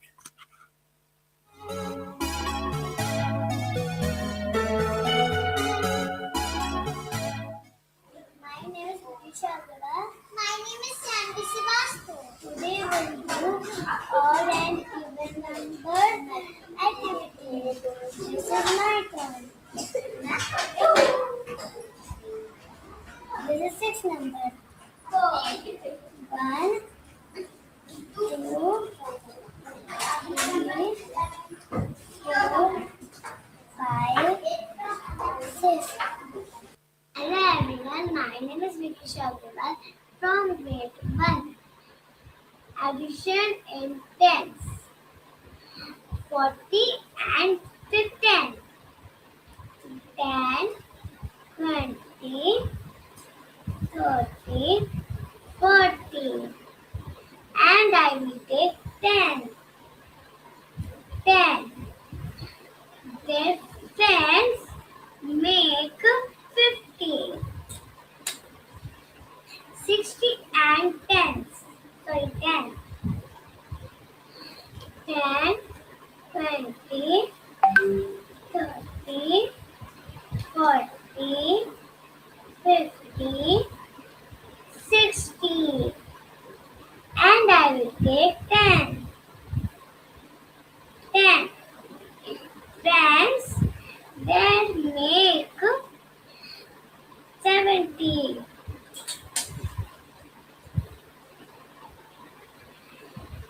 And I will take 40, 10, 20, 30, 40.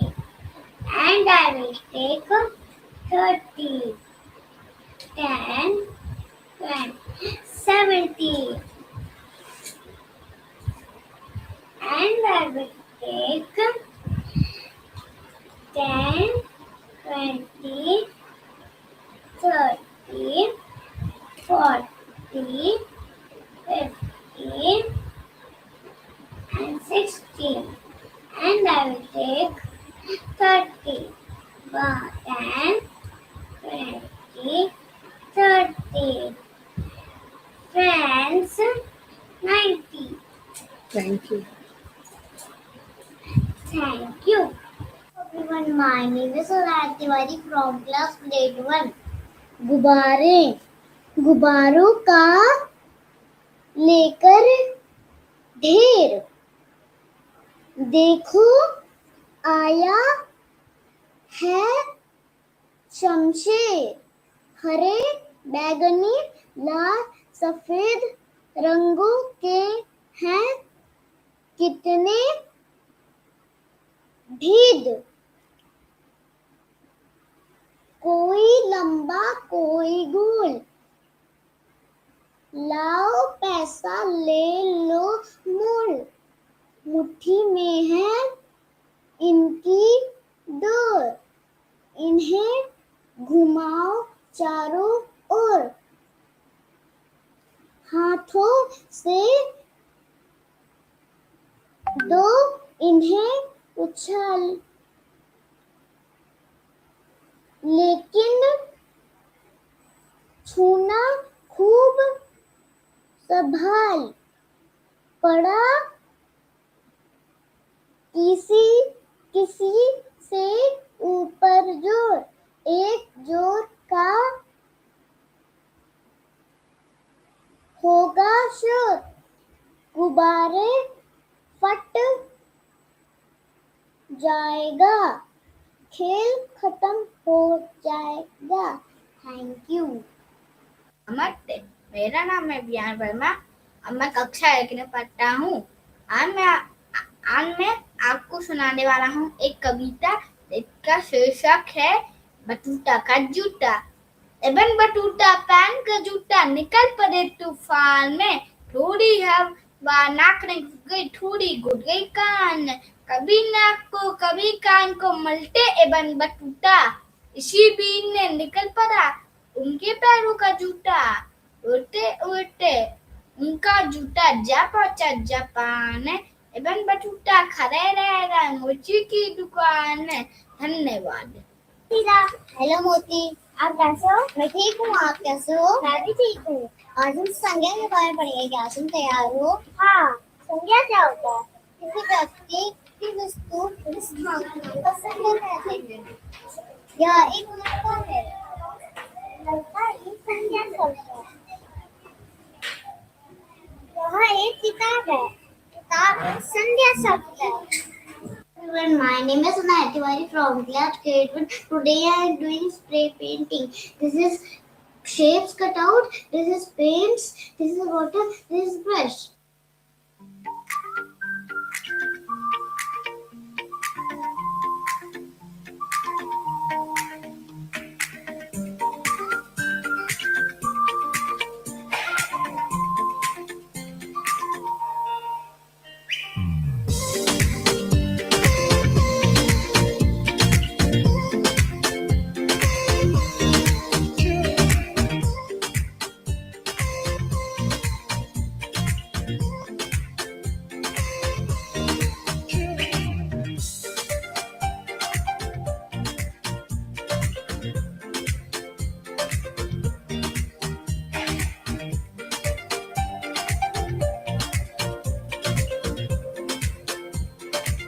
My spray painting is ready. Thank you.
We all go through things we can't talk about: exam pressure, comparison, anxiety, the fear of not being enough. And at most times, we stay silent. But what if we spoke up? What if we made sure everyone's voice was heard? We realized if we as youth feel this way, others probably do too. What if someone really laughs at what I say? I don't think anyone really opens up in school. Not everyone was on board. Some thought it wouldn't work, while others were afraid of being judged or just didn't believe anyone would listen. The truth is, for some of us, silence is the loudest cry for help. This actually sounds different. I think we should try it once. But some students understood. They saw the need to create a space where no one feels left out or unheard. And that's all it took. A few brave voices to begin something bigger. A movement of equality, understanding, and peace. You have been given chits in front of your table. You have to write your problems and keep it in this box. The usernames will be anonymous, so don't worry and just feel free to share your problems with us. Let's talk it out together.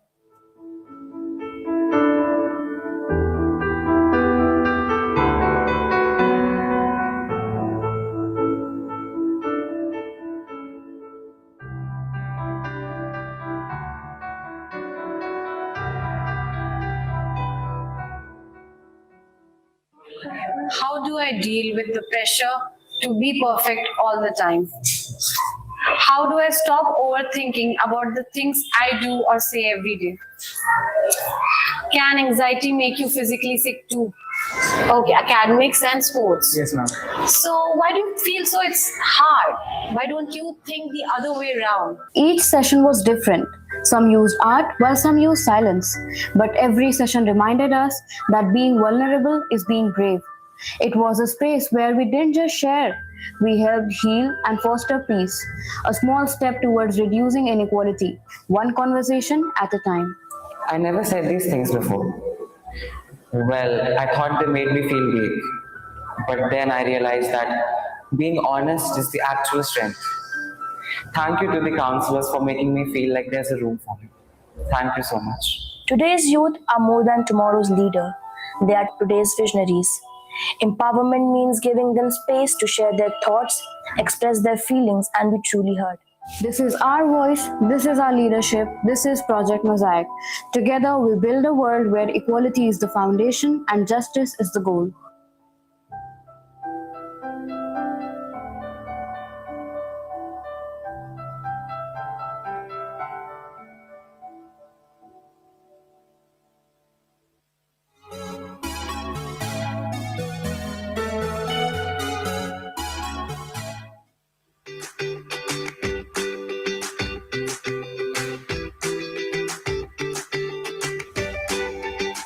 Tina, please tell me what is this? That's sun. What is the first sound?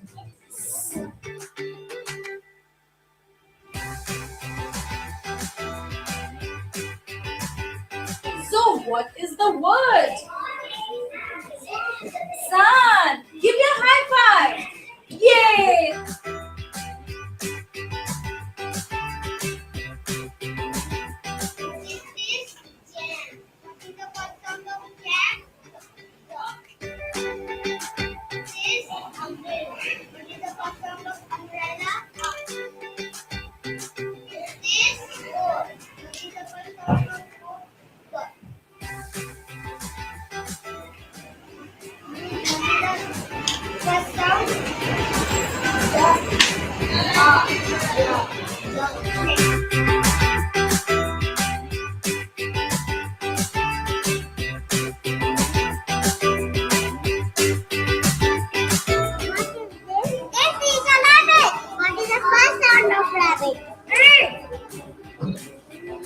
What is that?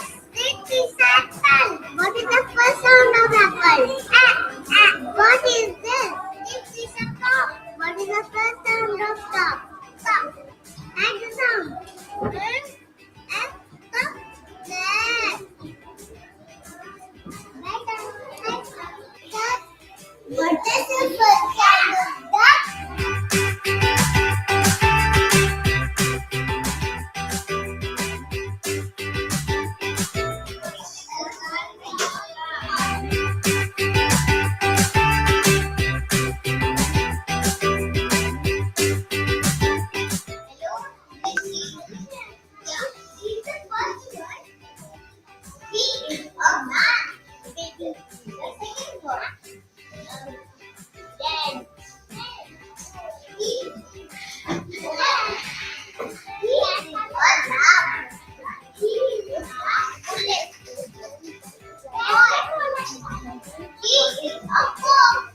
Hello, my name is Swastika.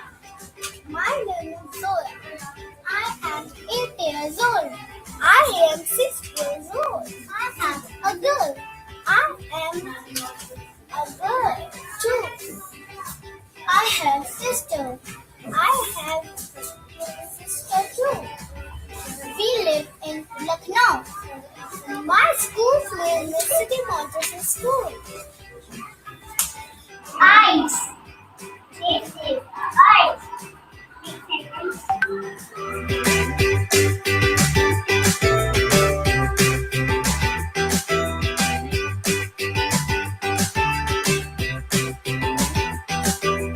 My name is Prisha Rathod. This is Tina and this is Toto.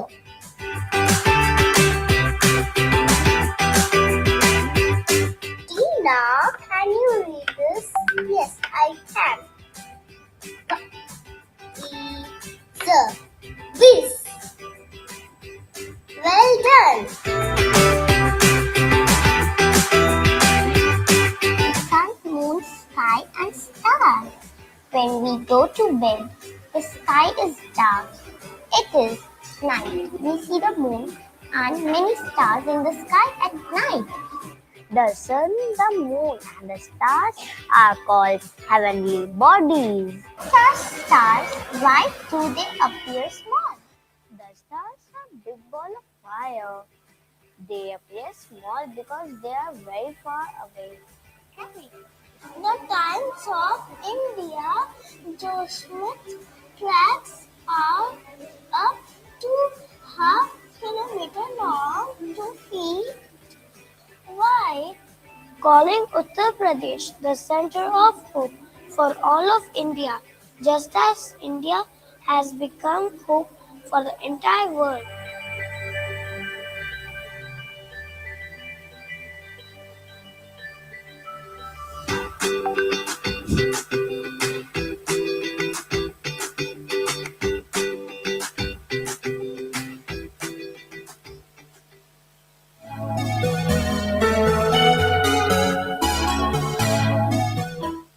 Namaskar. My warm congratulations to Dr. Sunita Gandhi and her team at the Global Education and Training Institute, GATI, that the Path Movement for Transforming Education is being launched at this roundtable. Education must be purposeful, active, transformative, and holistic. India's National Education Policy, NEP 2020, rightly emphasizes moving from teaching to learning, a move from memorization to understanding, from passive listening to active participation. I firmly believe that the 4C skills collaboration, communication, critical thinking, and creativity. Dr. Sunita Gandhi, Gati have demonstrated that these are not just ideas but realities that can be implemented across schools of every size and type. Leaders, educators, parents, and communities to come together for this transformative journey. Education leaders gathered Education Leadership International Roundtable in Lucknow, and those joining this event virtually from across India and around the world, and wishing this event a grand success. Thank you very much.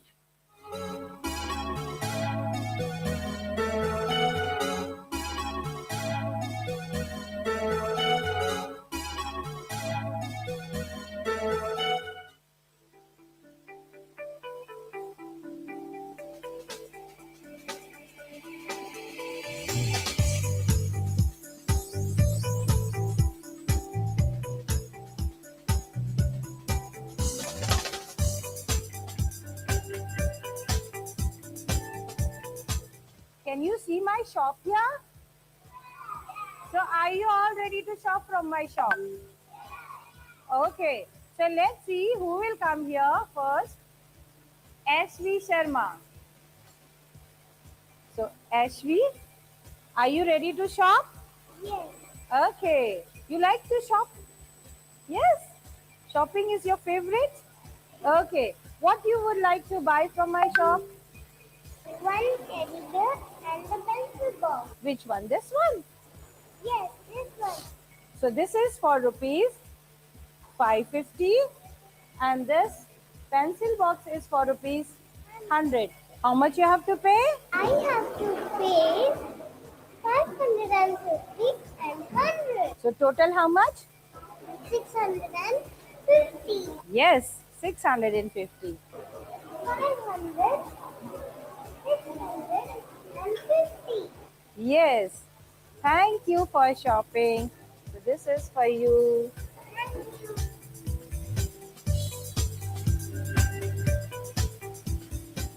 Now it's your turn. One needs to be a shopkeeper and another one will be a customer who will shop from the shop. So let's see who will come here. Akshat Singh. And from UKG, I will call Ansab Nair. So welcome, Akshat and Ansab. Do you know what you're supposed to do? Let's do shopping together. What would you like to buy? I would like to buy a kangaroo and a water bottle. This kangaroo is 200 220 and this water is 234. 200 and 200, 420 and 30, 50, 454. You have to pay 454. 100, 200, 300, 400, 50, 1, 2, 3, 4. Here's your money. Thank you. Good job. Well done.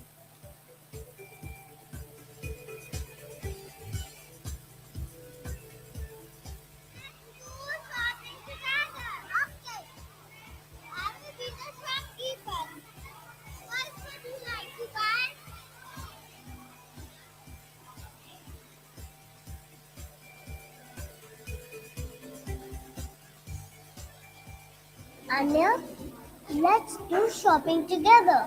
Okay, I'll be the shopkeeper. What do you want to buy at my shop?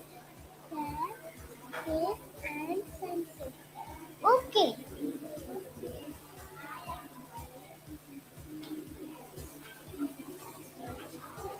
The pencil is for 100 and the pencil is for 35.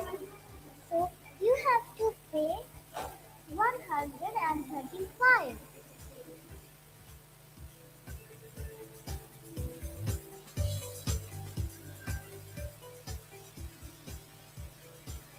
Thank you.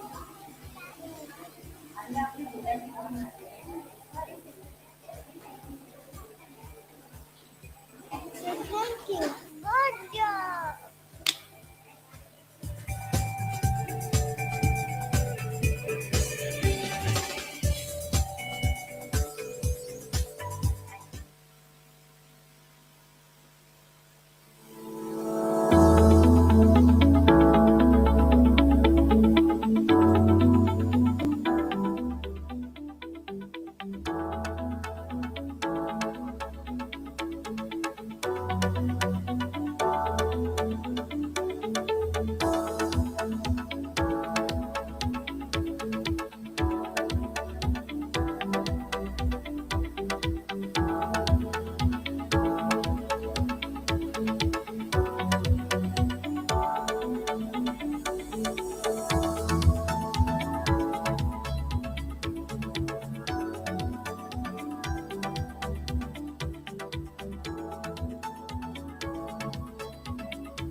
morning in Jai Jagat class. So it's your EVS period and today we are going to start a new chapter. What is the name of the chapter? Exactly. The name of our new chapter is Sun, Moon, Sky and Stars. What do we see in the sky during the daytime? You all must have seen the day sky. Yes, Aradhya? We see the sun in the sky during the daytime. Yes, we see the sun during the daytime. And what do we see during the night time in the sky? Anika? We see the moon and the stars during the night time. Exactly. Hello. Hi.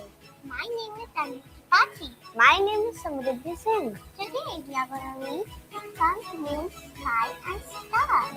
When we get up in the morning, it is daytime. We always see the sun shining in the sky. The sun gives us heat and light. I request all the galvanizers to kindly be seated. For all living things, including plants. The teachers who are there for day 1 extempo, I request you to kindly come forward. Ayodhya Road campus, Miss Sub Rava Dutt. Aliganj campus 1, Miss Ritu. Aliganj campus 2, Miss Ritu Pandey. And I would request the teachers to sit in the same order, beginning from my left and your right.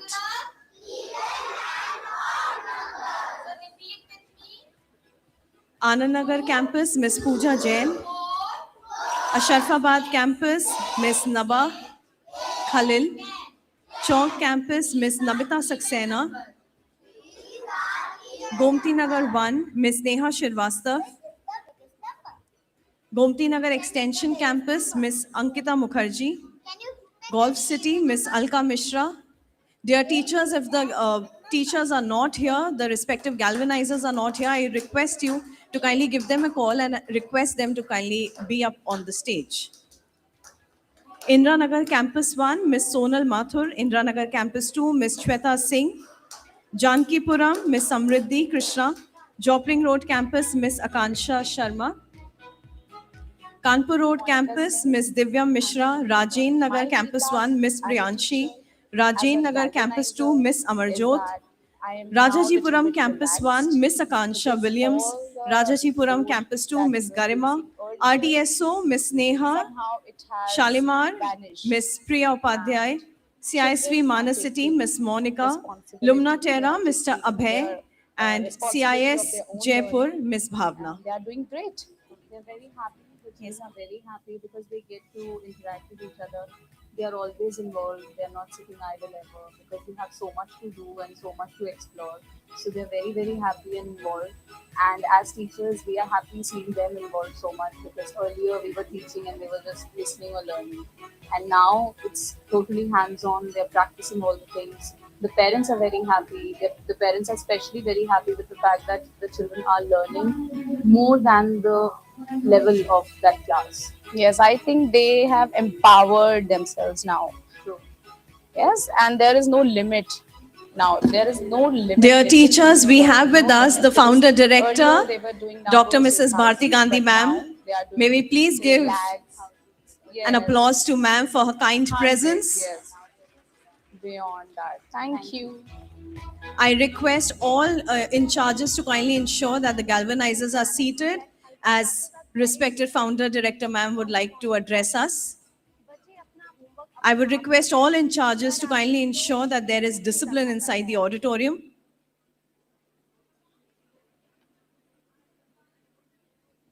Especially the ones who are returning back. I request you to kindly be seated as quickly as possible. We have with us the founder director ma'am for her kind address.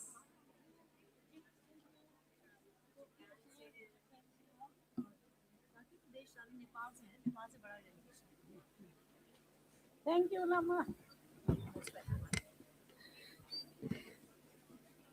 आप सबके चरणों में मेरा प्रणाम।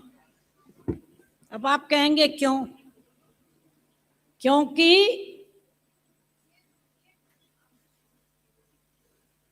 जिस शिष्य का सिर झुके टीचर के आगे, झुकती है सारी दुनिया उस शिष्य के आगे। तो अगर हम आपके शिष्य बन जाएंगे तो सारी दुनिया हमारे पास झुकेगी। मजा आ गया? शिष्य बनने में कितना मजा है। आप you people are coming far and wide, even from east to west or Middle East, that is Egypt to Japan. What a wonderful plan. I'm so happy to be with you. This is all because of my daughter Sunita Gandhi. And people say that you should have less number of children, but by chance I had more number of children, 4. Very nervous, but God gave me good children, and each one is excelling each other. With this, I know you have been doing great things here. I have gone through this program, and Khyati Lambaji and assembly by Indranagar branch and video by our Honorable Minister Shri Rajnath Singh Ji. And you have also charting a new path forward by Reena Soti Ji talk. She is our supreme head. And keynote address of Dr. Sunita Gandhi and other things like alpha hands-on and roundtables and whatnot. I would say it is an international conference, and I humble myself because you have been doing quite fresh things, modern technologies, even AI, but I have to say my own traditional things. You will bear with me. I welcome all of you wholeheartedly. So I have my teachers here, and I know they will say I'm repeating, but I will repeat till.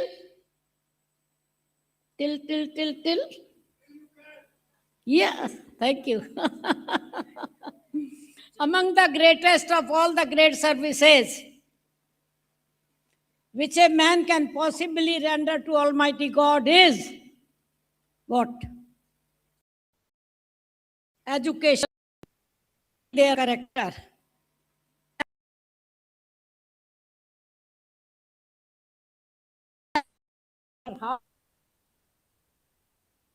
So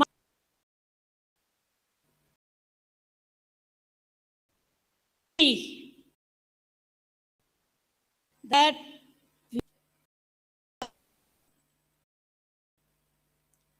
great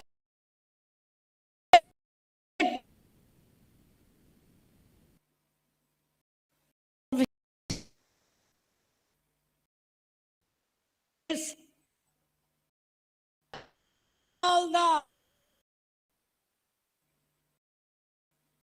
and what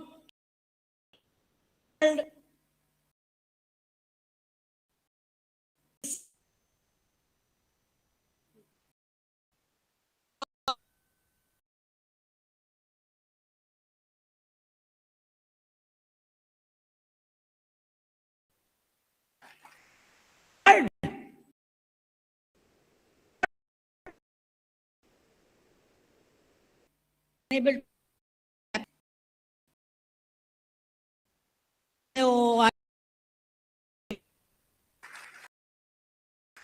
are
tender hearts, the love of God. What is important is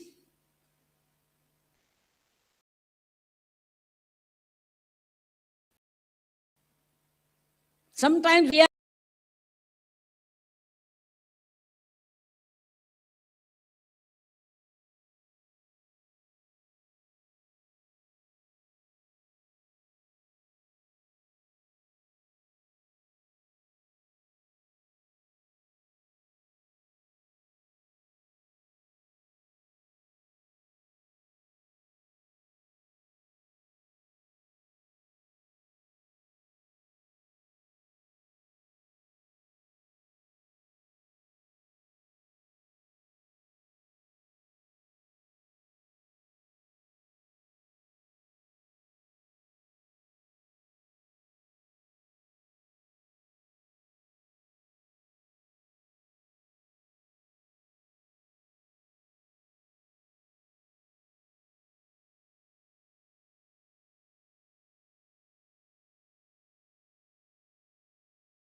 Krishna, Muhammad, Buddha, Jesus Christ, and all the prophets who came from time to time, because we cannot comprehend the invisible God. वो ऋषि मुनि लोग ही जान सकते हैं invisible God. बहुत तपस्या करनी पड़ती है उसके लिए. And then how to worship him. Knowing God is knowing manifestation. Worship means to obey the teachings. Worship means obey the teachings written in the holy books, written by the manifestations of God. So while praying, you must have seen all the books they keep here, all the holy books. Then here is the big conference, I can say the biggest conference of Lucknow, where I see the whole hall is full of you great, wonderful, world-renowned teachers who will bring peace in the world. So here you have come to sharpen the saw before you cut the tree.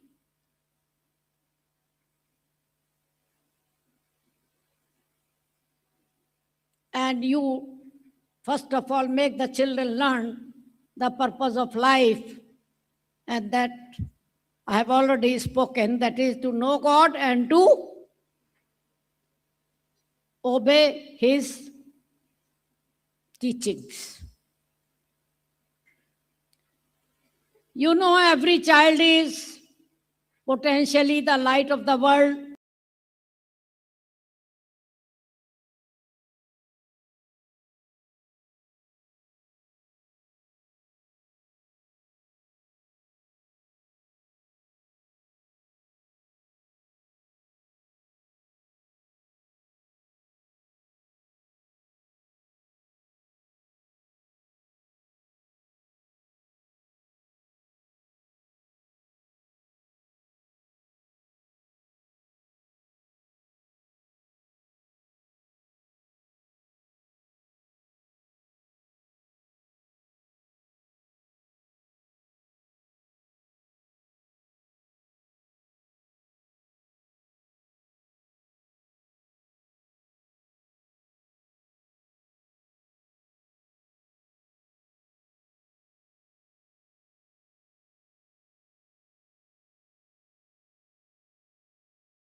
Ethics, no, what he said, sports, art and music, and all these. So these are we have the potentialities. Different people have, different children have different potentialities. Second biggest potentiality which we recognize is the hidden qualities like virtues like love, smiling. A child can love, a child can smile, a child can, serve, and love, serve, all these divine qualities we have to develop, which is there hidden in the child. Sometimes we focus more on their academic side, but at the same time, we have to focus on that. What is the problem of the day? By education to solve the problem.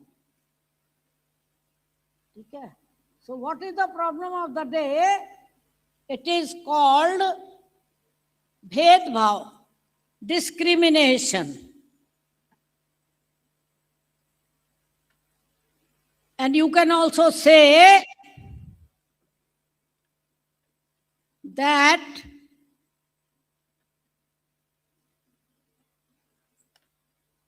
भेदभाव माने divided, we are divided. ये जाति वो जाति, ठीक है? Mankind is one, but जातिवाद ने टुकड़े टुकड़े. Similarly, religion.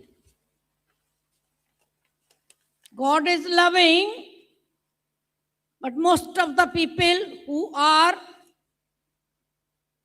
fighting, they say these are people from religions.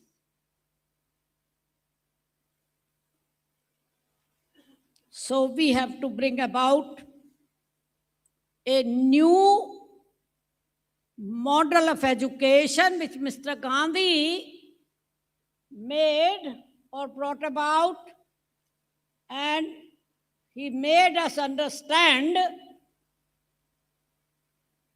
that is called new model education of the 21st century,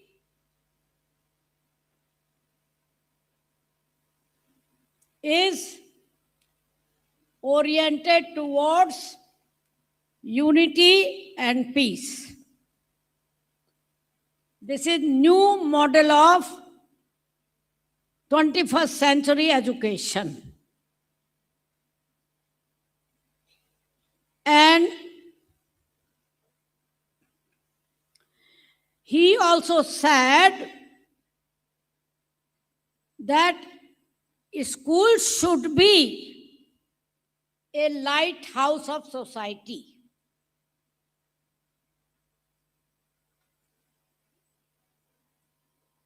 How?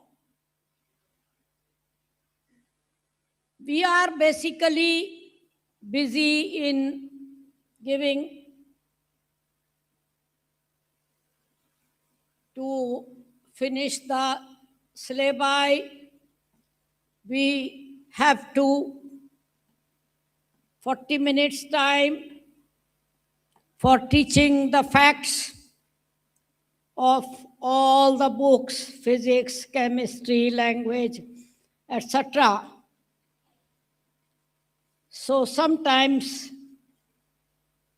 the other side, but school is a place, because sometimes even parents say, कहना नहीं मानते हो, तुम्हारे teacher को बताएंगे.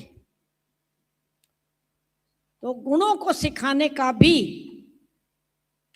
आशा करते हैं parents कि स्कूल में सिखाया जाए. That means school is a lighthouse of society. You can compare when a ship is traveling, in a sea and reaching some coast, so it will turn towards where there is a lighthouse.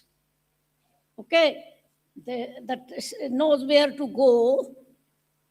Similarly, school is a lighthouse for not only students, but for society, for the parents and the public at large. Because where the humanity should go, we should go to peace, we should go to unity, unity of thought, unity of purpose, and as you know, also it includes virtues. It will include. So, we also try to inculcate or we participate with the parents on these topics, and we do it 2 times in a year. When we distribute the result half yearly and second time annual, we will invite parents and result will be delivered only to the parents after they attend a divine education seminar. And they get the orientation and we agree that they like it and they agree we'll understand each other better. So in this way, orientation of parents twice in a year. So trying to do that, how far we have reached, don't ask. Because Saying is something, doing is another thing. But we are trying, and our parents are also not sometimes the great intellectuals will come 1 hour or 2 hours late to take the results, or will send their wives. They have not to understand our funny talks. Thank you very much. Jai Jagat, you are most welcome. I wish you all the best. Enjoy your stay and contribute to the conference and to me. I know this Sunita is doing very well by giving CMS alpha. And my own problem was that I was unable to make my teacher understand that they have to only and only speak in English. Okay. So it happened through Sunita. So she is my goddess, and I bow down before her. Thank you very much, Jai Jagat. Welcome again and again, and please come again and again. I will be even shorter next time.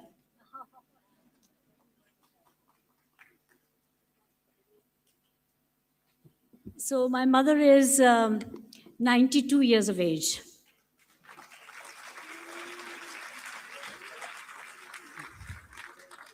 She'll be 93 in August, early August. She started City Montessori School when she was 23 years of age.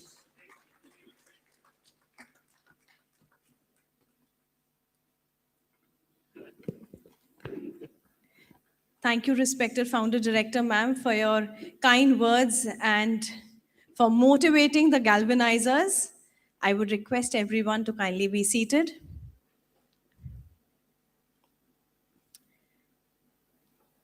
Before we hear from our galvanizers here, can we have a little energizer? You've already had your lunch. I'm sure you're full and ready for next 2 hours. 2 hours, yes. Tom, sir, would you help me, please? Thank you.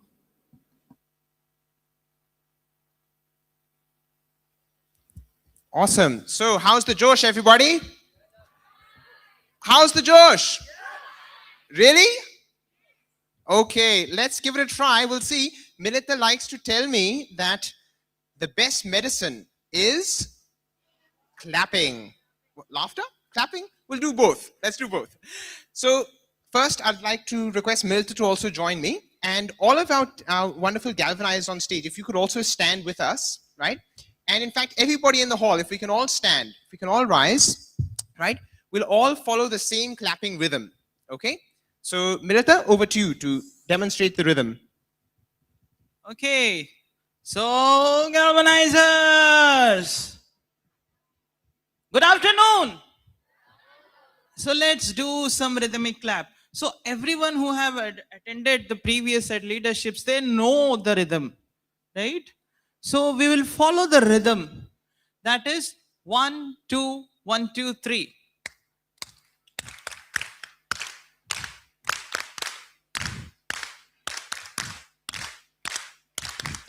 Now, pace up.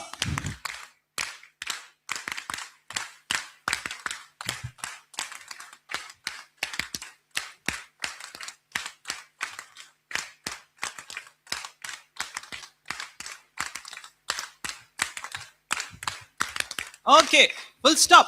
Now, this is the first step, okay? So this is one rhythm. Now, the same rhythm will move to the next step. So remember the next step. So the next step is, okay.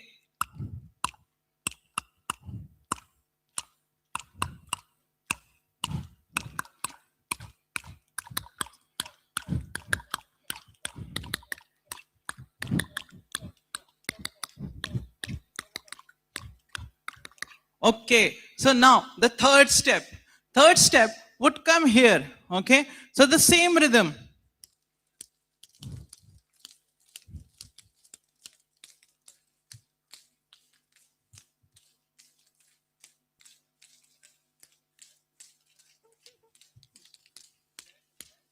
Okay, now the first, second, third. Now the fourth step. Fourth step would be here. Okay, so it would be the same rhythm.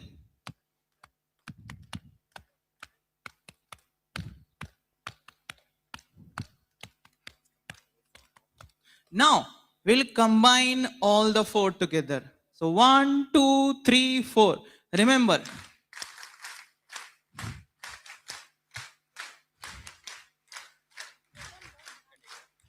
number 2.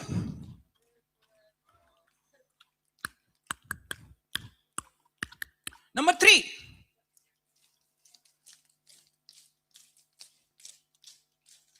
Number 4.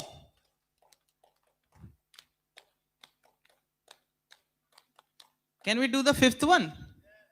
Okay, the fifth one is this.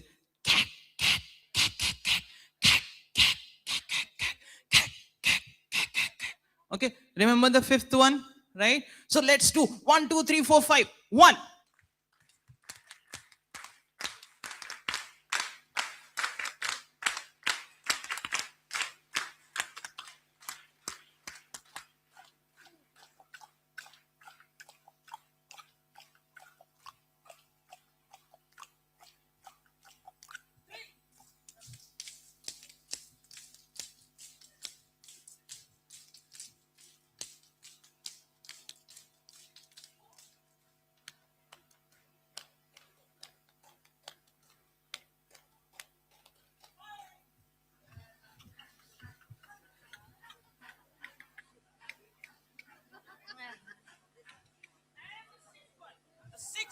Sixth one would be whoo and whoo. Up, इसमें एक twist है. Let's do who and who. Now drag the who to the last limit of your breath.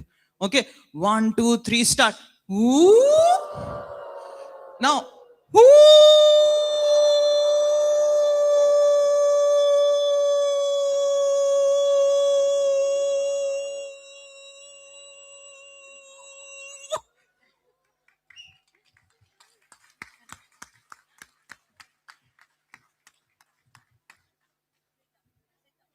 Thank you, everyone, for participating. I would request you to kindly be seated. Before we begin with the next session, I would just like to ask, do you love Alpha? Do you love Alpha?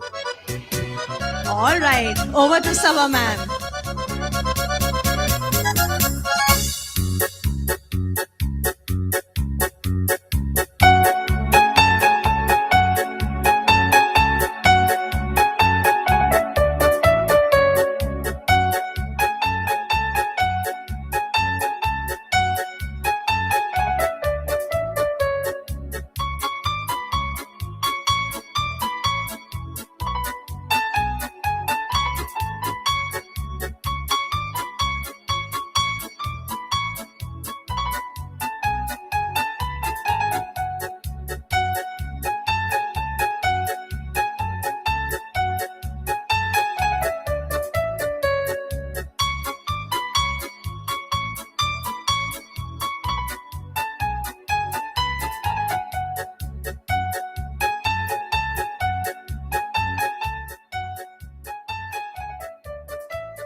Hello, everyone.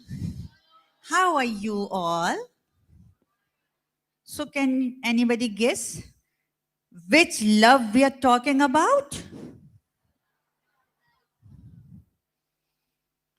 इश्क ने गालिब निकम्मा कर दिया, वरना हम भी आदमी थे काम के.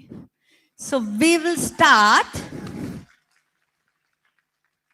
our enlightening talk with our beautiful, charming, lovely galvanizer. But we believe in evidences. So we want to check the degree, the temperature of your love for Alpha by asking a few parents' pain points, a few challenges that you faced in the beginning, but you overcome that. So being a galvanizer, how you tackle these challenges when any parent come with a complaint. So you know you are full of that. And how you managed, how you told them what we do. What we do, you have seen in the training of Tom and Melita. How we do, that also you know. Now we are talking about why we do. So we only can tell you, and directly from the horse's mouth, our galvanizers. So I am starting from Ayodhya Road. Name please. So we have Suprava Dutt, ma'am, from Ayodhya Road. Yes. Thank you so much, ma'am, for joining us on stage. Let's give her a warm round of applause first. And ma'am is going to stand. Good afternoon and Jai Jagat, everyone. She's going to pick one question, not from the hat, but from the umbrella. So all of these perches you can see on the umbrella, they're all random questions. Ma'am has not seen them before, and she's got 30 seconds to just speak from the heart, right? She hasn't prepared with GPT or Claude or any other AI, right? She's just going to speak 30 seconds from the heart on one of these random questions, which, as Sabha said, is some of the questions that parents may ask. है ना, जो प्रश्न हमारे parents कभी-कभी पूछते हैं alpha के बारे में, वो ऐसे ही प्रश्न है यहाँ पे. So there you go, ma'am. Good luck. I hope it's a good question. I hope we can open it. So can you just read the question aloud first, please, so everybody can. My question for today is, does alpha's success depend too heavily on parents reinforcing learning at home rather than being self-sufficient within schools? So it's maybe just read it once more because it's a bit of a tricky question. Once more, and then we'll start the time. And once again, ma'am, and this is for all of you, just speak from the heart, right? There's obviously no pre-preparation. Straight from the heart, your experiences and stories. Okay, again, I repeat my question. Does alpha's success depend too heavily on parents reinforcing learning at home rather than being self-sufficient within school?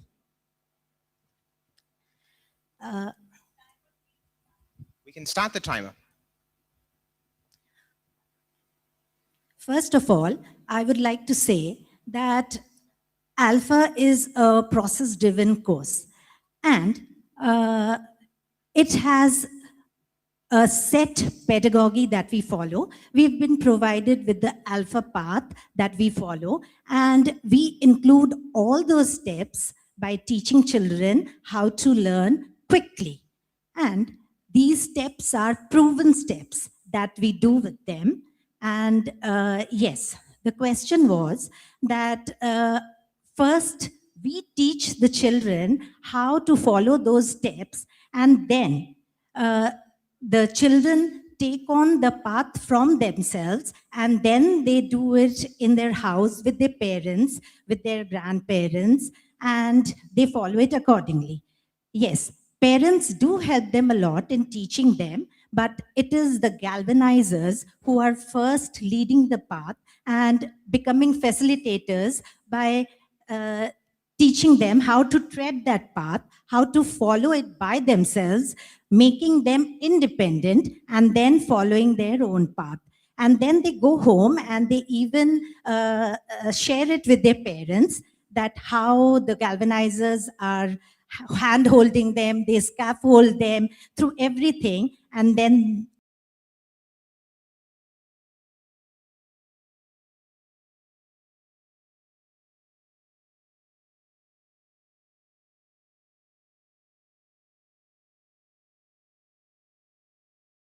Anyone? Yes. Three-way Yes. partnership. Yes. Thank you so much, ma'am. Let's give her a warm round of applause.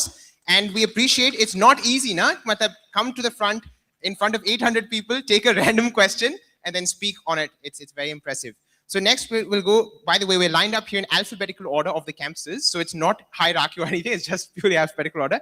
And here we have from Aliganj 1, Ritu ma'am. So Ritu ma'am, Sabha is spinning the umbrella. Take your lucky pick. Oh, it looks like you'll have to chase after her.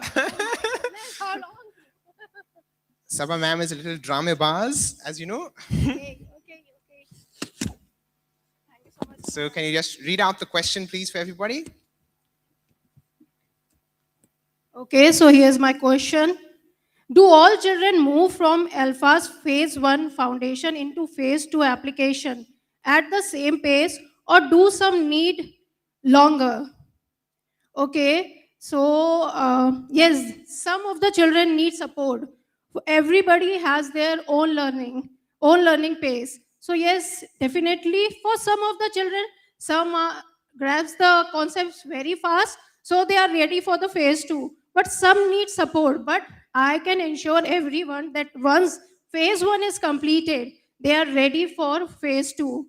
Even the one who need more support, they are ready because phase 1 itself is completed. Once it is over, they are ready for the second phase. Thank you so much. Wow, very impressive. You stuck to the 30 seconds and you packed a lot of wisdom in that also. So even though you're experiencing a lot of time pressure here, but what you're saying is the students don't experience time pressure. Matlab, everybody may take different time, but everybody gets there in the end, and that's the key thing.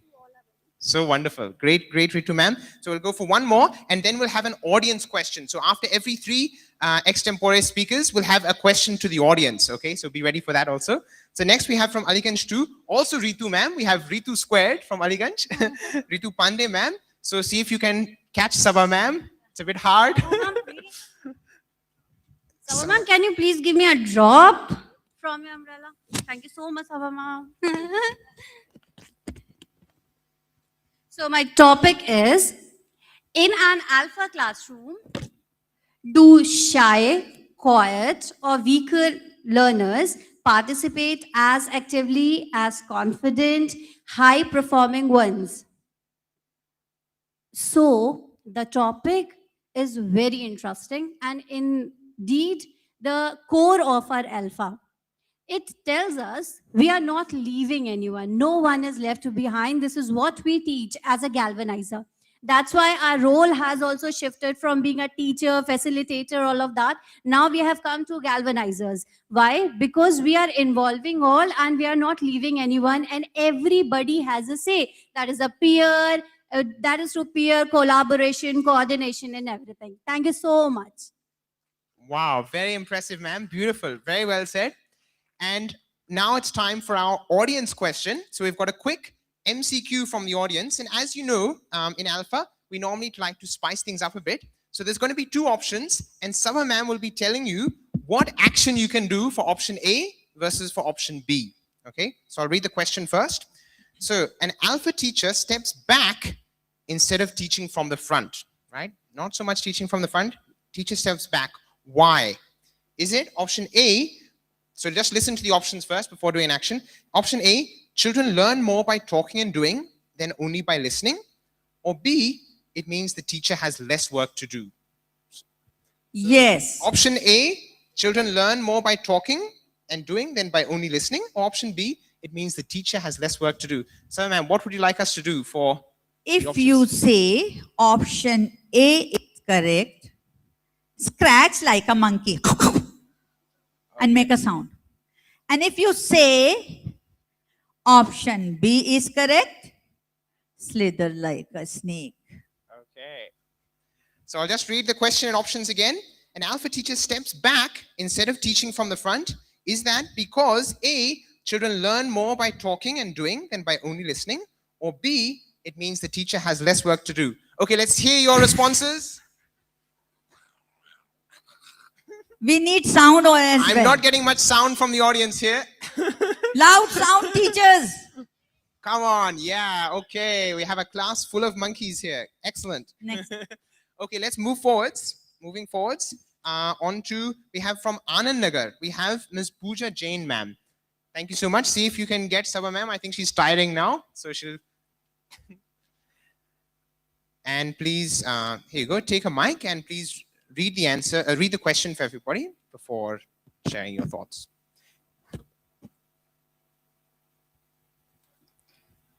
Good afternoon and Jai Jagat to one and all present here.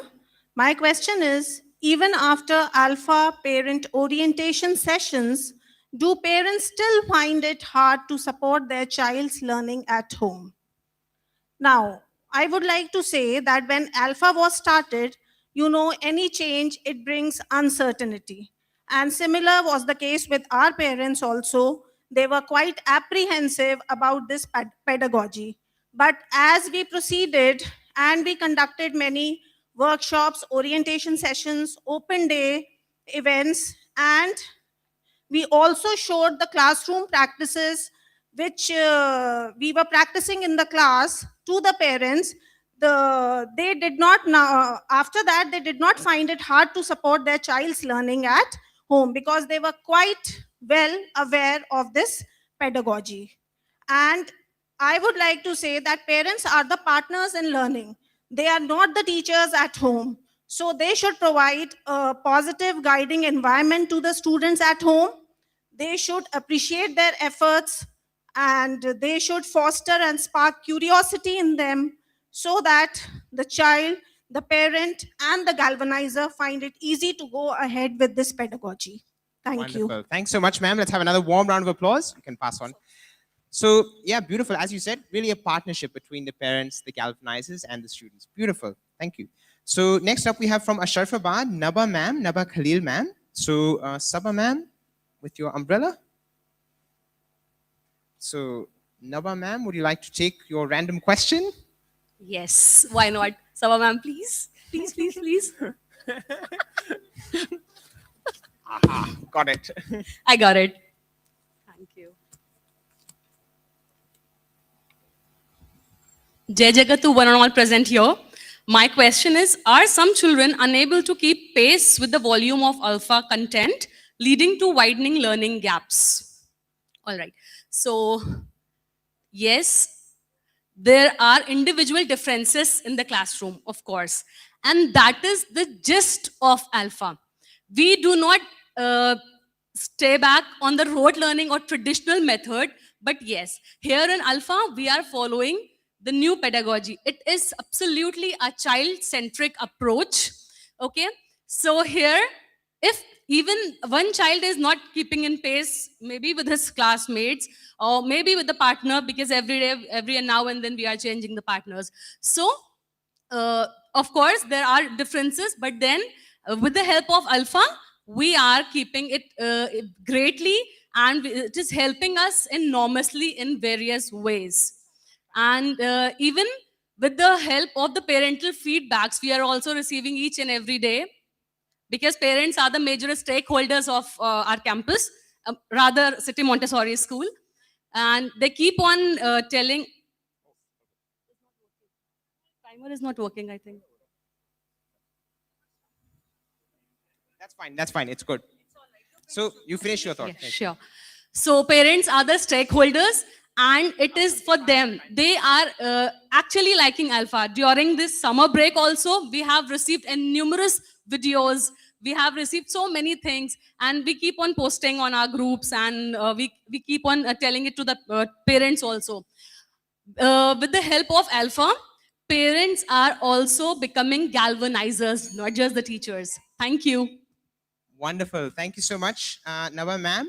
Beautiful, beautiful answer. And You're now most we're going over to Chok with Namita ma'am, Namita Saxena ma'am. Yes, and sir. just a reminder to all of our speakers, you're doing a great job. I know it's very challenging.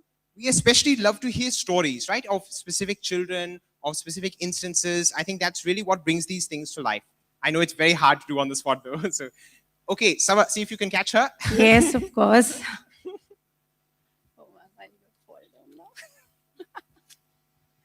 And the lucky dip. So maybe just read it out for everybody. All right. So the question is, many teachers worry that in alpha pairs, the weaker student will simply copy the stronger one. Has this been your experience? So, like, firstly, I would say that alpha is wide. It, unlike the traditional style of teaching, where children were the passive listener and the class is led by the teachers, here the scenario has changed entirely. Now the teachers are the galvanizers, and they are not just simply standing and giving the lectures to the children. First thing we do, pairing up the student, And then when the things and the process start, the teacher acts as a galvanizer, go around the class and checks that each and every child is participating, speaking, and in some way motivating them so that they become the part of it. Beautiful. Thank you, ma'am. So well said. Thank you so much. You can hand on the mic. So now, next up we have from Gomti Nagar 1, Neha Srivastava, ma'am. So I think you can just reach behind you. I am tall enough. No. Okay, she's going to make you play Coco. Very tall. You have a lot of patience, I can see. If you can put up with Saba, ma'am, then you can put up with a lot in your classroom. I'm Got impressed. Good afternoon, everyone present here. And my question for today is, have parents been clearly told what alpha is, why the school adopted it, and how it differs from traditional teaching? Yes, I would say that every time I have taken an orientation in my school for the parents, they were always empowered. They were empowered with the way Alpha has transformed lives, because my past children, they have been including their parents in their home videos. They are making their parents as their partners. They are the ones who are helping. They ask their parents to be their Tina and Toto, and that's how the transformation happens. And yes, parents have been told about how Alpha can bring a change. It's a game changer in both, in the lives of parents as well as children and the teachers as well. Thank you to Sunita Gandhi ma'am, that I believe in Alpha, and that is why I'm a galvanizer, and my parents are also becoming a galvanizer. I would like to say that. So a transformation is going on, and it is going to go through a very far way. Thank you so much. Awesome. Thank you so much, ma'am. And now I think it's time for a quick audience question. So here's a question for you all. Does a talk-based alpha classroom become noisy and out of control? So option A, yes, pair talk leads to disorder and noise. Option B, no. Clear routines keep the talk purposeful and focused. Repeat. Okay, once more. Slow. Slow. Okay. So does an alpha classroom become noisy and out of control? Option A, yes. Pair talk leads to disorder and noise. Or option B, no. Clear routines keep the talk purposeful and focused. So Saba, what shall we do this time? If you feel option A is correct, dance like Amitabh Bachchan. Dhinchika, dhinchika, dhinchika. If you feel option B is correct, do a Nagin dance. Okay. Yes. Once again, I'm reading the options. Option A, pair talk always leads to disorder. Option B, clear routines keep the talk purposeful and focused. Proper Nagin dance or Amitabh Bachchan style. Okay, let's see the audience. Okay. this You looks like sing there's also. a lot of Nagin dancing is going down. Awesome. Great collective feedback. Okay. Excellent. Let's move quickly now to from Gomti Nagar 2, we have Ankita Mukherjee, ma'am. So Saba ma'am, requesting you to stop running away now. And, okay, so Ankita ma'am, let's see what you get. Please read it out for the whole audience. All right, good afternoon, everybody. The question is, from a teacher's point of view, what would make Alpha easier to plan and run day-to-day life? All right, the question is very interesting. From a teacher's point of view, would you make Alpha easier to plan and run day-to-day life? According to Alpha, we actually focus on the steps which is involved here. Like we do random pairing, we make them, they frame questions for each other. So it is very easy for the children to participate and to become a confident learner. Here, teacher's point of view is, yes, when we set the class rules, we normalize the classes, and it is easy for them to follow the steps. We have to just sit back and do the monitoring. If they are also coming with a question, we are not supposed to answer them. We have to ask them to go and look for the answers from their partners. If there is a slow learner or the struggling ones, we repair them, and it is easy for them to learn better when they are learning with their partners. Thank you. Wow, awesome, ma'am. Great, beautiful answer. Let's have a warm round of applause for her, because this is not easy to be given a topic just like that and speak so beautifully on it. Okay, next up we have from Golf City, we have Alka ma'am, Alka Mishra.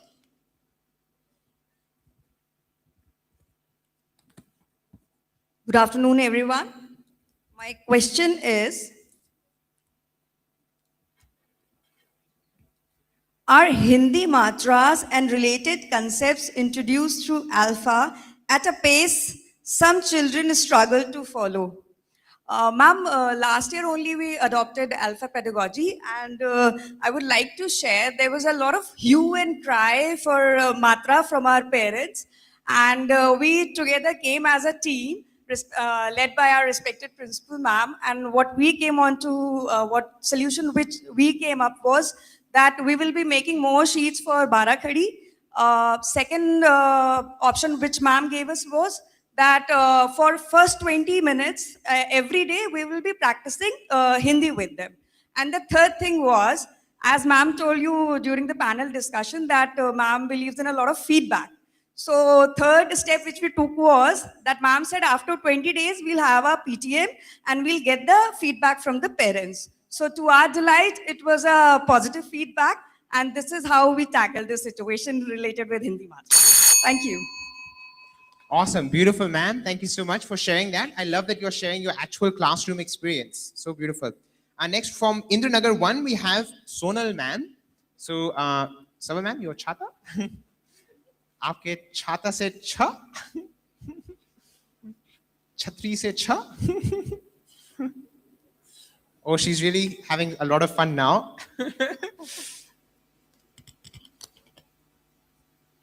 So yeah, please read it out for everybody. Jai Jagat everyone. I'm Sonal from Indranagar Campus 1. My question is, if a teacher feels that not teaching from the front means they aren't doing their job, how would you as an alpha teacher respond? Okay, so if a teacher feels that not teaching from the front means they aren't doing their job, it's not like that.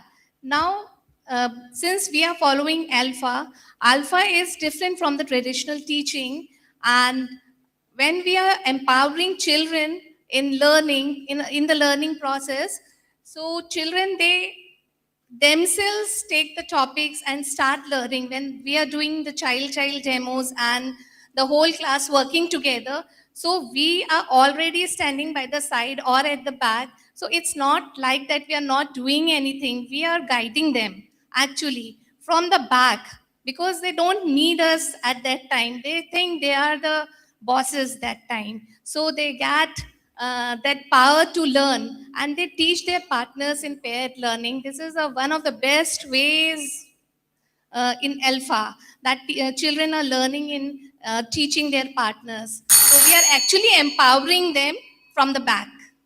Awesome. Thank you. Thank you so much, ma'am. That's beautiful to hear.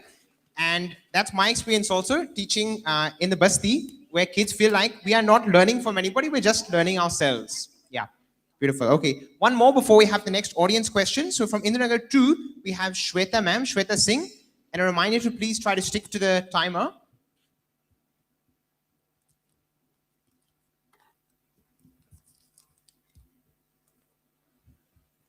Thank you, sir. Just one correction is there. My name is Shweta Nigam, not Shweta Singh. Apologies. No, that's okay. Okay, good afternoon, everyone. My question is, within an alpha class, are most children reaching reading fluency or only a few leaving others needing extra support? I repeat my question. Within an alpha class, are most children reaching reading fluency or only a few leaving others needing extra support? So yes, majority of the students, they are achieving the fluency in reading, especially in English, because when they come and then they stand, they follow the first step of alpha, like with the galvanizer, they are practicing reading from IWB. So definitely we have noticed and we have seen, and so many feedbacks also we have received for parents that my child is reading fluently now. So this is one of the biggest achievement. And also few students are there who are like reading but not at that pace. They are also trying, the slow learners and the slow readers, they are also trying. And the after pro- following all the steps of alpha, we reach to that level that even the slow reader is coming up and reading. So this initiative which they are taking, that is commendable. So thank you so much for this pedagogy, because we are like getting fluent readers now. Awesome. Thank you. Thank you so much, ma'am. And all the effort is from your side. So fantastic work, galvanizers. Okay, next up, we have the newest addition, I think, to the CMS family is CMS Jankipuram. So let's have a warm round of applause for Samriddhi ma'am from CMS Jankipuram.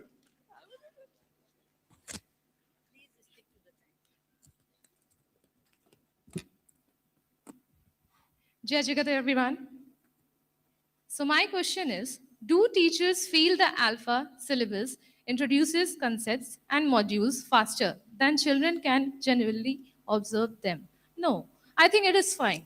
We have the phases, we have the modules, we have the tiers, and ma'am has given us a beautiful way to present the alpha. And it is not like that we are running or we are going out of syllabus or we are going out of modules. It is not like that. So thank you so much, ma'am, for giving us the triggers also, because we are prepared. We are now doing what alpha process, and now we are going to do match as well. Match, what is match? Model, apply, and transfer. It's just the same. Thank you so much. Awesome. Thank you so much, ma'am. So that was from Jankipuram. Next up, we have from Jopping Road, Ms. Akanksha Sharma. Akanksha, ma'am. See if you can see what lucky pick you get today. Thank you, Subha ma'am.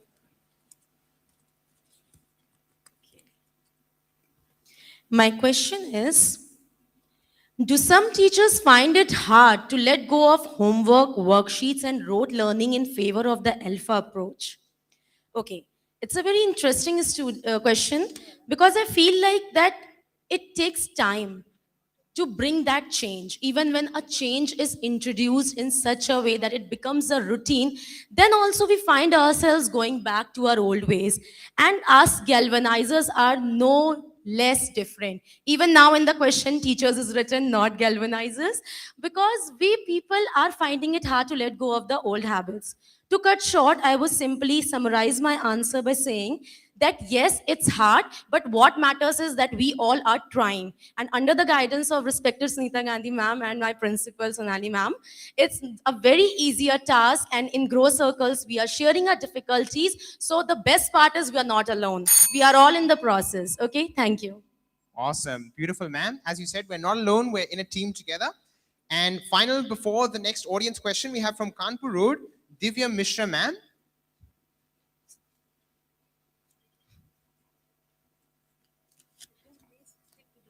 Yes, ma'am. Sure, ma'am.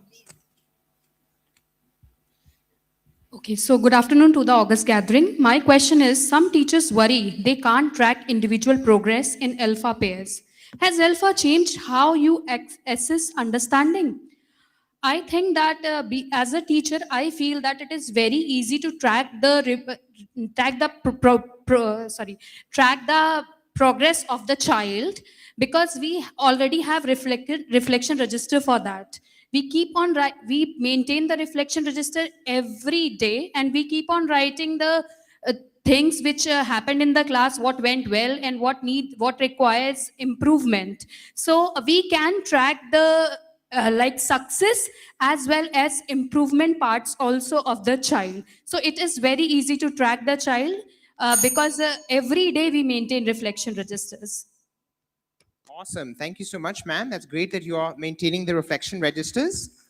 And now we have a quick question of the audience, which this is actually a tricky one. I'm not even sure what's the right answer. So I'll be interested to see what your vote is here. So after a parent orientation session, can parents easily support alpha at home? Option A, no, one session is not enough, ongoing guidance is needed. Or option B, yes, one good session is enough to prepare parents fully. So this is an interesting one. Please repeat. Yes, I'll be interested in your thoughts here.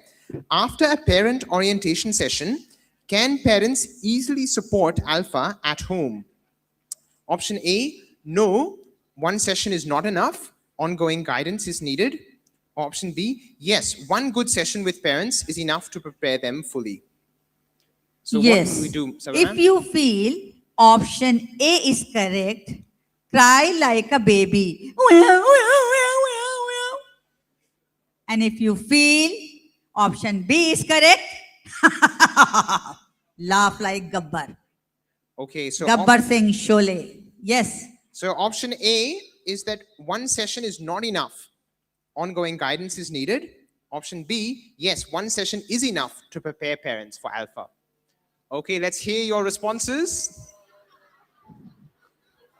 Okay, we have some laughter, some crying. Okay. Looks like there's a mixed bag. Okay, that's good. That's good. Because it does, I think there's not always one right answer. So maybe in some context, one session is enough. In some context, we need ongoing mentorship with parents. Great. Okay, next up we have RN1, Priyanshi Pandey, ma'am. Thank you, Sabha ma'am. Okay, so my question is, before experiencing alpha in practice, did you believe young children could manage pair work without constant supervision, and what changed your view? So, as we all know that alpha pedagogy is based on student-centered and student-led classroom. So, in my experience, earlier I did not believe that my children will be able to do pair work as easily as they have been doing. Like just after the demo classes, the child demo, the children become very affluent, and they're able to do all the work that have been shown. And also we are there to guide them. We are always there to guide them, but they're easily able to do it, and that gives me a lot of happiness to see my children work in pair with a little guidance of mine. Wonderful. Let's give her a warm round of applause. And now we have from RN2, Ms. Amarjot Kaur.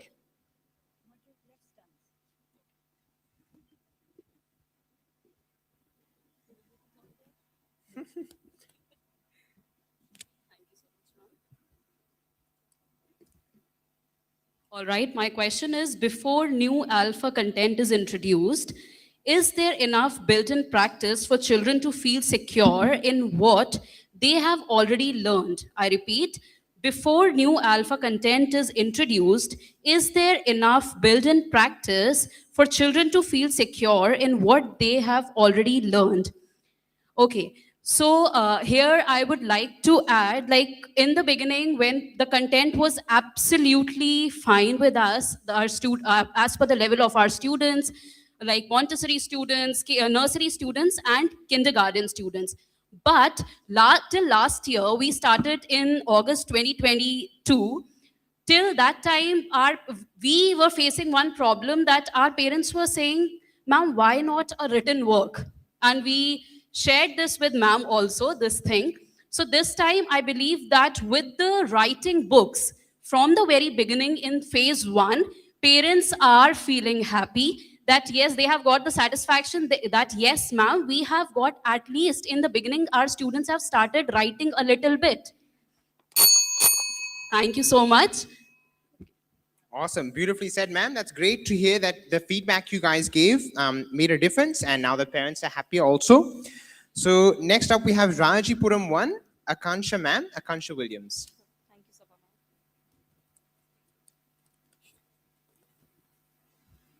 All right, good afternoon, everybody present here. My question is, in alpha pairs, do stronger or faster finishing students get bored waiting, or does explaining to a partner benefit them too? I repeat my question. In alpha pairs, do stronger or faster finishing students get bored waiting, or does explaining to a partner benefit them too? So, the answer to my question would be the children who are finishing it quickly or faster than the other one, they are definitely benefiting while explaining or re-explaining it to their partners, because when we learn something for the very first time, we learn a little bit, but when we explain it to our friends, we definitely learn it better. So I think that the person who is finishing faster is also benefiting while explaining it for the second time, and the person who has finished earlier is also getting benefited by being re-explained by a friend, because then it becomes friendly. So thank you so much. Awesome. That's great. As you said, it's the best way to learn is through teaching, right? I think we have a breakout session sometime tomorrow. Learners as teachers and teachers as learners. So yeah, really well said. Next up, we have Rajipuram 2, Garima ma'am. It looks like Sabha is going to make you exercise. Picking the high-hanging fruit. The low-hanging fruit is gone. Next, the high-hanging fruit.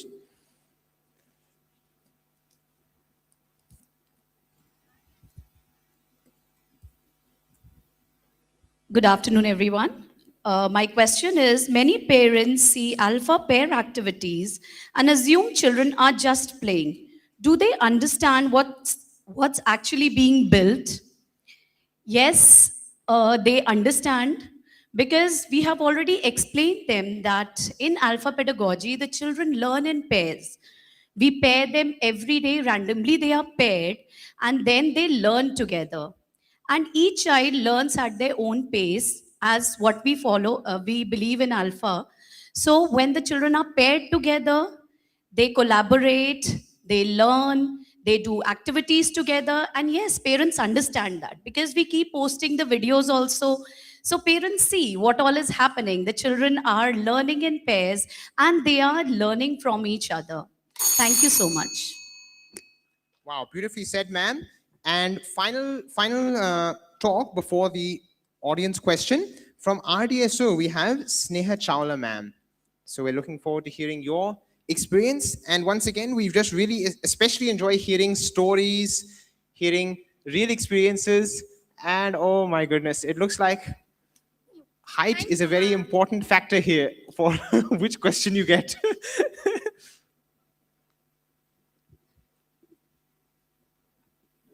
Jai Jagat, everyone. So my question is, are some alpha modules too advanced for the youngest learners? For example, Montessori children aged 2.5 till 3 years. I repeat, are some alpha modules too advanced for the youngest learners? For example, Montessori children aged 2.5 to 3 years. So the answer is no. For our Montessori children also, the modules are arranged in such a good way that even the youngest ones coming to us are able to speak now. So on day one, when we start with alpha in our classroom for class Montessori, children start learning from then only. So when they see teacher demonstrating in front of them, starting with giving them vocabulary for the first time, when we say hi Tina and we get an answer in revert hi Toto. So this way they are building vocabulary also, and when it comes to the question and answer time, what is this, even though they are not able to say in complete sentence in the beginning, but they are saying what this. So they even tell us what the picture is all about. They are getting vocabulary for even in. And I would say for Montessori, alpha is like a game changer. Previously, when I was a Montessori teacher, like this year I am taking kindergarten, but when I was a Montessori teacher, it was hard to train them with vocabulary even by the mid of the session. But right now, children have started speaking from the beginning itself. In the month of April also, children started repeating our questions. They were reverting us with answers, and this was a game changer for us. Thank you so much, ma'am, for Wow. designing all the modules in a way that children are able to read the three-letter words that we were able to achieve in nursery. But right now, even a Montessori kid is able to read the three-letter words. Thank you so much, ma'am. That's incredible. Beautiful testimony. I felt guilty playing the buzzer, and I'm glad that you kept going because that was so well said. We have a quick audience question, right, before we move on. So, why does Alpha use peer checking instead of only teacher correction? Is it A, because it saves the teacher time, or B, because it builds thinking skills and ownership in children? So why does Alpha use peer checking instead of only teacher correction? Is it A, because it saves the teacher time, or B, because it builds thinking skills and ownership in both children? Okay, Yes. Saba ma'am. So if you feel option A is correct, clap 3 times loudly. If you feel option B is correct, whistle. Okay, I'll read the option once again. Why does Alpha use peer checking instead of only teacher correction? Is it A, because it saves teacher time, or B, because it builds thinking skills and ownership in children? Let's hear it.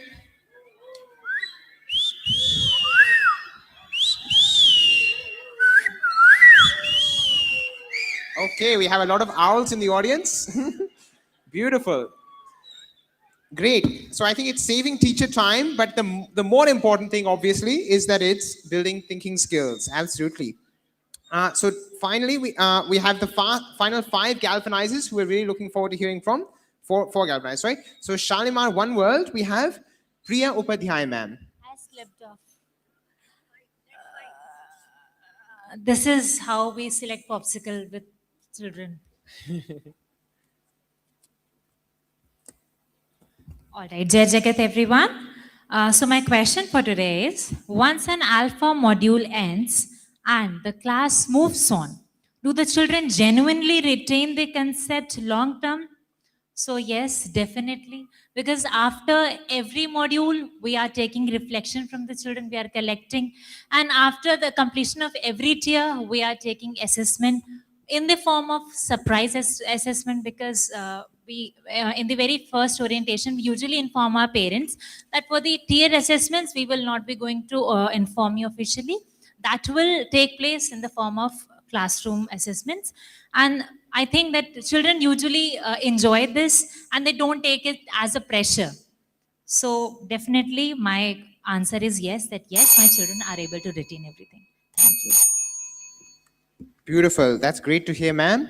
And we have now from outside CMS, a few other schools who are with us, which is great. We have from CIS Manas City, we have Monica, ma'am. So let's give her a warm round of applause also. Monica, ma'am, from CIS Manas City. I have to win. I'll propose to you. Good afternoon and Jai Jagat to one and all present here. And it's a privilege to speak before such a significant audience. My topic is, did you fear Alpha's pair-based talk-heavy classroom would become Did you fear Alpha's pair-based talk-heavy classroom would become chaotic? And how has that played out in practice? I think it should be feel in the question. It should be feel. Yeah, you're right. Go for it. Yeah. So I will repeat my question. Did you fear Alpha's pair-based talk-heavy classroom would become chaotic? And how has that played out in practice? So the answer to this question is no. The Alpha classroom is very much active because the learners are very active. The paired learning goes on and they get an opportunity where they get to learn at their own pace. And we follow the concept of CCC, that is check, correct, and cheer. And as ma'am, the queen of Alpha says that when teachers stop teaching, the children start learning. So Alpha classrooms are very much engaging. They promote collaborative learning, communication, critical thinking. The students become problem solvers, independent thinkers. And what I believe, When learning becomes easier in the early years of schooling, the life becomes like a cakewalk in the later stages. Thank you so much, everyone. Which grade are you in, Monica ma'am? I'm a PGT political science teacher In which grade are you teaching it in? in grade 12. In grade 12. 9 to 12, seniors. Seniors, Yeah. okay, right. So this is very interesting, right? Because sometimes we think of alpha as mainly for grade 1, 2, but this same process of paired learning can be equally powerful for older students, for board exams even. Yes, definitely. We are following the Alpha B plus pedagogy. We do random pairing, then giving the questions, children framing the questions, having the jigsaw done. So the very purpose of Alpha pedagogy is fulfilled, that is purposeful, active, transformational, and holistic. Wow, that is fantastic achieved. to hear. Thank Very you, ma'am. fascinating experiment to be doing this in grade 12, but very impressive. Very impressive. Thank you so much. Okay, now we have second last, but not second least, we have from Lumina Terra, the newest school addition to the stage. Lumina Terra, we have Mr. Abhay Pandey, and he has to hop to catch her.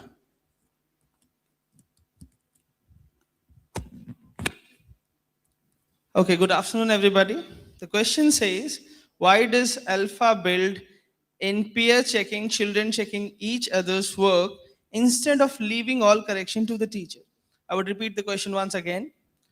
Why does Alpha build in peer checking, children checking each other's work instead of leaving all correction to the teacher?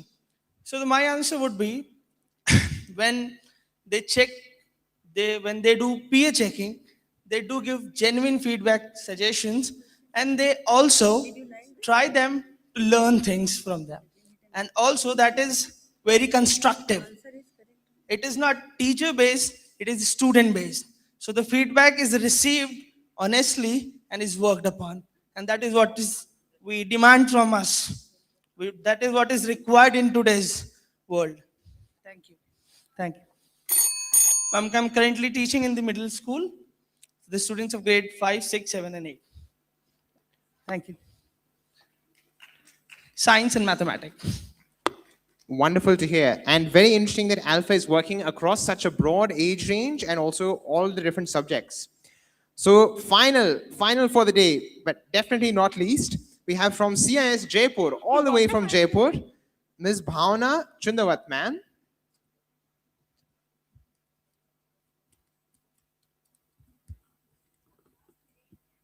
And ma'am, could you please just share your name and which grade you are teaching also? Jai Jagat, everyone.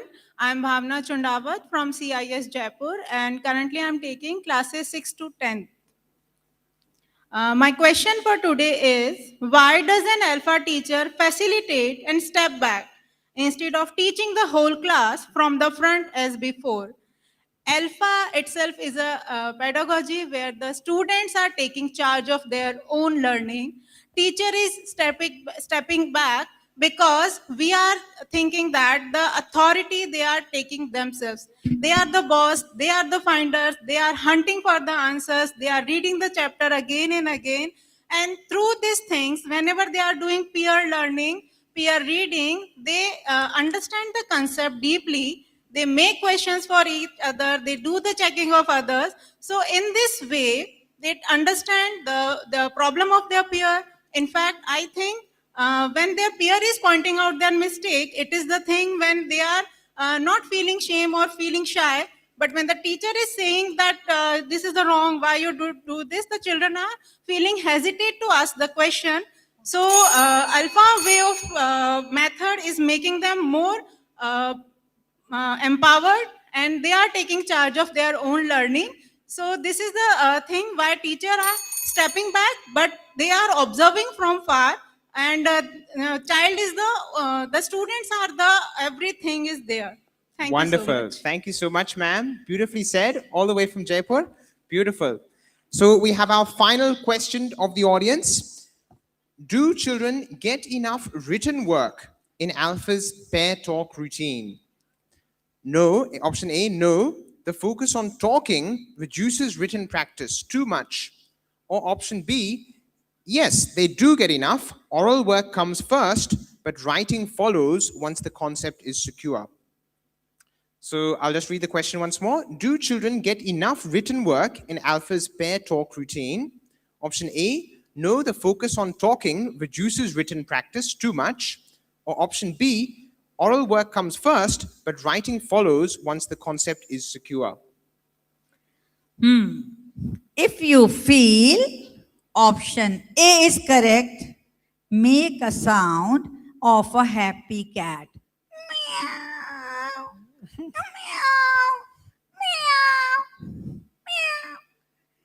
If option B is correct, make a sound of an angry cat.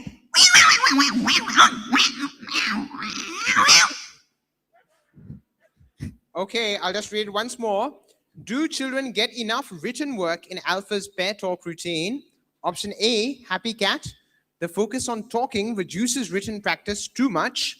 Option B, yes, oral work comes first, but writing follows once the concept is secure. Let's hear our cats in the audience. Loud, louder. I'm not very convinced by these felines. But yes, I hear a lot of angry cats. Awesome. Thank you so much, Galvanizers. And let's just have a huge round of applause for them all, because this is really quite a challenging task to be brought on stage, dragged on stage, to have to chase Saba ma'am around with her silly umbrella, and then to speak from the heart just on 30 seconds on a topic you haven't seen before. So let's give them a warm round of applause. And I'd like to request Sunita ma'am on stage also to felicitate them. We have a very, very small token of our appreciation. Because you are star galvanizers, you're going to be given a star trophy.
Wow.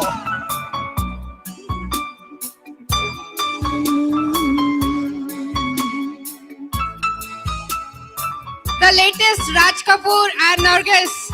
Can we have our hands together for General Tiwari and Dr. Sunita Gandhi? Everyone.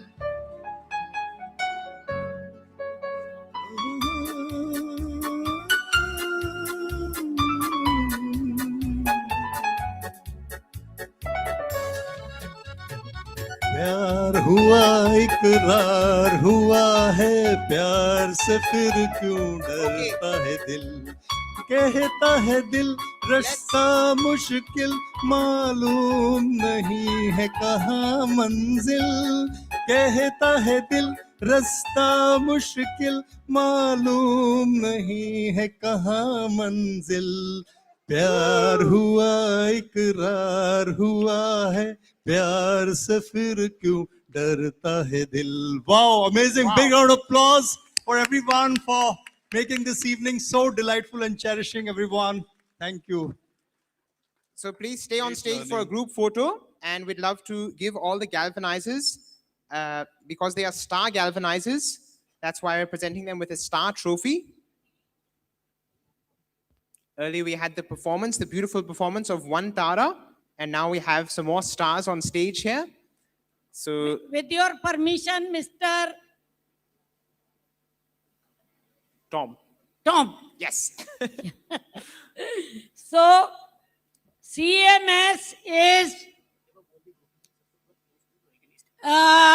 collecting names to produce a who is who for CMS.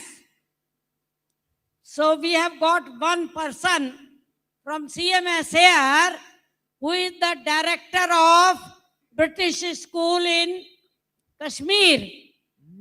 So if you are anyone like that, please give your names and we will be happy to print in the Who is Who book, very thick book.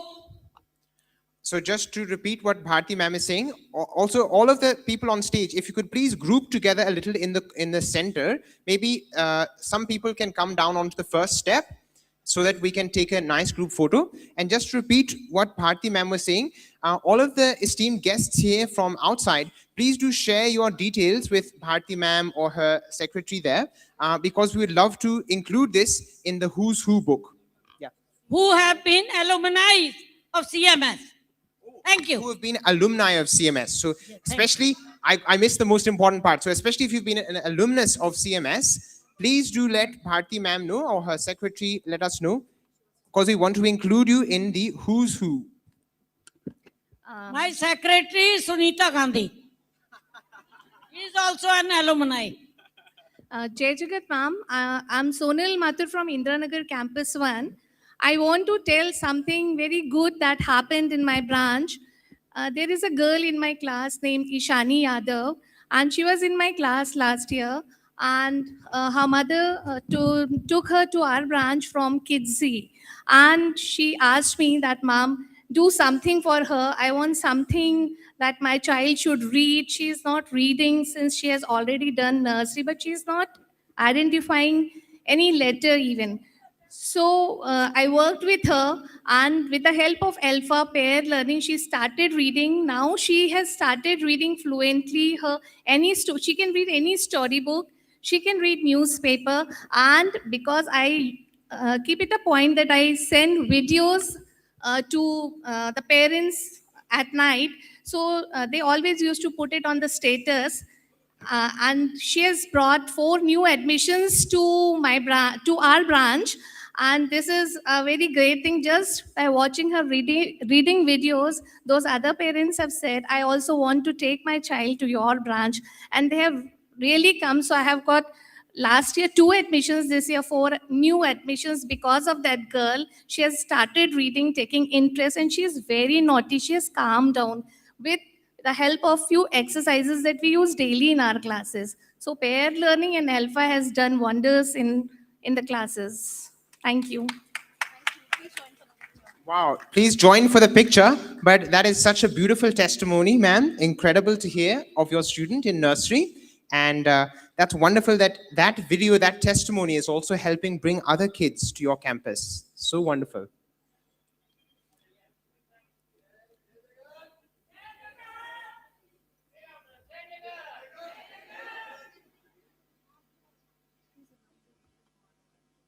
Yes. So before we disperse for the breakout rooms, I'd just like to mention briefly how that works. So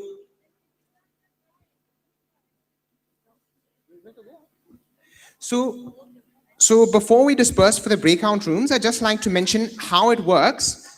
In case you were here last time, you might remember this, but lots of new guests we have this time as well. So hopefully in your bag, you would have received a little passport like this, right? An Alpha passport. If you haven't, just check inside your bag, you would have received a passport. There are 9 different breakout rooms, okay? And they're all color-coded. So for example, my passport is silver color. Silver is going to be actually room 11, which is 2 floors up. So if you open up your passport, you'll see on the inside cover, just mentioned here, it says, don't miss your breakout room, boarding at, and then it will tell you where it is. So there's going to be 5 breakout rooms downstairs. That's red, orange, yellow, green, and blue are all downstairs. Then white color is in the auditorium here, in the same auditorium. And then upstairs, there's violet and gold. And then sabse upar, on this room 11, there is silver, this color. So I would request you to go where your passport suggests you to go, because that will help us to ensure that there's an equal distribution of people across the different rooms. But don't move out just yet. We have a couple of announcements, which I would request Khyati ma'am to be here on stage for as well. So a couple of announcements before you move out, right? Please remain seated, and I'll hand back to Khyati ma'am. Thank you, Tom.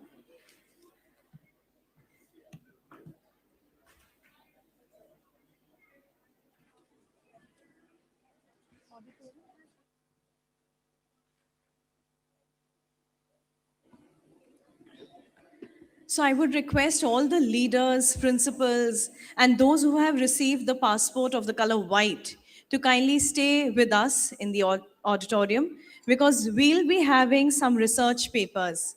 And this session in the month of April, just before that, there was a brief orientation done by Sunita ma'am on 2 consecutive days, wherein she told and gave some guidelines to our galvanizers as to what kind of presentations they can do. Moreover, some topics were also briefly told by ma'am. And now we have teachers from various campuses of CMS and CIS, wherein they'll be presenting their papers to us. I would request all the presenters to kindly note that you have only 3 minutes to give your presentation. Since it's already 3:45, we request you to kindly keep yourself within the time and do not exceed it, because we have 2 more days to go, and of course they are going to be all very lengthy, and we'll have some deep research and deep thinking to do. So first up we have from Indranagar Campus 1, Ms. Priyam Mathur, and her topic is strengthening early learning outcomes through peer interaction and socio-emotional learning in an AI-driven environment. Dear galvanizers, if you're moving out, I would request you to please do the needful as soon as possible, because it does not look respectful for the person up on the podium giving a presentation. And I would also request the in charges to kindly ensure that if your team is moving out, they should do the needful as early as possible. And those who have to give the presentation, they can do it on time. Thank you so much, and Ms. Priyam, all yours.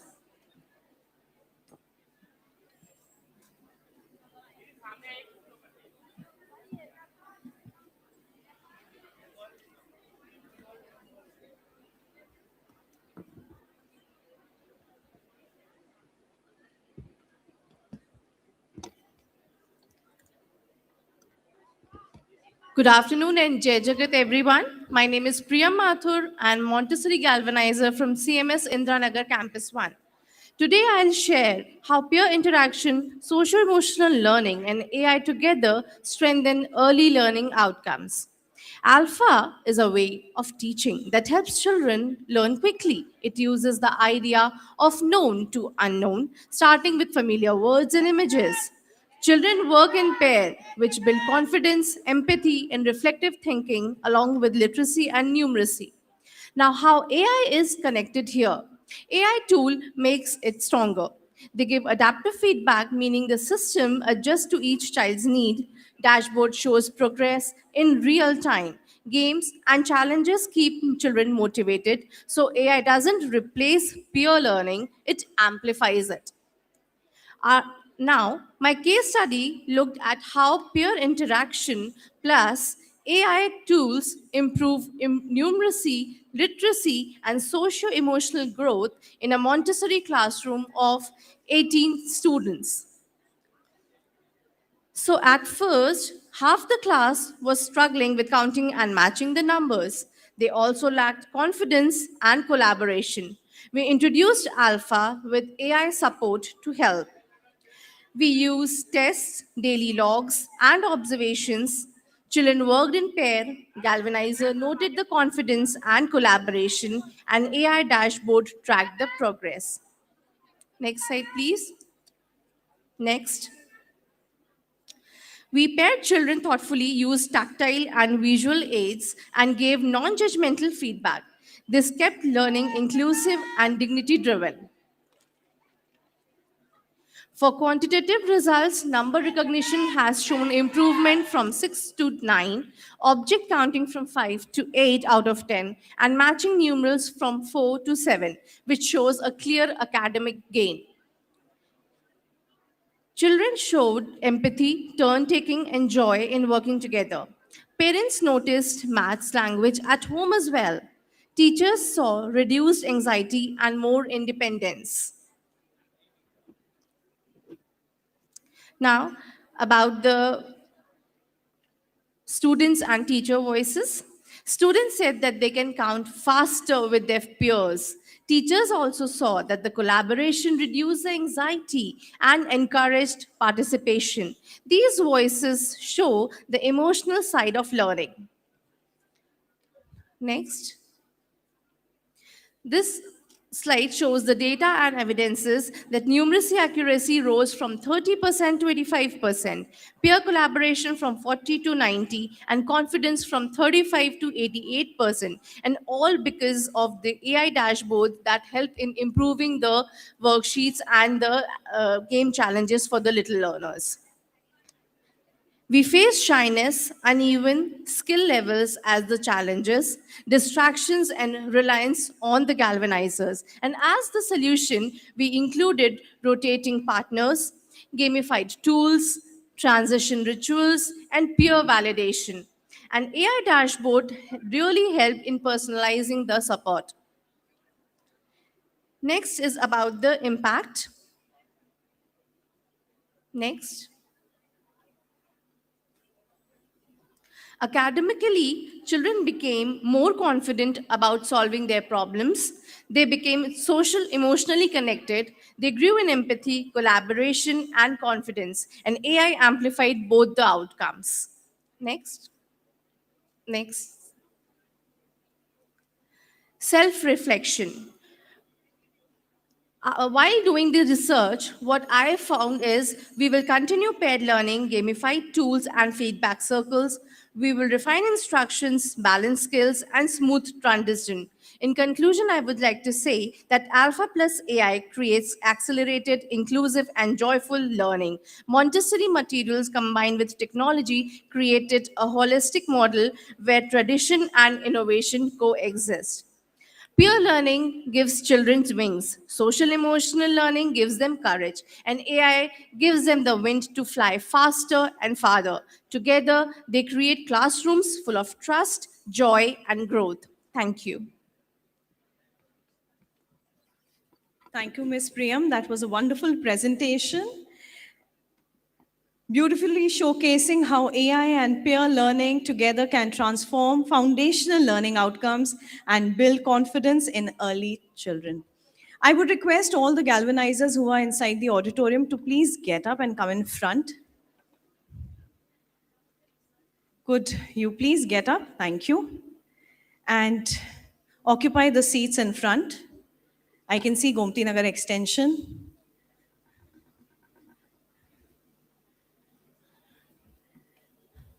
Thank you, dear galvanizers. All those who are sitting at the rear end on the left side of the auditorium, please get up, dear galvanizers, and kindly occupy the seats in front.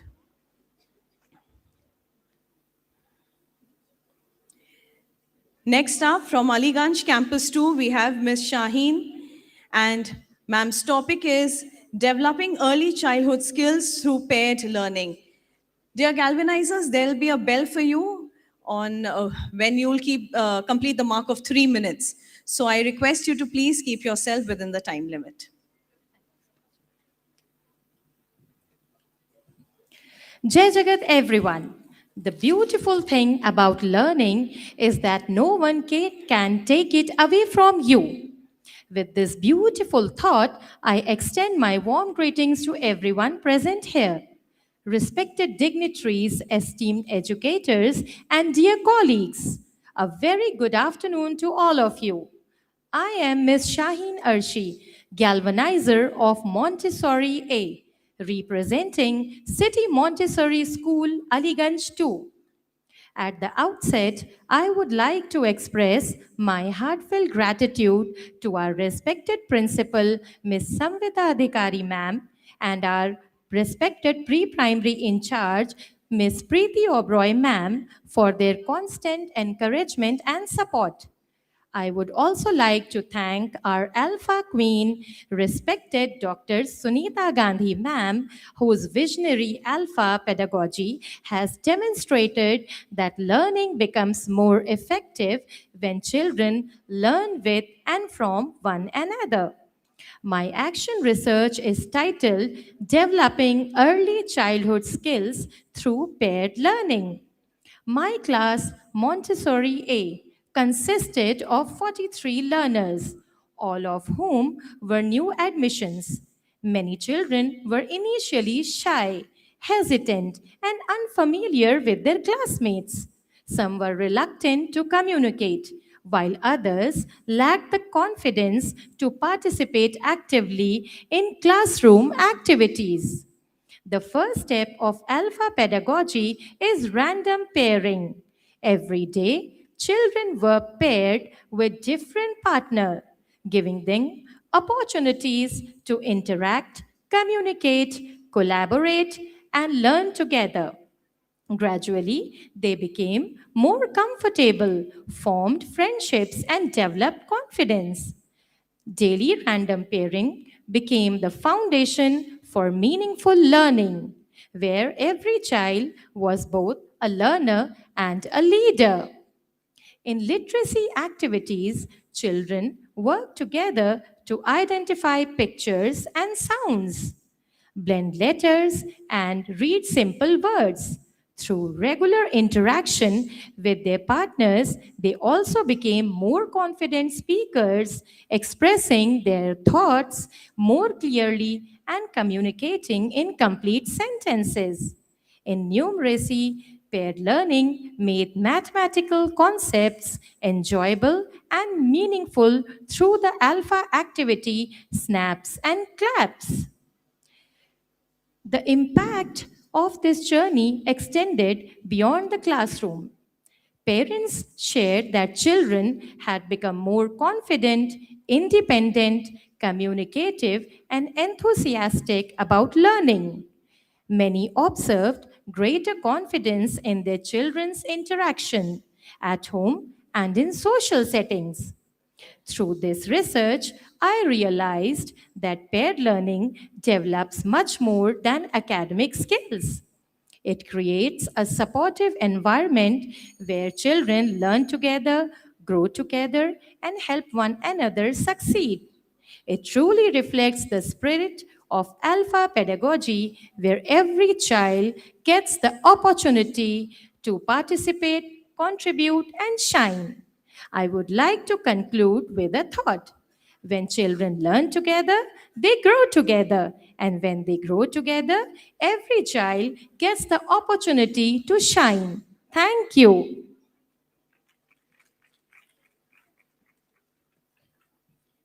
Thank you, Ms. Shaheen. Not only are your kids growing, but our teachers and galvanizers are shining as well. Next up, from Ananagar campus, we have Ms. Taiba Fatima, and her topic is Fostering 21st Century Learners Through Alpha Pedagogy, Character Development, Environmental Responsibility, and Effective Communication.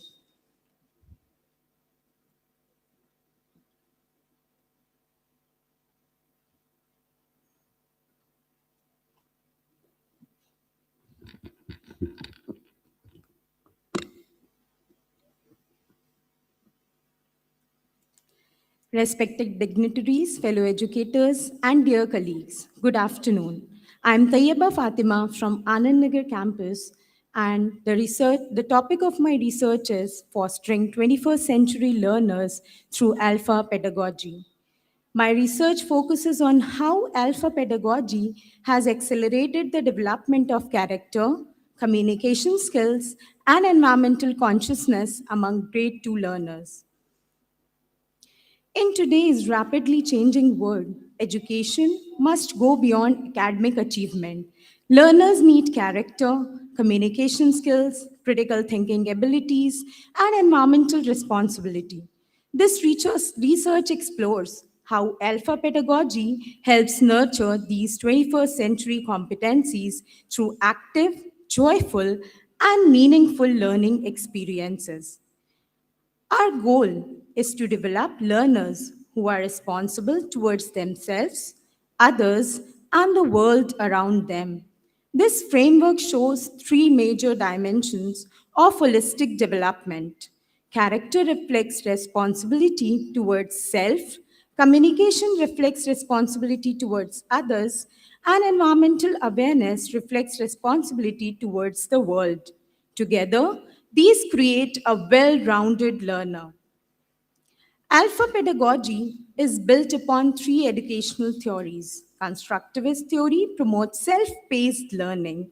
Social learning theory emphasizes peer interaction and collaboration. Experiential learning theory focuses on learning through hands on experience. Together, these theories create an engaging learning environment where students learn by doing rather than memorizing. For this research, the data was collected through classroom observations, assessments, students' reflections, surveys, and peer interactions.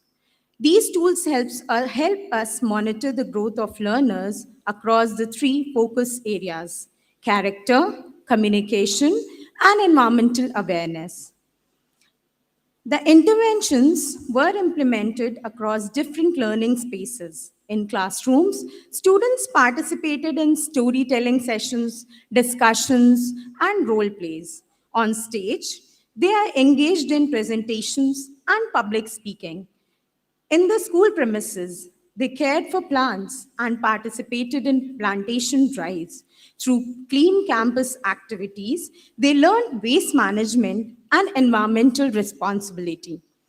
So before implementing alpha interventions, it was observed that the students they need more opportunities for these participation and experiential learning. Here are some of the evidences which will be presented. Before that, let me introduce you to the first pillar of my action research, that is character development. Character development formed the foundation of this research. The focus was on nurturing empathy, cooperation, respect, responsibility, honesty, and self discipline. These values were integrated into daily classroom activities, collaborative projects, and reflective discussions. Here is the data which was observed the students before alpha pedagogy and after alpha was implemented in the classrooms. Here are some of the evidences in the form of pictures wherein students are observed sharing for each other, caring the resources, discussions regarding emotions. Let's come to the second pillar, that is communication. Communication, the communication is the second pillar of my action research. The second, through reading aloud, peer teaching, collaborative discussions, and expression of opinions, students developed confidence in speaking and listening. They gradually became active participants rather than passive listeners. Here are some of the evidences from their classroom activities wherein students are observed actively participating in discussions, in assemblies, in various competitions held in the campus. Now, the last topic, the last pillar is environmental responsibility. In this graph, you can clearly see that the students have developed the environmental consciousness among them through gardening, waste segregation, clean campus initiatives, and sustainability projects. They share responsibility and move towards meaningful action rather than just learning about their environment. Here are some of the evidences wherein students can be seen participating in the campus. This is a very good evidence wherein we observe the child emptying the water bottle after the school is over into the plant, which is in the campus.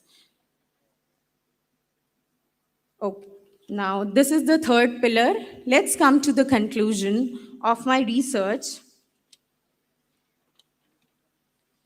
The findings of this action research clearly demonstrate that alpha pedagogy support holistic development. Students showed significant growth in character, communication, and environmental consciousness. They become more confident, collaborative, responsible, and future-ready learners. Here are some of the parents' feedback and the images of the letters written by the parents shared to us, how they have observed a positive change in their students after implementing alpha pedagogy. Thank you so much.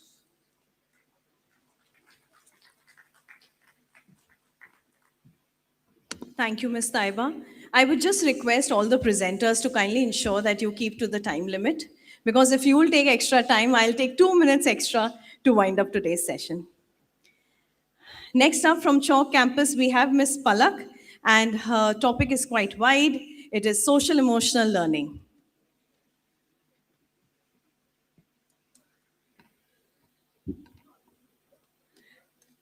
Respected Founder Director Ma'am, Dr. Sunita Gandhi Ma'am, esteemed principals, mentors, and fellow educators, good afternoon and Jai Jagat. I am Palak Ganglani from Chalk campus, and today I would like to share my action research project on integrating social emotional learning with Alpha in kindergarten classroom. When I began this fellowship, I believe I was here to learn new strategies, better activities, improved techniques, and innovative ways to help children learn. And yes, I did. But what I wasn't prepared for was the children taught me more than the fellowship even could. As I observed my kindergarten classroom, I met children who often struggled to express what they were feeling. Somewhere along this journey, I realized that as educators, we are trained to ask, can this child read? Can this child write? Can this child count? But how often do we all pause to ask, what is this child carrying? I cannot see. Because every child enters our classroom carrying an invisible world filled with emotions, fears, questions, and dreams waiting to be discovered.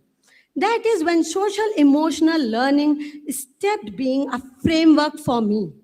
It became an act of humanity. I began to notice that the child who interrupted the most was often asking, do I matter here?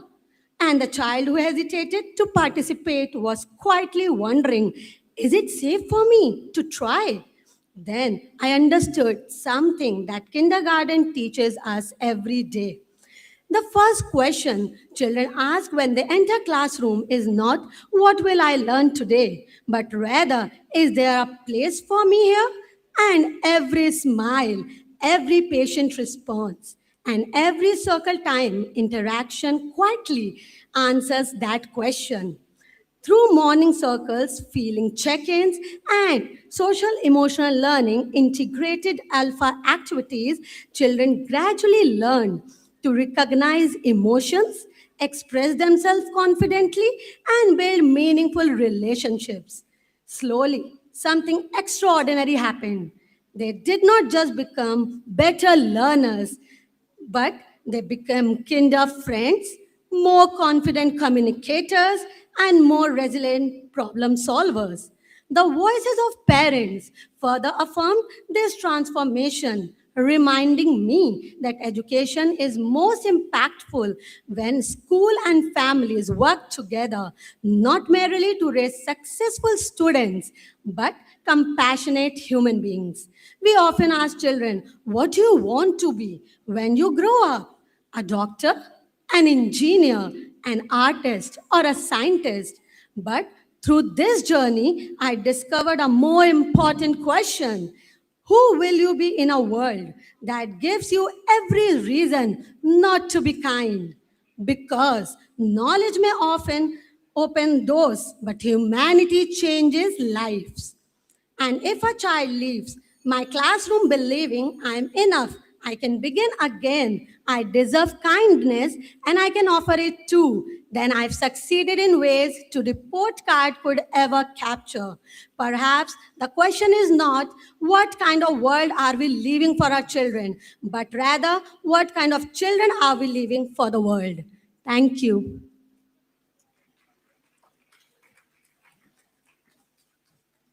That was quite powerful, Miss Palak. Thank you so much. Next up from Golf City, we have Miss Insha Khan, and her topic is Revisiting Alpha Paired Learning, a follow-up study of reading fluency and comprehension in grade 2.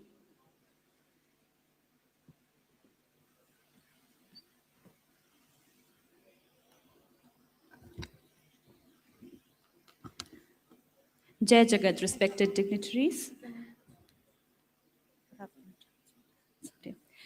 Jai Jagat, respected dignitaries, mentors, principal, and my fellow educators.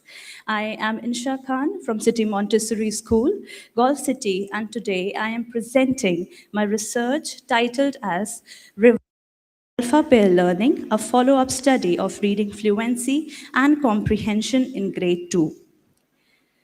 The research question guiding the study was what sustained changes can be observed in learners after the implementation of alpha paired learning. The objective was to examine the long-term impact of paired learning on reading fluency, comprehension, confidence, and collaborative skills.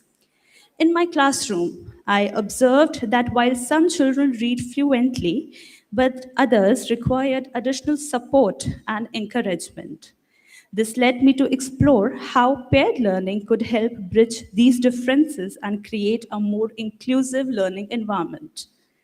During implementation, challenges such as varied reading levels, hesitation among learners, and peer management were addressed through structured pairing, visual support, and positive reinforcement. As we all are very well aware that paired learning is a strategy in which two students work together, work with each other, support each other, and learn collaboratively. In my classroom, effective pair learning was built on 5 pillars: trust and respect, clear roles and responsibilities, supportive communication, shared reflection, inclusion through pair rotation. The study was guided by Vygotsky's social constructivism, Kolb's experiential learning theory, and the Alpha Path model. To understand both academic and social emotional growth, I adopted a mixed method research methodology. Multiple tools were used, including reading fluency assessments, comprehensive evaluations, path social growth observations, peer conversation and expression skill logs, and word per minute reading assessments. The findings revealed noticeable improvement in reading fluency, comprehension, confidence, communication, and teamwork among students. Regular pair rotation ensured fairness that provided opportunities for learners to interact with different classmates. Students also showcased their learning through town hall presentations, classroom activities, pair work videos, and the mystery reading box activity. Parent feedback further reflected positive changes in reading habits and learners' confidence. To determine whether these improvements continued over time, I conducted a follow-up study. The observations showed that the students continued to demonstrate stronger reading skills, greater participation, improved communication, and better collaboration even after the original intervention period. Both qualitative and quantitative data evidences support these findings, confirming that the positive impact of alpha and paired learning was sustained over time. This research strengthened my belief that children learn the best when they learn with and from each other. It also helped me grow as a reflective educator and highlighted the importance of meaningful peer interaction in the learning process. And now I would like to conclude with a quote by Lev Vygotsky. What a child can do with assistance today, he or she will be able to do independently tomorrow. This quote beautifully reflects the essence of alpha paired learning. I would like to express my heartfelt gratitude to Dr. Sunita Gandhi ma'am, Sabha ma'am, my most respected principal, my headmistress, and my coordinator for their continued guidance and support. I would also like to thank my students, parents, and my colleagues for their encouragement throughout my research. Thank you and Jai Jagat.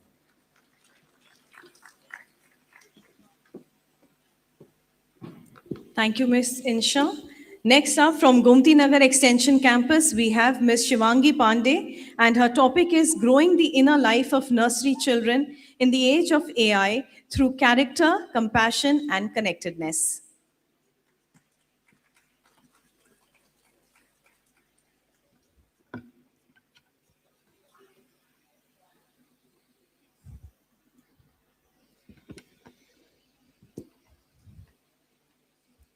Jai Jagat to everyone present here. My name is Shivangi Pandey from Gomti Nagar Extension. Before I talk about my research work, I want to share an incident from my nursery classroom. A child named Aisha came to school without her lunchbox and she started crying. Before I could respond her, Atharv, another child, said, "Ma'am, can I share my lunch with Aisha?" And that little moment stayed with me. No one told him to do so. He simply cared. Today, AI can answer questions, solve problems, and even write stories. But AI cannot notice a hungry friend and say, "Let's share." Atharv could. And that made me wonder,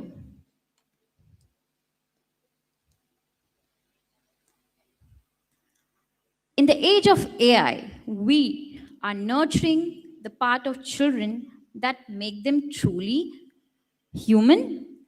Values like kindness, empathy, gratitude, compassion, connectedness, and character.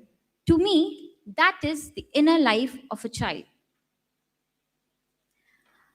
So, if we say why I chose my research topic this, because as you see in the picture, my left side, there's a child using AI and technology, a powerful tool that gives information, and even all of us are using these days.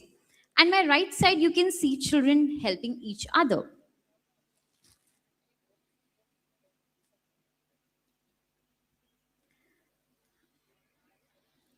During my research, I observed that a newly admitted child refused to share the book.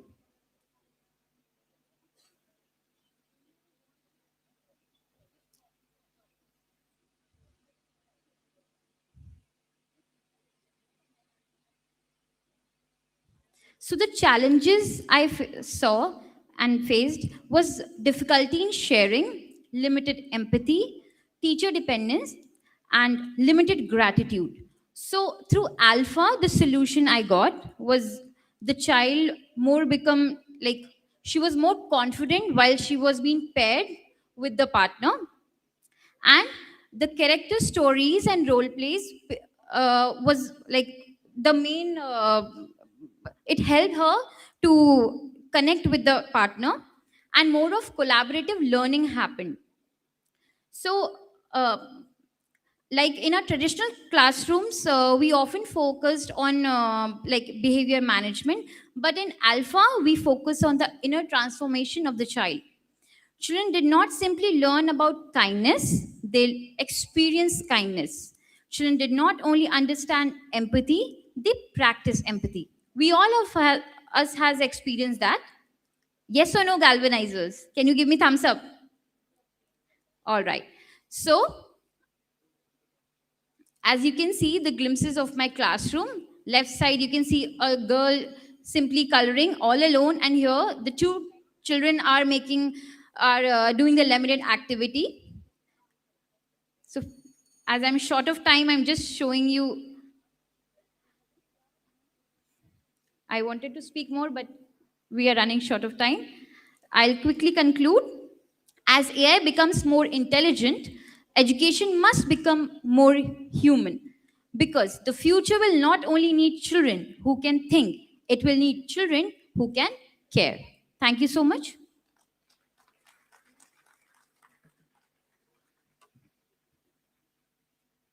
We definitely need more kids who care. Thank you, Ms. Shivangi. Next up, from Gomti Nagar Campus 1, we have Ms. Huma, and her topic is Impact of Paired Reading on Spoken English Fluency among Young Learners.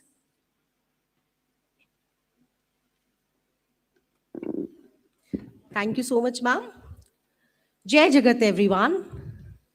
You should dream because in your dream, you see not what it is, but what it can be. These beautiful words reflects the vision of our Dr. Bharati Gandhi, who dreams of a world where every child should converse in English confidently, shares ideas freely, and grows into a responsible global citizen. Inspired by this vision, I undertook my research title, that is Impact of Paired Reading on Spoken English Fluency Among Young Learners. In short, from hesitant to confident learners. In my kindergarten classroom, I observed that children enjoyed reading and learning new words. I wanted to create more opportunities for them to use these words in their everyday conversations and classroom interactions. This inspired me to explore how pair reading could help learners become more confident. Thus, I asked very important question. Can paired reading transform hesitant learners into confident English communicators? And my answer is yes. The research was implemented through the lenses of alpha pedagogy, which promotes active participation, peer learning, collaboration, reflection, and learner ownership.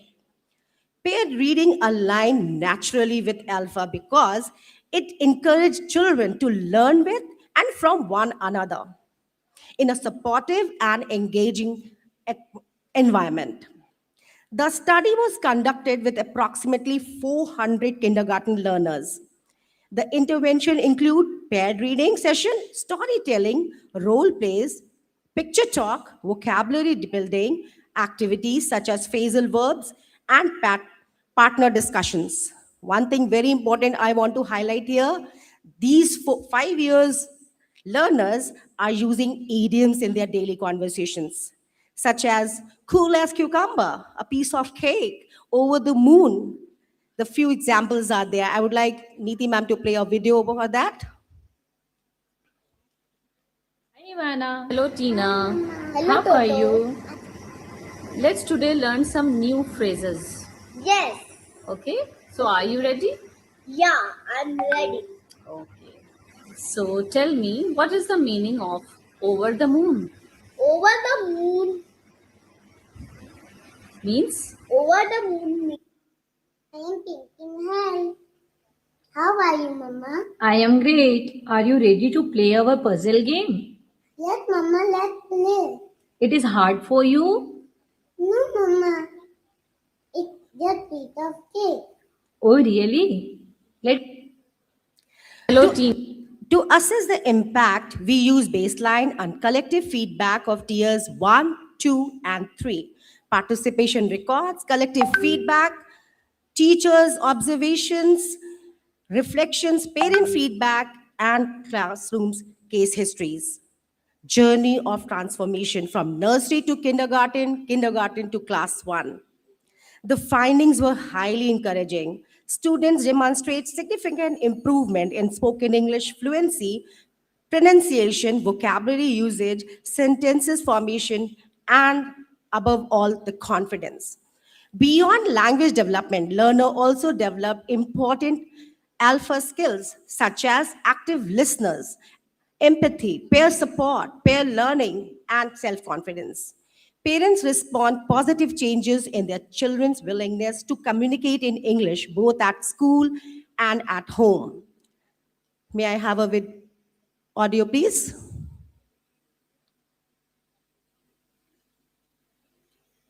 Namaste, ma'am. I'm Priyanshu Kesavani, mother of Vyansh Kesavani from class KGB. I would like to share few experiences of mine.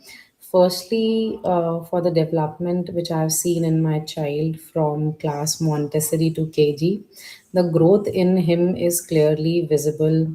He has become more confident, independent, and focused. I would like to thank all the teachers and the school also for being so.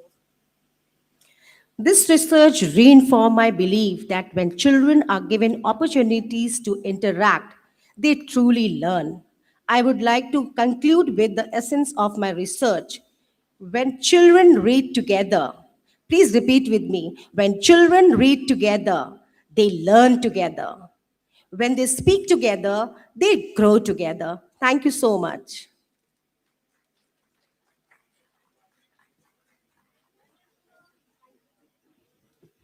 You've already got a bravo from Dr. Sunita Gandhi, ma'am. I need not say anything more. Next up, from CIS Mana City, we have Ms. Sana Siddiqui, and her topic is Teacher as a Galvanizer, redefining educators' role to foster student and independent learning.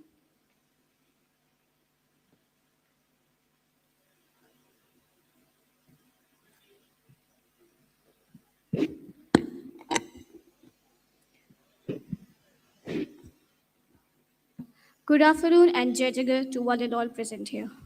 I am Sana Siddiqui, mother teacher of Great Joyful Sea City International School.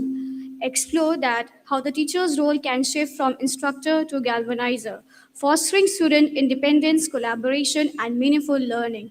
Today, I'm presenting my research journey on the teacher as a galvanizer, redefining educator roles to foster student independence and learning. I would like to begin my research presentation with a powerful quote by Dr. Sunita Gandhi ma'am. When we stop teaching, children start learning. This quote captures the essence of alpha pedagogy. It reminds us that children learn best when they explore, collaborate, and discover on their own. This idea became the foundation of my research journey. Alpha pedagogy as a galvanizer. As I explored my research, I realized that alpha pedagogy is much more than a teaching method. I observed children becoming more active, confident, and engaged learners. Pair work encouraged teamwork and communication, while students gradually took ownership of their own learning. Galvanizers versus traditional teacher. Traditionally, teacher focus on teaching lessons and managing the classroom, and a galvanizer, however, motivates and encourages students to think independently and solve problems on their own.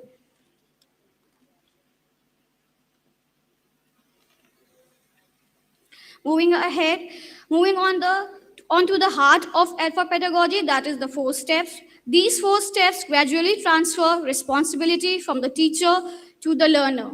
Each step promotes active participation, collaboration, confidence building, and independent learning.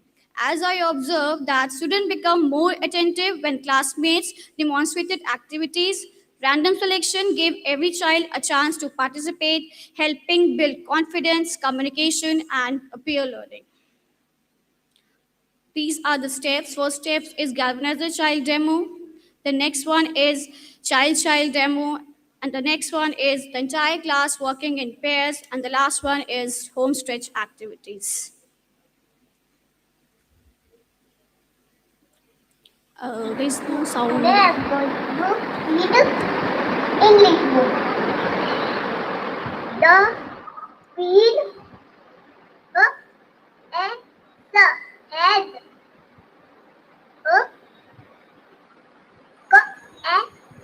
the cat.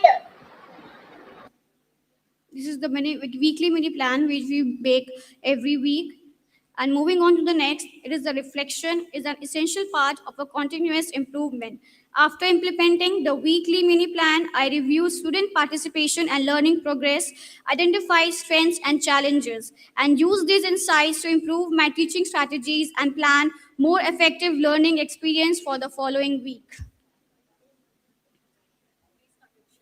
Sure. I would like to express my sincere gratitude to our founder director, ma'am, Dr. Sunita Gandhi, ma'am, and our managing director, Mr. Robert Gandhi, sir, and our principal, Ms. Savita Makhija, ma'am, and last but not the least, my academic head, Ms. Zara Hussain. Thank you for believing in me. Your trust and confidence have encouraged me to give my best every day. Thank you so much. Thank you, Ms. Sana. Since we are time pressed, we'll just have the last presenter for today, and that is Ms. Menika from Aliganj Campus 1. The podium is all yours. Thank you, Kyati ma'am. Good evening and Jai Jagat everyone. I am just going to take 2 to 3 minutes. I know I have to rush. So I would just begin with a simple thought that in a world where machines are becoming smarter every day, we must make our children kinder and kinder each day. I am Menka, a galvanizer of class 1 from City Montessori School, Aliganj 1. Now, why did I take this topic? Because it's very close to my heart. Excuse me. The clicker is not working. Next slide, please. As AI has become an integral part of our classroom, I often find myself looking at these little faces sitting in front of me every day. When my 6-7-year-old look to me with curiosity and wonder, I am reminded that technology can provide only information. It cannot provide the warmth of a smile, comfort of a friend, and feeling of being truly understood. My research focused on 4 essential skills: empathy, communication, critical thinking, and engagement. Seeing the present scenario, we often see adults losing empathy and having no concern for others. So we are responsible for building the future generation more empathetic and thoughtful. Now, my foundations was based on these guiding principles. These approaches remind us that meaningful learning happens through interaction, collaboration, and purposeful experiences. I'm not going to elaborate as they are very famous already. Now I'm going to move to my first activity. These are all AI generated activities. Like every other teacher, we all use AI.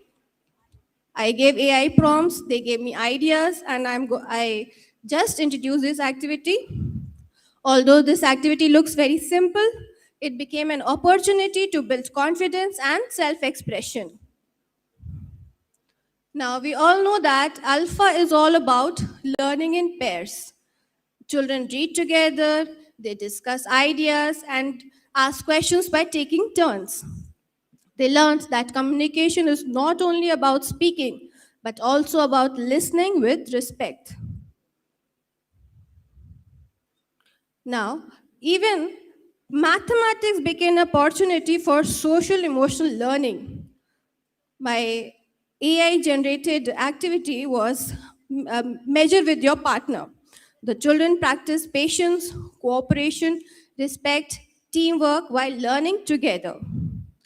And we do have a lot many public speaking sessions at CMS. We have celebrations, we have assemblies, and we do take help of AI. But we do not make our children glued to the screens. Children step beyond screens to observe nature, to observe plants and their surroundings even.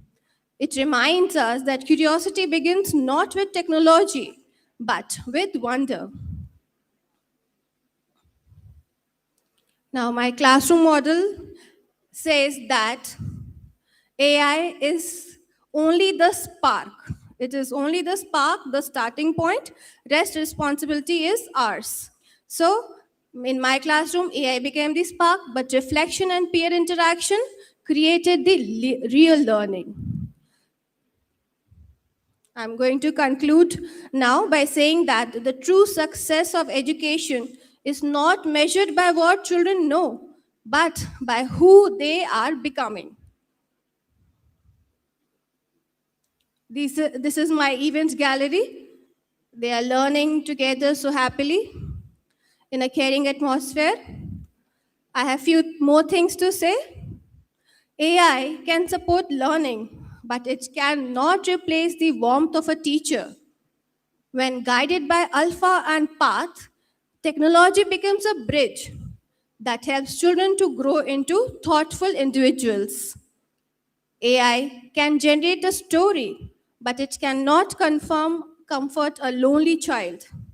AI can answer a question, but it cannot celebrate a small success with genuine joy or even have dolphin moments like us. AI can provide information, but it cannot build relationships. That responsibility still belongs to us. Thank you for your time. Jai Jagat, everyone. Thank you, Ms. Menika. You very rightly mentioned that AI cannot replace the warmth of a teacher. And that's your power, dear galvanizers. The next segment is about awards. And for this, I would like to invite Dr. Binita Patnaik, Director, Academics, Transformation and Partnership, Getty, along with Mr. Mohit Bhargav, Manager, Marketing and Sales Outreach, Getty. May I please request both of you to kindly come forward for the awards ceremony.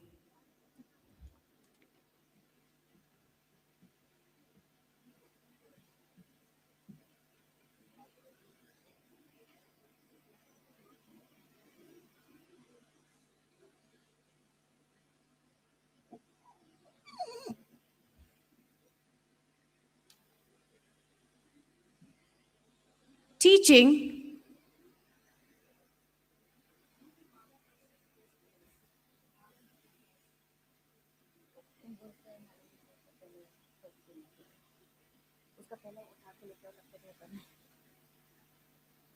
Okay.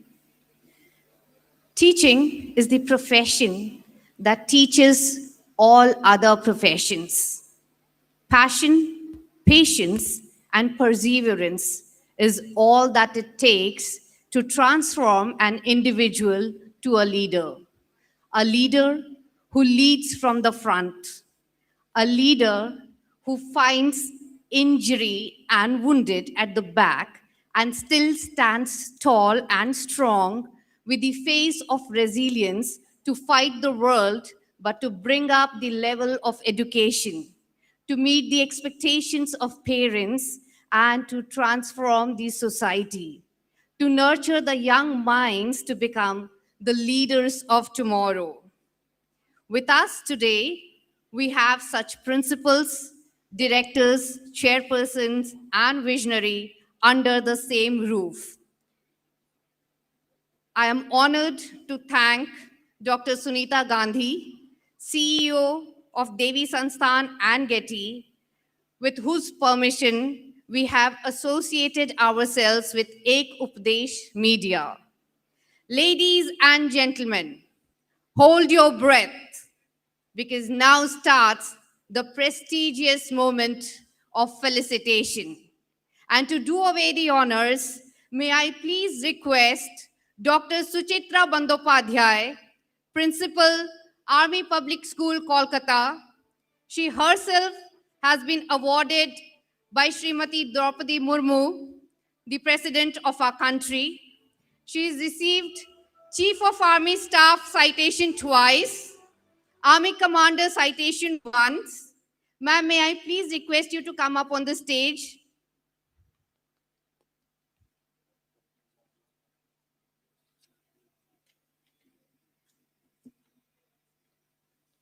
Our first recipient of the award is Dr. Mala Mehra, Honor College Principal, and she is being awarded Principal of the Year Award.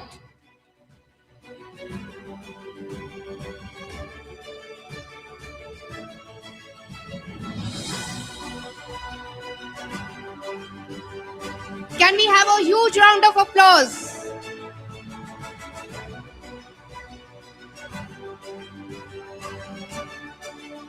Dr. Sushil Chand Gupta, Chairperson, Prelude Public School, and he is being felicitated for Excellence in Educational Leadership Award. The man in green jacket, ladies and gentlemen, is the chairperson whose school reverberates green morning, green afternoon, and green evening. Mr. Dinesh Bhusul, Director, Rajshri Gurukul, for Visionary Director in Education Award.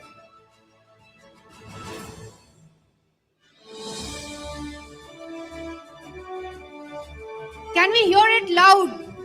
These are the faces of our country who have transformed the entire education system.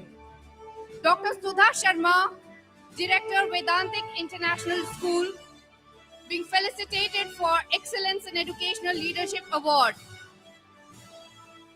Dr. Sudha Sharma.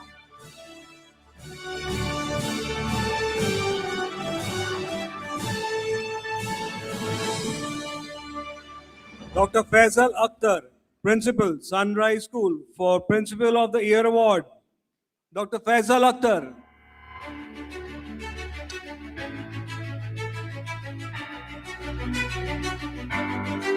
Dr. Shubhangi Singh, China Public School Principal, being felicitated as the Principal of the Year Award. Dr. Shubhangi Singh.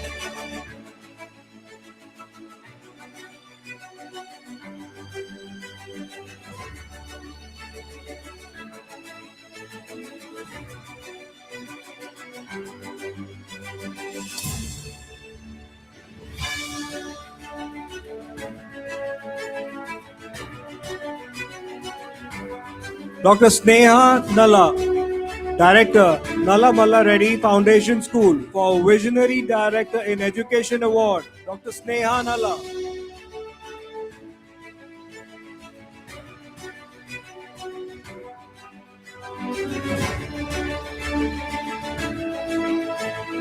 Mr. Sarthak, one of the youngest directors amongst us, Mr. Sarthak, Director, Sankalp Senior Secondary School, for Visionary Director in Education Award.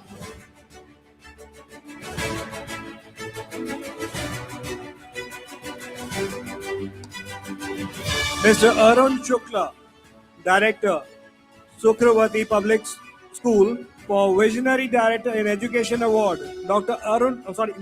Arun Kumar Shukla.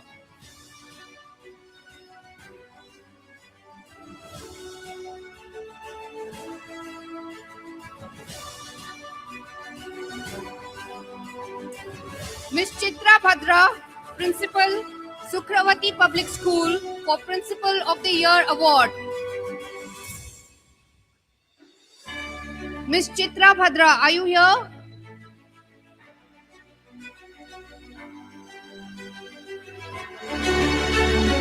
Ms. Monica Khurana, Principal, the Millennium Public School, for Principal of the Year Award. Ms. Monica Khurana.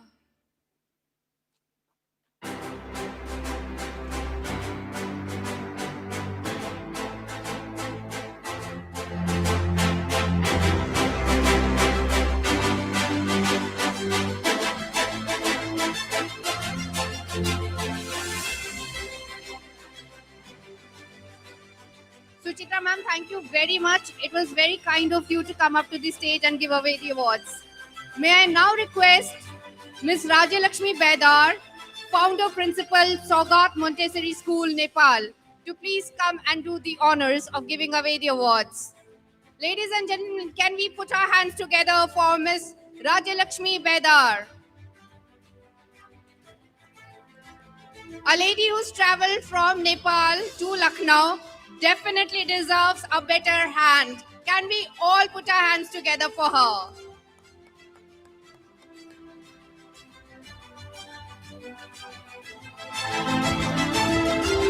Ms. Priya Singh, Principal, Sheet Public School, for Principal of the Year Award. Ms. Priya Singh.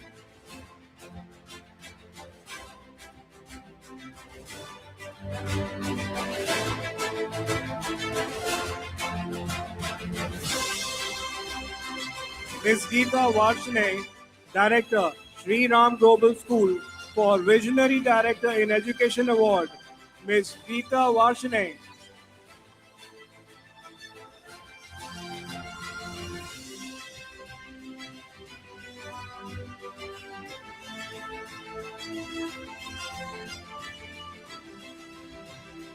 Miss Binny Singh, Director, Tiny Tots Senior Secondary School, for Visionary Director in Education Award.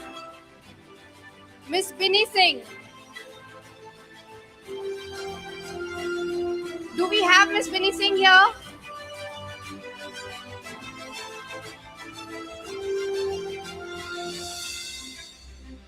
Miss Lakhveer Chawla, Principal, Raj Kumar Inter College, for Principal of the Year Award. Miss Lakhveer Chawla. Soumya, Miss Lakshmi Chabra.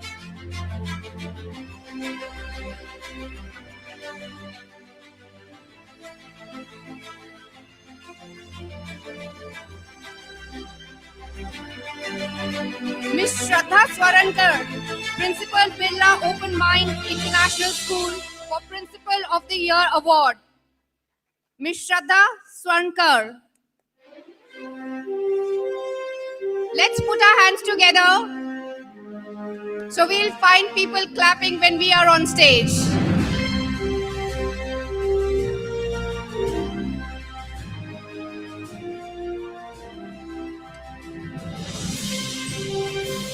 Miss Manisha Dhanuka, Principal, Stalwarts World School, for Principal of the Year Award. Miss Manisha Dhanuka.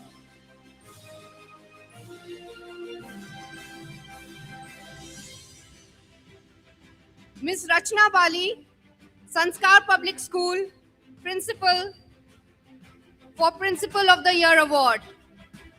Miss Rachna Bali.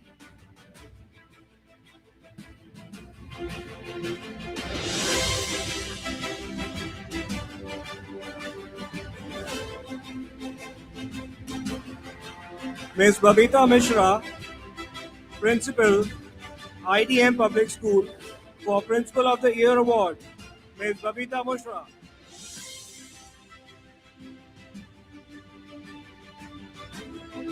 Miss Chitra Bhadra, Principal of Sukravati Public School, Principal of the Year Award.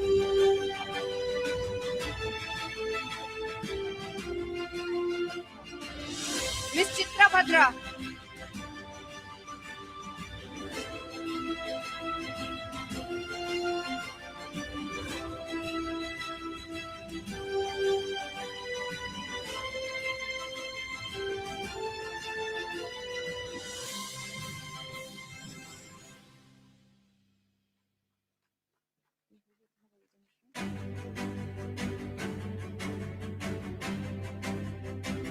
Thank you, Rajalakshmi ma'am. Thank you very much. May I now request Miss Yasuko Higashizono, a courageous traveler who has traveled 140 countries all alone. She is an epitome of success, courage, determination, and an inspiration to every girl who faces fear to stand in front of the world. May I please request everyone to please put your hands together. As a woman, when I step out of my home after 10 p.m., I am scared. As a mother, when my daughter steps out of the house, I keep my fingers crossed that she should come back safe. And we have among us Miss Yasuko Higashizono, irrespective of the restrictions of boundaries, of countries, of religion, of language. She stands strong among us. Hats off to you, and thank you for accepting our request in honoring the principals over here. Mr. Ajay Kumar Bajpai, Principal, Florence Public School, for Principal of the Year Award. Do we have Mr. Ajay Kumar Bajpai here?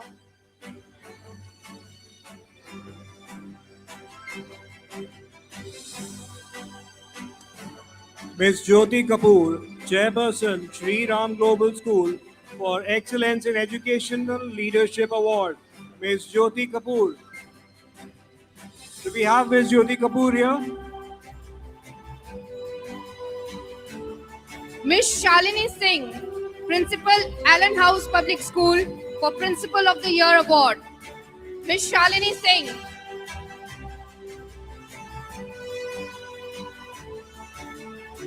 Miss Hemlata Shukla, Principal, Sugar Singh Academy, Koila Nagar, for Visionary Director in Education Award, Ms. Hemlata Shukla.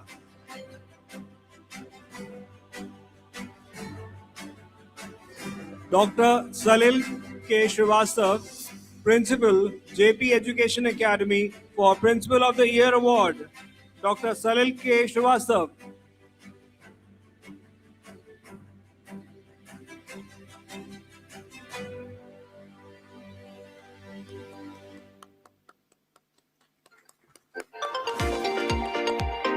Mr. Ajit Dikshit, Principal, PN National Public School, for Principal of the Year Award. Mr. Ajit Dikshit.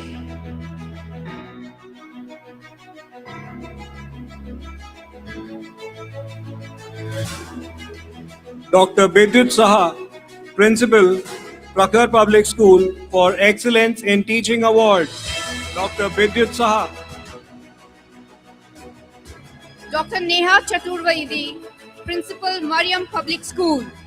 Dr. Neha Chaturvedi, Principal, Mariam Public School, for Principal of the Year Award.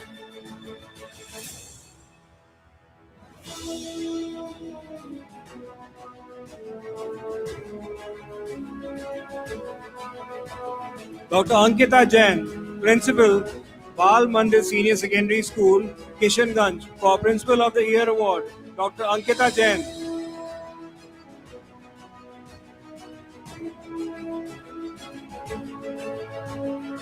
Mr. Sanjay Shivastav, Principal, MGM KPS CBSE, for Innovative Educator Award. Mr. Sanjay Shivastav.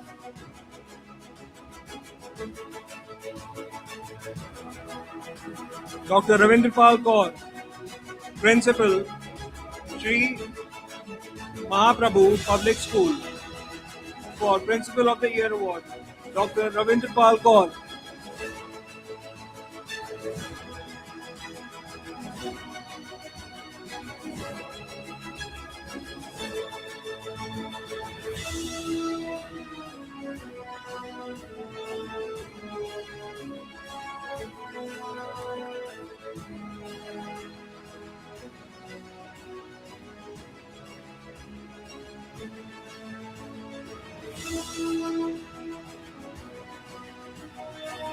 Thank you, Ms. Yasuko. Thank you very much. We are indebted.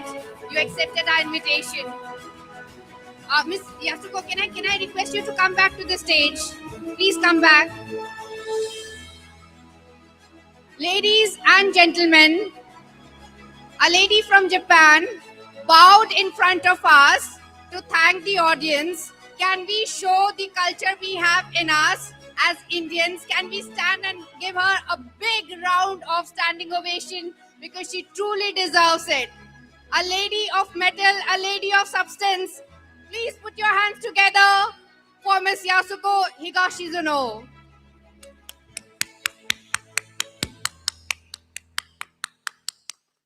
May you cover the entire world. May I now request Mr. Hani Vadi Gabor, Vice Principal, Genesis International School, to please come and do the honors of giving away the awards.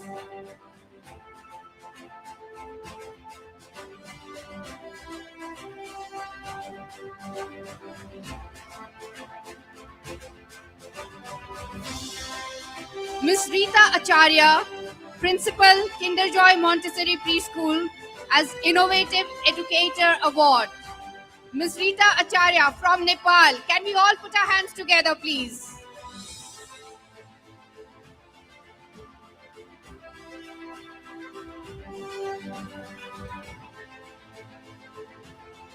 A very dynamic principal.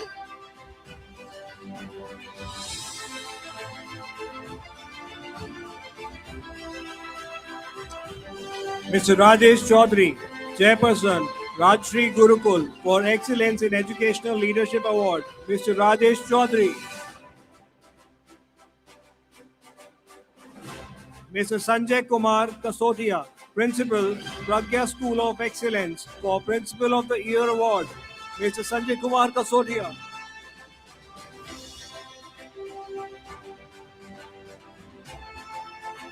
Ms. Minakshi Singh, Principal, Bright Angels Education Center, Akbapur.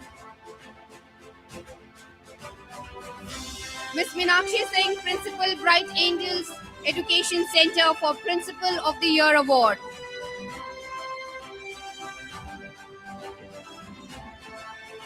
Mr. Balveer Singh, Director, Bright Angels Education Center, Akbarpur, for Visionary Director in Education Award. Mr. Balveer Singh.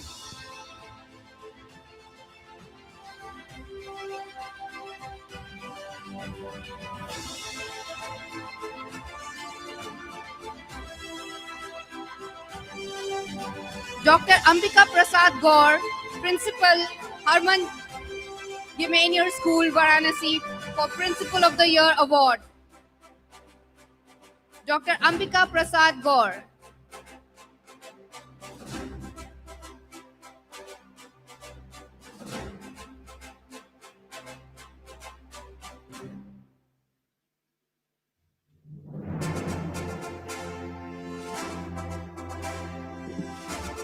Ms. Priyanka Agarwal, PRT, HJS, Chaubepur, Varanasi, for Excellence in Teaching Award. Ms. Priyanka Agarwal.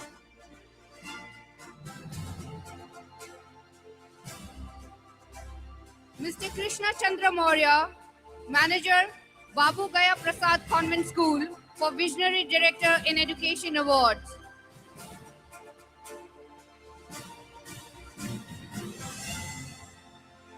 Ms. Priyanka Agarwal.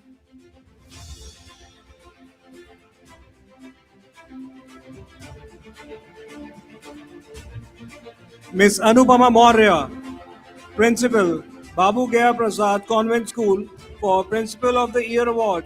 Ms. Anupama Maurya.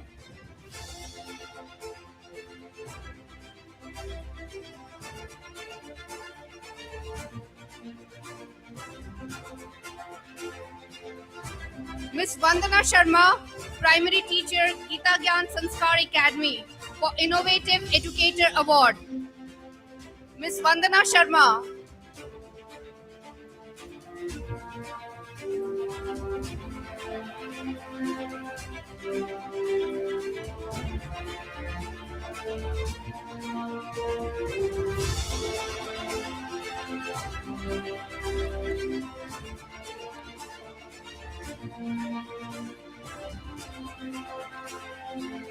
Thank you very much, Mr. Hani, for doing the honors. Thank you very much. May I now invite and request Mr. Shiju Augustine, Managing Director, All India Private Schools Association, to please come and do the honors of felicitating our principals and directors.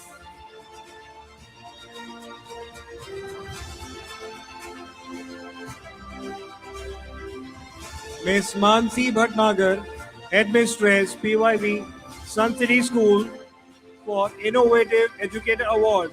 Ms. Mansi Bhatnagar.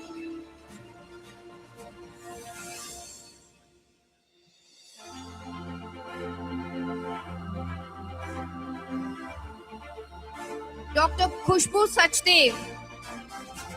Dr. Khushbu Sachdev, from Achieving Scholars Public School Director, for Visionary Director Education Award.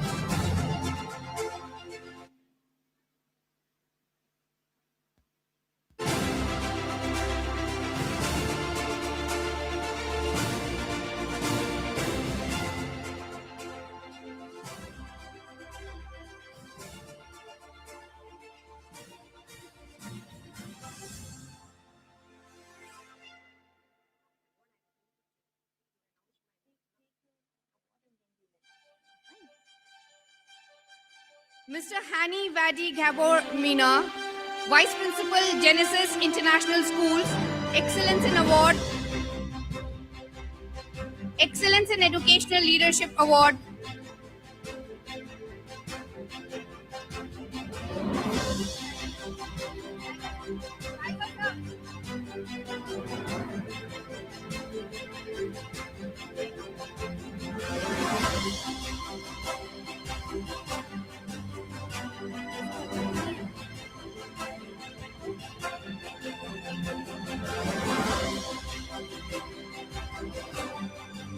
Ms. Rajalakshmi Bedar, founder, principal, Sogat Montessori School from Nepal, Excellence in Educational Leadership Award.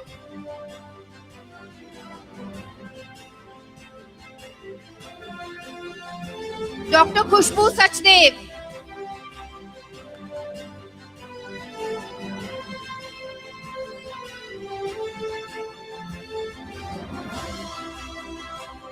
Ms. Rajalakshmi Bedar, founder, principal, Sogat Montessori School, Excellence in Educational Leadership Award. Ms. Tilotama Timilsana, Chairperson, Kinder Joy Montessori School for Excellence in Teaching Award. Ms. Tilotama Timilsana.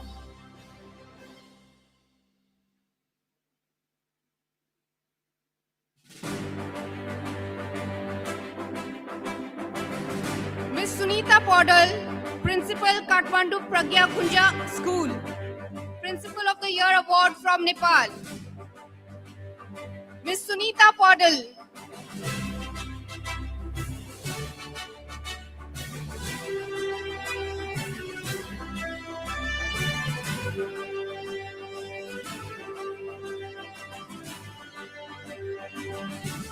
Dr. Bibandeep Kaur, Principal, Mata Rukmani Rai Arya Sen Secondary School for Innovative Educator Award.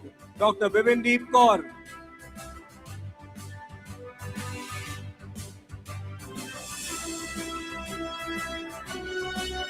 Ms. Ranu Khan, Principal, Happy Home Montessori and Daycare, Excellence in Teaching Award.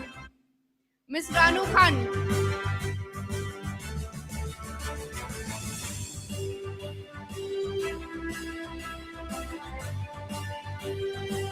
Sunita Podal,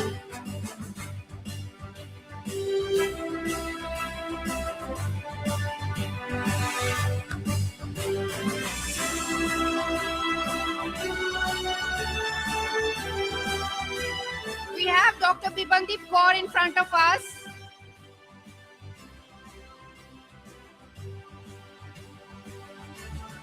Ms. Ranu Khan, Principal, Happy Home Montessori and Daycare for Excellence in Teaching Award. Ms. Rita Givire Timilsana, Founder, Trainer, Phoenix Montessori Training Center for Visionary Director in Education Award. Ms. Rita Givire Timilsana.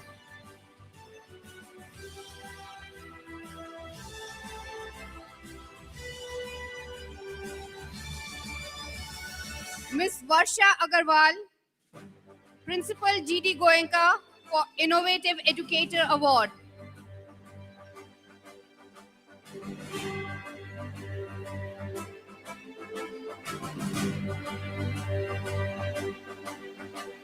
Ms. Rita Gimre Timilsina, Founder, Trainer, Phoenix Montessori Training School for Visionary Director in Education Award.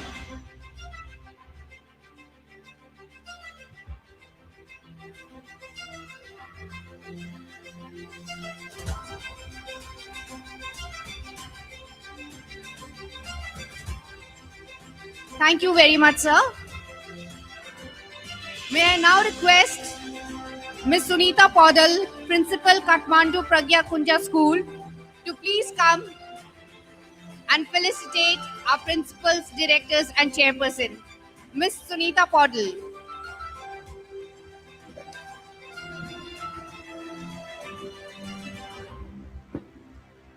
Ms. Sapna Garg, Coordinator, Wisdom Public School for Excellence in Teaching Award.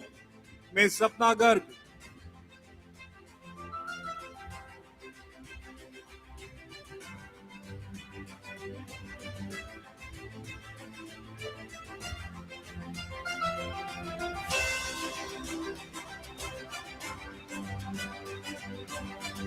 Dr. Poonam Madan, Principal, Dr. Virendra Swaroop Institute of Professional Studies, Kidwai Nagar, Kanpur, for Principal of the Year Award.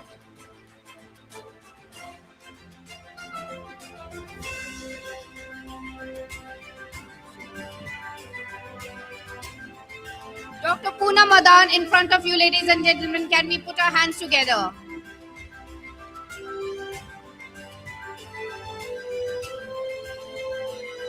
Dr. Jain Chaudhary, Principal, the Cambrian School, for Principal of the Year Award. Dr. Jain Chaudhary.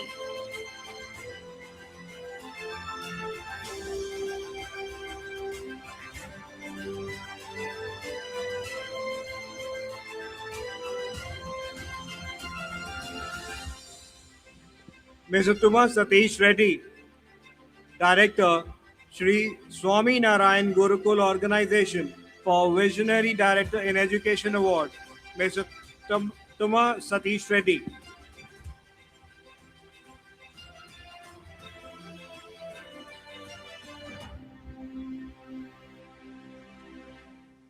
Ms. Prerna Mitra, Principal GD Goenka Public School, Lucknow. Ms. Prerna Mitra, Principal GD Goenka. I didn't even plan it today, guys, but none of this is fresh. Even really sorry.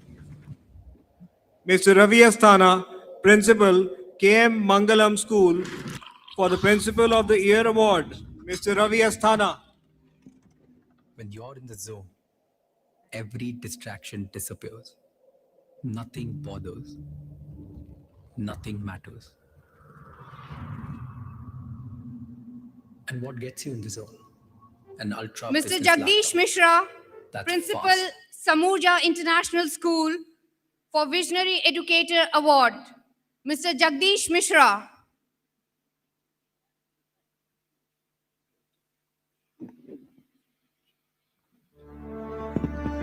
Dr. Chandrakant Baban Rao, Dumale. Partner, Dr. H.N. Sena Arts and Commerce College for Excellence in Teaching Award, Dr. Chandrakant Babu Rao, Dumale.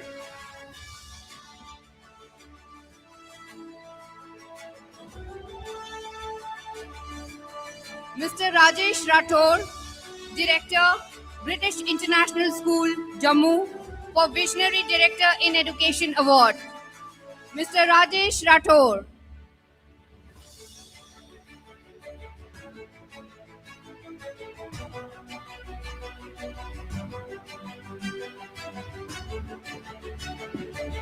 Mr. Abhishek Singh Niranjan, Director, Sardar Patel Convent School, Jhansi, for Visionary Director in Education Award, Mr. Abhishek Singh Niranjan.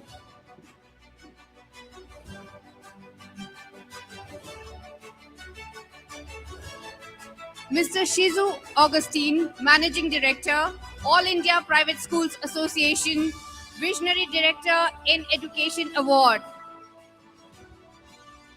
Mr. Shizu Augustine, ladies and gentlemen.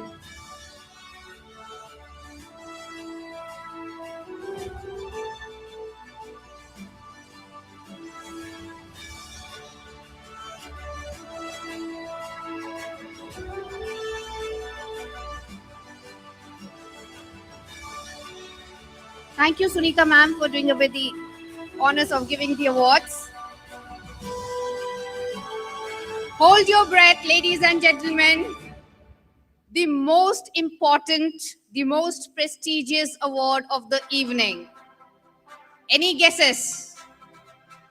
This is the special category award that goes to everyone present over here. So I request everyone to put your hands together for yourselves, for being lovely audience, for shaping the country by educating the children of our country. I think for ourselves, we can put our hands in a better manner. Can I hear it loud? Amazing. Heartiest congratulations to all the winners. May I also request the principals and teachers who had requested us that they have their flight or their train tickets booked for today. Please come and meet me. I'm Dr. Benita. I'm Director Academic Transformation and Partnerships with Getty. You will find me in this main hall in the auditorium. If you're leaving today, please come and collect your certificate from me. Thank you very much. You have a lovely evening. Good evening, everyone. Jai Hind.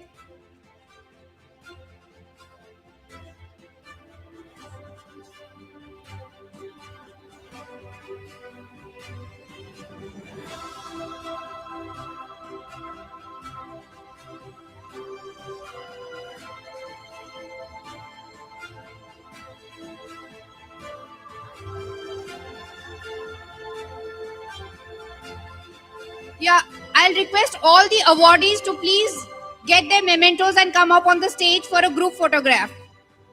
Please come.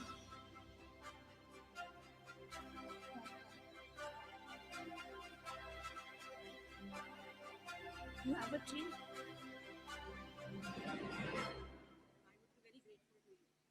I hope you speak positive.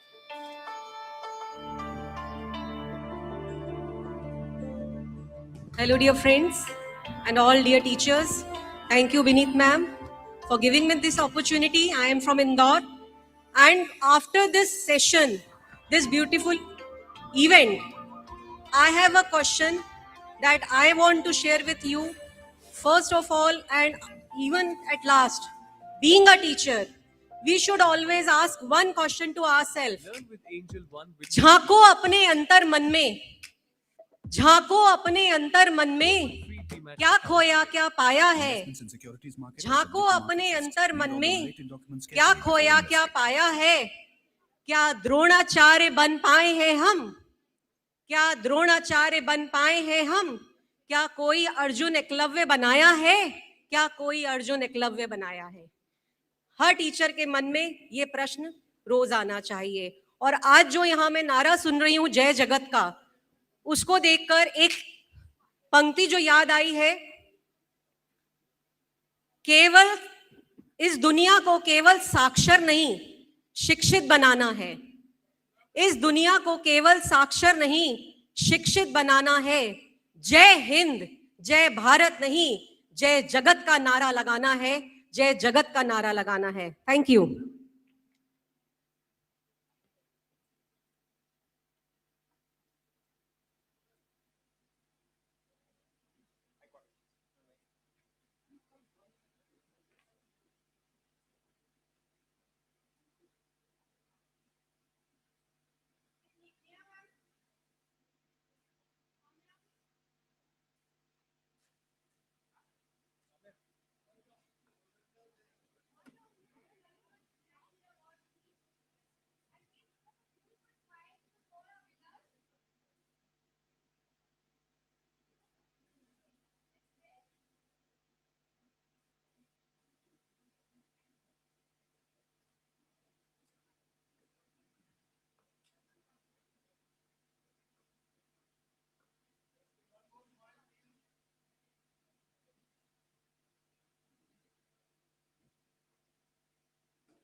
Milita, I'm requesting you to bring Sunita ma'am to the front to join us for one final group photo.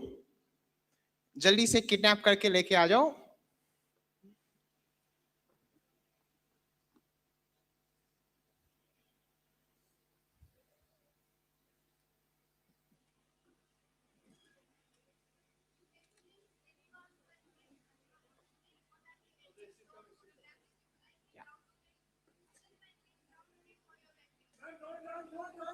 Run. 10, 9, 8, 7, 6, 5, 4, 3, 2, 1 and पहुंच गए.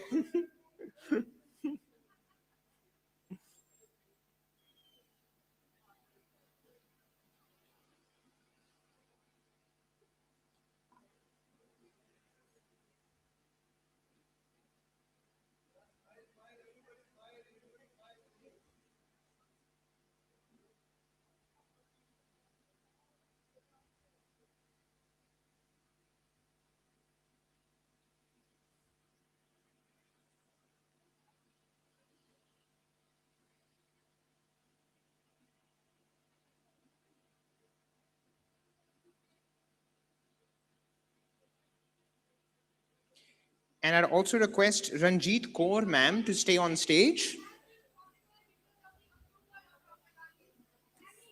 And also Dr. J.S. Paranjyoti. So requesting Ranjit Kaur ma'am and also Dr. J.S. Paranjyoti to stay on stage to also be felicitated by Sunita ma'am.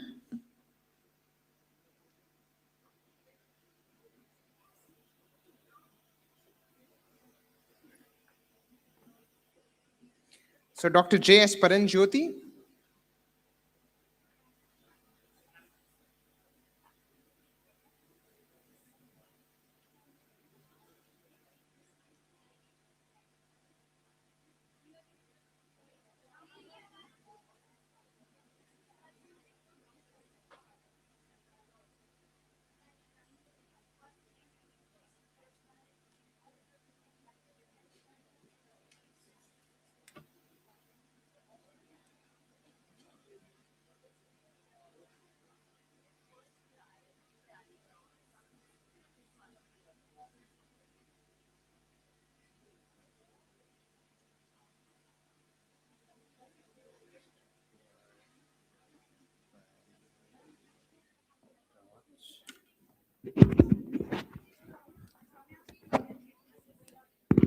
We have Swati Malhotra from First Try Tiny Tots for Principal of the Year Award.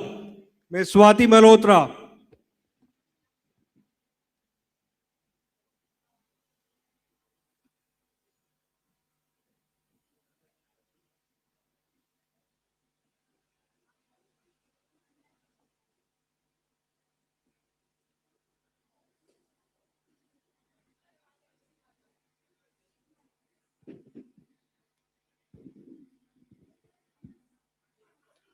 Ms. Swati Malhotra, Principal from First Cry Tiny Tots for Principal of the Year Award. Ms. Swati Malhotra.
Now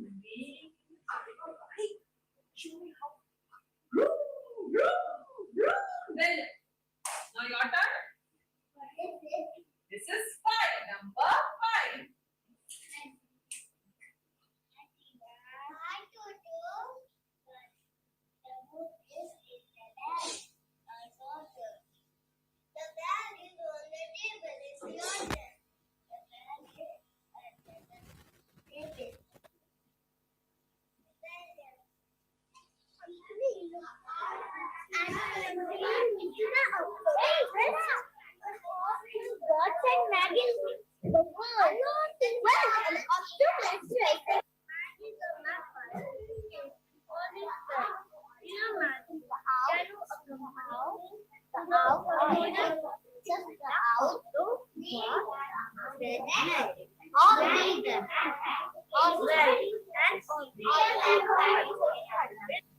ये अंगूठी और ये अंगूठिया,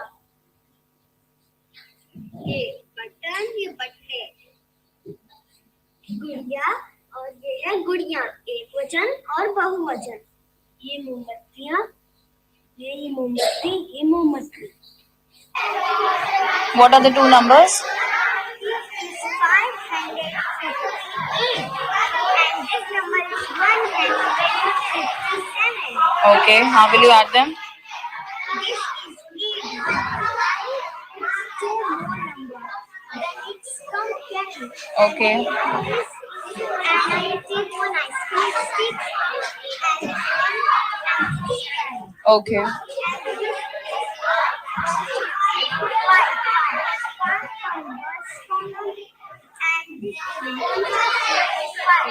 This also 125. But this is total number. It becomes one bundle. And one bundle represents what? 100. Okay. So again you will put 100 as a carry, no? Yes. So put it.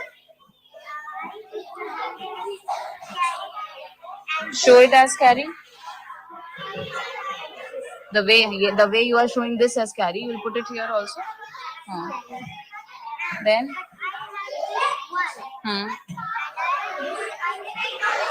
Okay. Okay.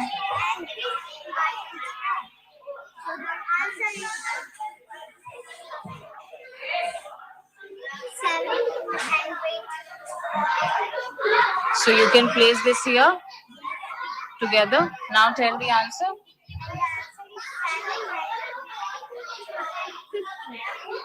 700.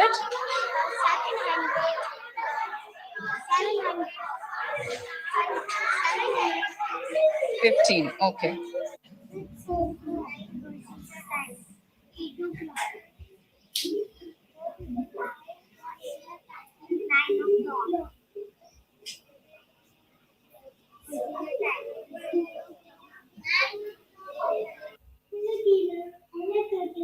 How are you? I'm fine. How about you? I am fine.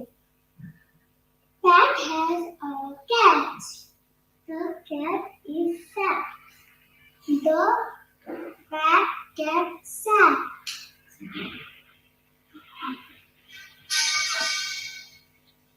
It's sat on a mat.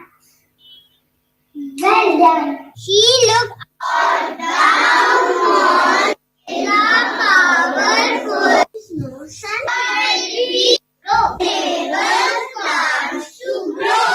Else the starts need to grow. Trees, water, soil, sunshine. If there is not sun. Hello everyone, let's learn pattern today.